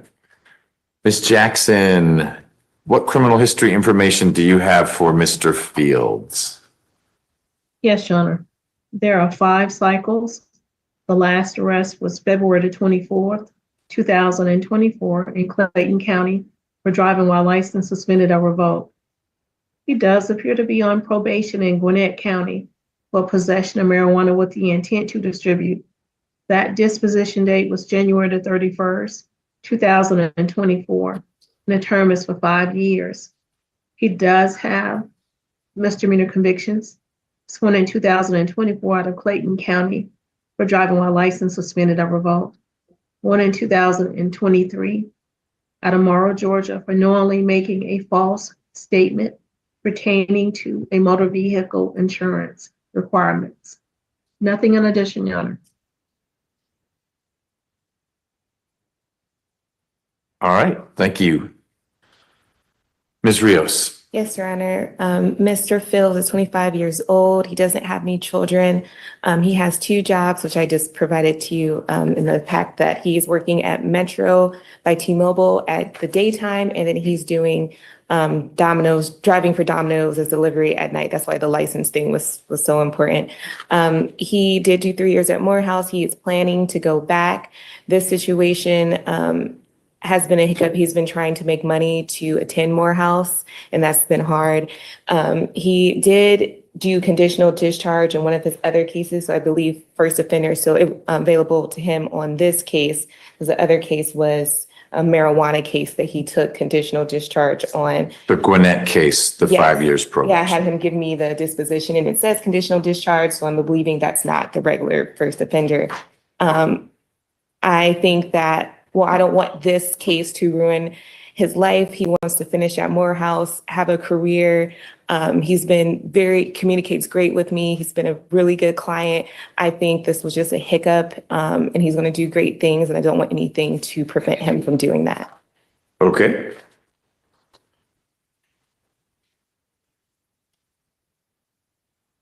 Mr. Fields, what do you want to tell me about what was going on in your life then, when it seems like maybe you had a side hustle that could get you in some trouble, versus what's going on in your life now? This all starts and hopefully at some point ends with Morehouse. COVID happened during my sophomore year. And so it was a struggle getting through sophomore and junior year. When senior year came, I was basically out of financial aid. And so at the time when I was arrested, I was actually on the way to work at my night job at Amazon at the time. And indeed, I did, try to make more money to college students and everything, to just try to get through and try to fund my college career and potentially pursue sports journalism. And so I got pulled over once, and that also took a turn, and instantly transitioned into just trying to work my butt off, working 2 jobs currently. Don't plan on getting rid of those jobs unless I get a raise or promotion, to eventually complete the mission and finish my last 2 semesters. Got about 30 credit hours. That's been the main goal. I'm not from here, have no family, no support, don't have anybody, putting money in my account. So I'm really just trying to make it work out. And I did make a couple wrong decisions and choices that I quickly noticed it's not the lane or avenue I need to take. And since then, I've kind of been on the straight and narrow, just working hard. And because of that, very big in my religion as well. Because of that, I do feel like God's been blessing me and things have been kind of unfolding the right way by doing things the right way. So as far as that, nothing left to say. Where are you from? St. Louis, Missouri. Do you still have family back there? All of them, everybody. No one out here? Nobody, not even a second cousin. Sports journalism, is that a major at Morehouse? Yes, sir. Journalism was the major, minor in sports. That's what I'm pursuing now. Okay. Did you do anything while there to pursue that? Were you on the announcing games or writing in the paper or what? Fun, actually. I was a part of the paper, the Maroon Tiger is what we call it. I was just the editor, but it was a good group there. I was also on my freshman year, a part of the football team for that 1 year. We weren't that good, so don't look up the stats. I also got an opportunity for about a year and a half to be a radio personality from my hometown while I was in here in Atlanta during COVID. Dabbled a little bit in film as well. So a lot of network building in the last couple of years. Just hoping to see, if it could take me somewhere. When you graduate, is the plan to take those skills back to St. Louis, or you'll go wherever you find something? Kind of going wherever the best and, most beneficial opportunities present. I doubt it's my small town of St. Louis. Atlanta's a great big city with plenty of opportunity, especially in media. And so we'll see what happens here. Maybe California, maybe somewhere else, wherever the wind takes me for the most part. Okay. Well, Mr. Fields, I'm going to jump to the end briefly, and then we'll march through the parts you and I need to. You're using up your 9th life here. It sounds like in Gwinnett, you got conditional discharge. You're going to get first offender here. If there's a next time, I hope there's not.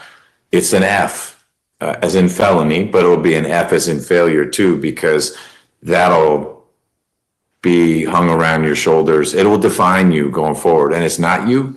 And I just share that to let you know you're out of chances. And so if finances get complicated, you have to do a different hustle.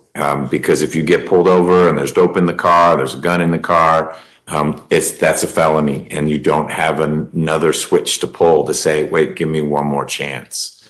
So just keep that in mind. It sounds like you've got a good plan for yourself that has you heading in a direction that has nothing to do with this other stuff, which is great. I just hope you're able to achieve that. So I find a factual basis for your plea, and that your plea is knowing and voluntary. Do you agree that no one's forcing you to enter this plea and you understand everything we've been talking about? Yes, sir. Good. I am sentencing you pursuant to the Probation Options Management Act.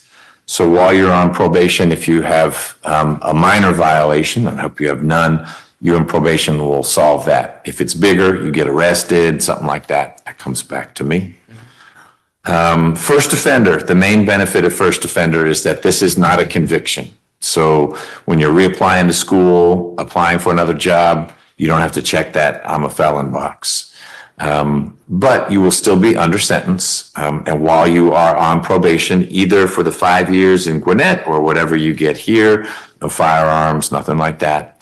The bad part of first offender would be self-inflicted, but if you do get in trouble again, then not only do you have the new charges, but you'd come back here, and depending on the seriousness and nature of whatever that trouble was, I could resentence you up to the maximum. That'd be pretty bad for me to max you out, but you've got a fair number of years, 23 plus the misdemeanor, so 24 years all told if we add it all up.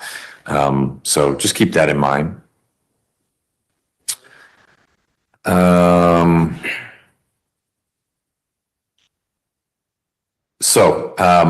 Ms. Rios, can someone in my office sign the indictment on your behalf? Yes, Your Honor. Ms. Davis? Yes, Judge. And Mr. Fields, can we electronically sign your name indicating guilty plea as to counts 1, 2, and 3, and then a nolo plea as to count 4? Yes, sir. All right, we'll do that. I am going to sentence you on count 1 and 2 to 1 year.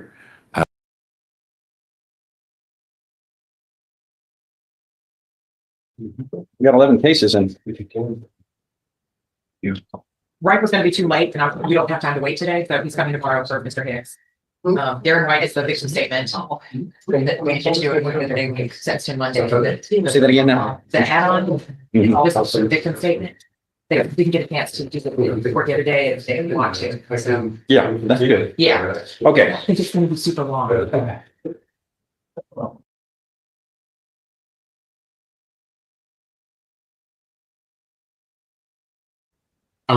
There's an issue as far as his mental, I don't think, it's not competency, I believe he's competent, but it's cognitive functioning, I suppose, a bit polite way of saying that. I've attached an exhibit to the motion to suppress his confession that Adam rates an evaluation that was conducted in 2018 by Dr. Hamza.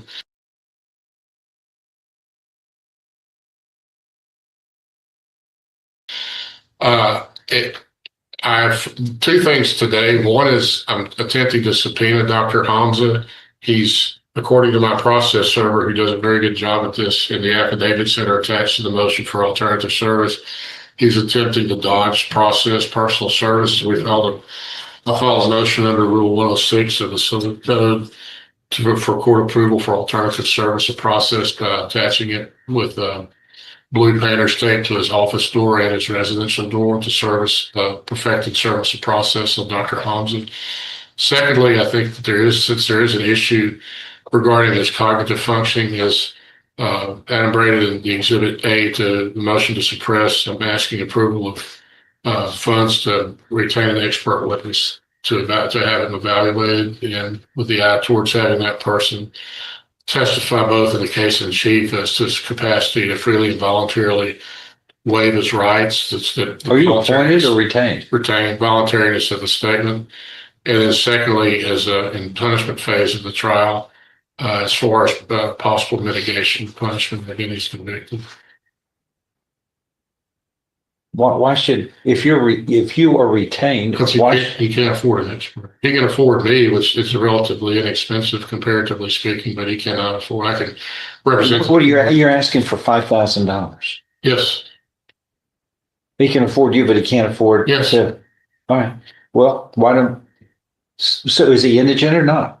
Well, he's practically indigent. Is he indigent or not? I believe him to be indigent. Well, then we'll get a court-appointed attorney to represent him.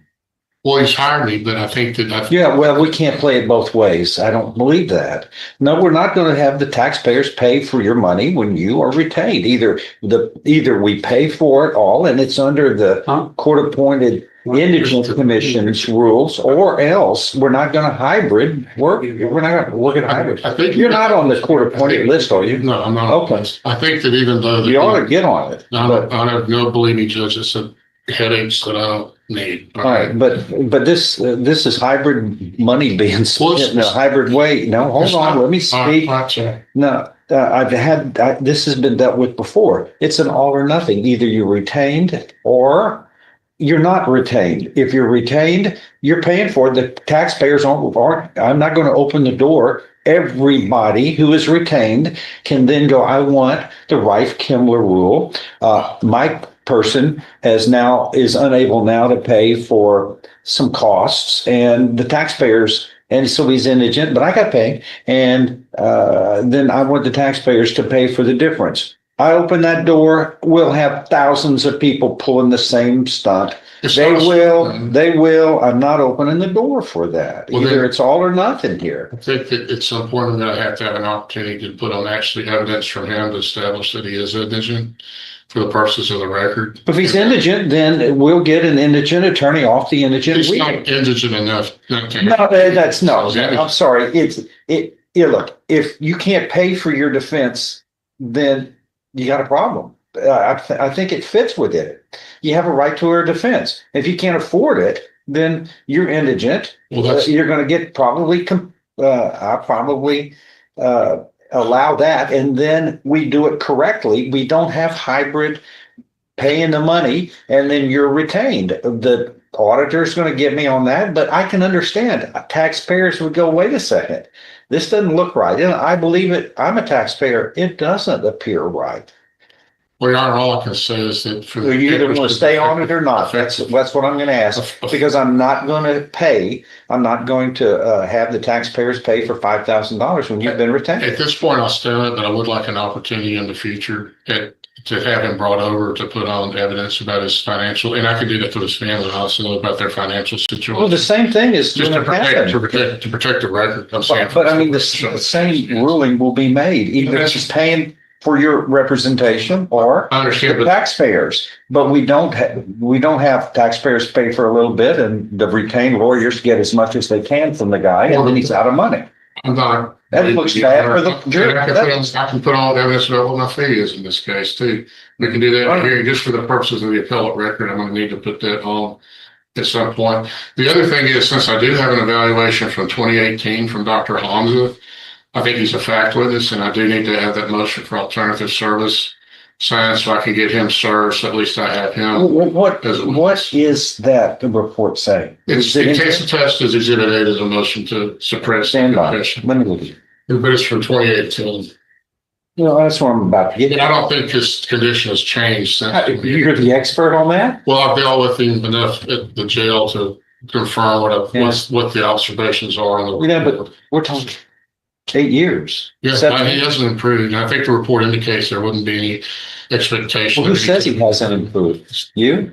Well, based upon my interactions with him, while I believe him to be competent, I think that his behavior now and abilities now are consistent with what the report attached to Exhibit A indicates his condition in 2018.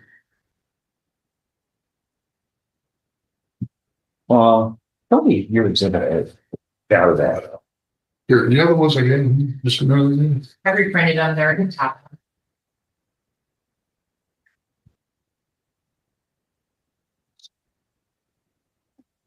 Oh, was this it? Attached to the first amended motion to suppress? Right, that.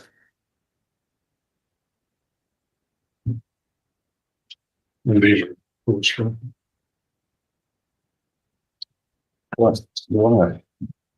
my practice has always been to get an updated report. I believe him to be mentally competent. That's a low standard compared to the standard for voluntariness. It's just two different standards. And again, for punishment purposes as well for mitigation.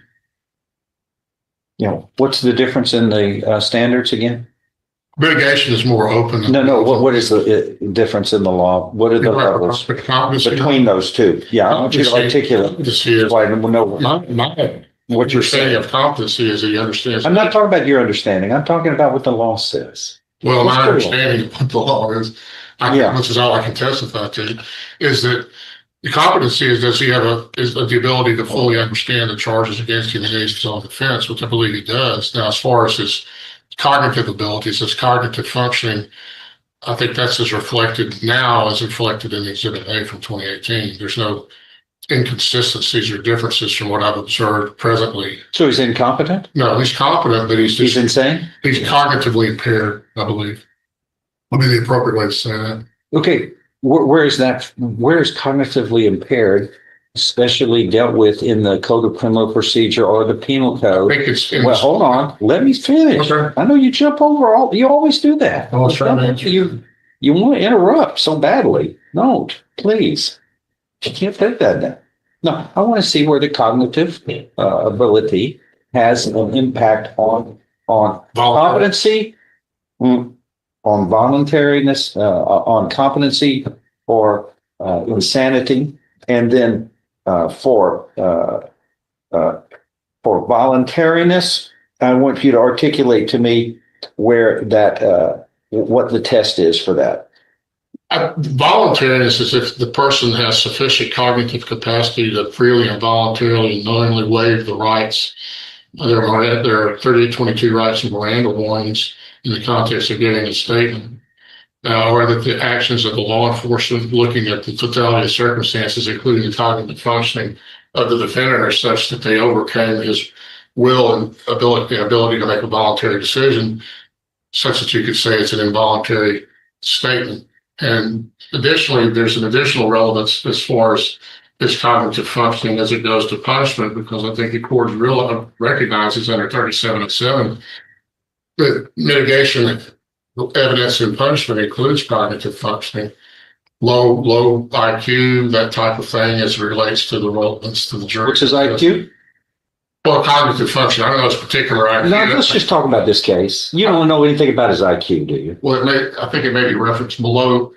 I think it references below average. I know what is his, but it doesn't have a numerical standard. Okay. That's why I need an expert witness, Your Honor. If the court would prove it, I could answer that question. The neuropsychological results revealed indicate moderate cognitive and memory deficits. Correct. That's from 2018. I see nothing to contradict that matter. Okay. Explain to me exactly what the point is on what you need to represent him based upon that sentence. That's the summary of everything. What is that? Whether he has a sufficient cognitive capacity to knowingly and voluntarily waive his rights, or in combination with the police tactics, his cognitive functioning was such that it was overborne and he did not freely and voluntarily waive his rights. Mm-hmm. Such that we had involuntary statement. And I think that's what this guy says. Well, he doesn't say that his will was overborne in this particular context. No, it says he has low function.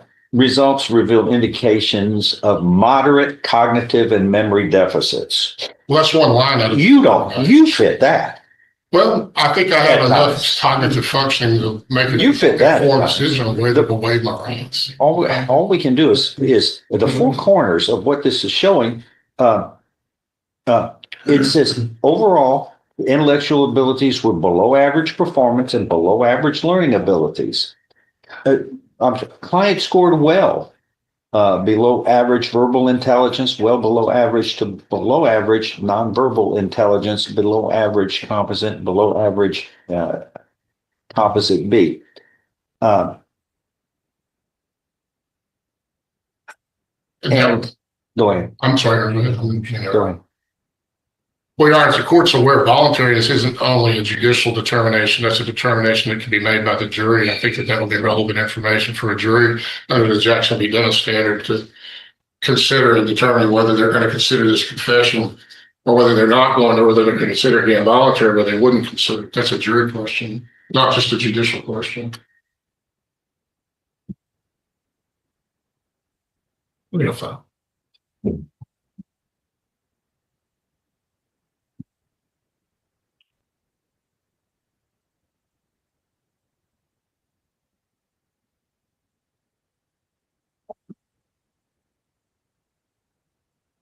Again, recognize, Your Honor, this is a murder case. So it's not like I'm asking for an expert witness in a lesser type of offense.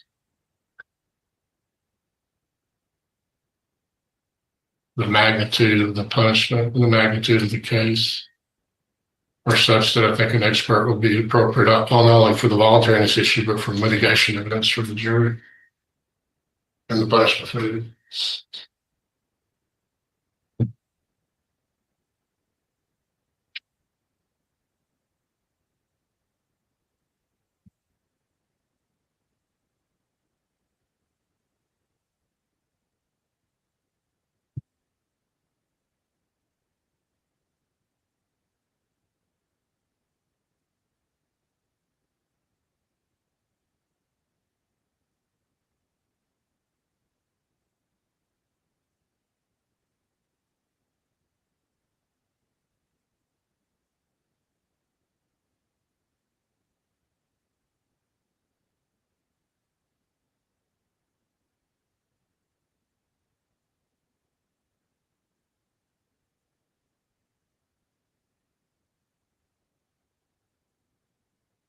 Yeah, I might be able to get one for less than 5,000. I don't know. That's another thing too. I would be parsimonious when it comes to distribution of county funds. Well, I'm not going to let you touch them. No, that's fine. I'll just have to see what they would accept. And again, if I can get Dr. Hamza's subpoena, I might be able to resolve that.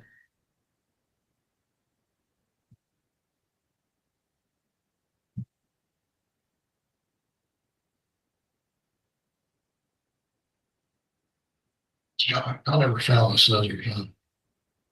Don't have this other. Just remember, this was a voluntary statement. It wasn't one in custody. He was taken, let go when he's through. Well, that's the whole question of whether or not true.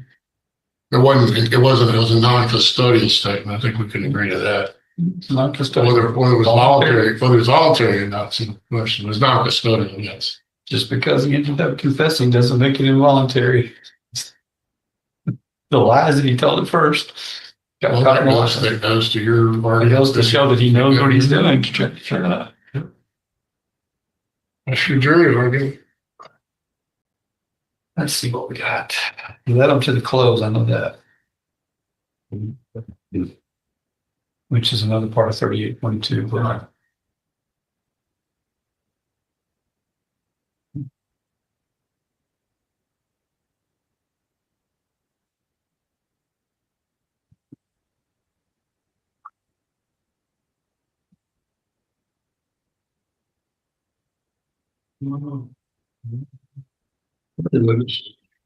We're trying to think all the trial and then, I'll do that probably in the next week or two. I'm working on the next murder case first. first murder.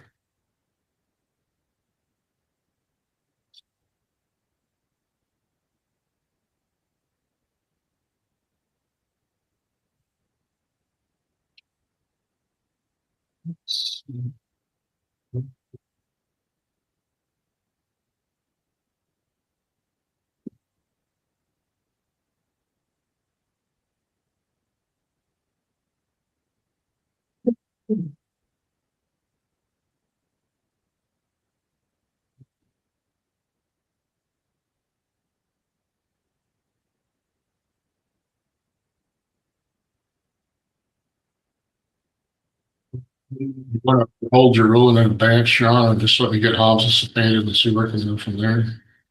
Because at some point I am going to need to put on evidence at the GC. Oh, what's state doing in response to the motion? Anything?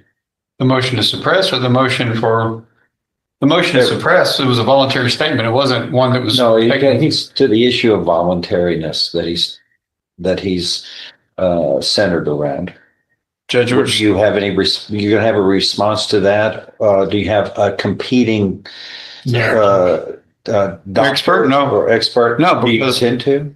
I don't think so, because looking at the actual video that I have, I mean, I don't think I need it because that is not up to date, the one he has. And also when you look at the actual statement, I've watched the statement and there's nothing that looks like he's cognitively impaired in the video, because he actually tries to make up different stories to get out of this. And then finally, when they catch him in all the lies, then he finally admits what he did. Are you going to testify to that, or do you have an expert though? Who's cross-examined? He is. I don't think his expert, I haven't talked to his expert because he's only provided me with an old report, not a new, something new. That's all I have. Yeah.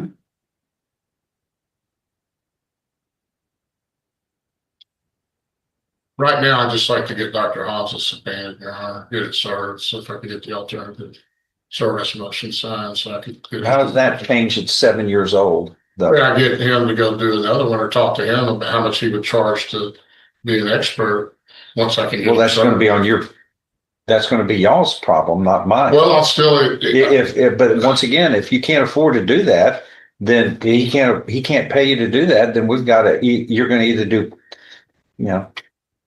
we'll help him out yourself, or somebody on the indigent wheel is going to have to take it over. Well, I guess I could withdraw then if that's the case. If that's what you want to do. If I could, in the meantime, if I could just get the subpoena served, maybe I could resolve. What do I have to do for get the subpoena? Just sign the order and I'll attach it and she can go serve. Okay. This ASCII can serve. The alternative service. The defendant is in custody? Yes, sir. Is that one? Since how long? Since a big exception of the case, I'd have to get that illegal check. Could have been after the indictment because they just took him back and let him go after a statement. So is it this order? This alternative service. I can't. Yeah. No, that's not mental health. You can sign it. 856 days as of today. That's the mental health. Yeah, 2.5 years. You don't want to sign that. It's the Rule 106 mission. I have a motion for alternate. That's it. But that's under the civil procedure. I had to do that in the drug court a few months back on the case. Judge Thorne signed it. I got the guy served. With this ASCII, was able to attach it to his front door. He was dodging me too. Fortunately, I don't have certified peace officers at my disposal to track them down and hand them the subpoena. You always hire Brandon Betts, Mr. it always becomes a prosecutor. No, I don't think they can. Couldn't pass the. All right, here, this, Is that signed? Okay. Yeah. Can I get a copy of that and I'll get it to Miss SQ? You just done the right order? yeah, Oh. I did. Why would you ask that? Here, there's, it's attached to the motion. And it's kind of feel all right, you don't have that, where this on. Copy of the function, so if I have. Well, if you get somebody that can say that he couldn't volunteer with rights, I'll get somebody to say he did, but. That's what I mean. I think it's incumbent upon Yeah, you, but- the definitive case of principle that I required. Right, you see his report, the doctor says he is capable of 8th grade education level. Well, 8th grade at Beaumont or where? It didn't say where.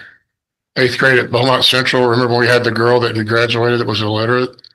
What was her name? She graduated from Central and you ordered the GED and she told you she was a high school graduate. Remember her? Yeah, so 8th grade, where Dallas Island Park? Beaumont Central. I mean, what are we talking about? Are we on YouTube, by the way? Yeah, yeah. Okay, well, keep going. Move it up. Well, I'm just saying, it depends on what age you're talking about, you know? But they seem to be working hard to try to educate their people. Yeah. But the point is that 8th grade education is a level that is just one step from high school. Well, you would hope. It's still, but you can't tell me that 8th graders aren't competent and are all insane or all incapable of functioning. And to get to 8th grade, you've got to have a level of ability and success and achievement to get to that level. And in Beaumont, in normal, in normal situations of learning, you think levels of success. Do you think somebody would have to be literate to graduate from high school? That would be a requirement that they can read and write before they get a high school diploma? Are you saying that makes them incompetent or? No, I'm saying that that's a comment on using the standards of achievement in some school districts to measure. Do you have another cognitive alternative functioning. other than the educational system? Dr. Hamza can evaluate him as far as his You can't cognitive. even locate him. I know where he is. He's just hiding. She knows where he lives too. She's going to go up to us. He's been up to me.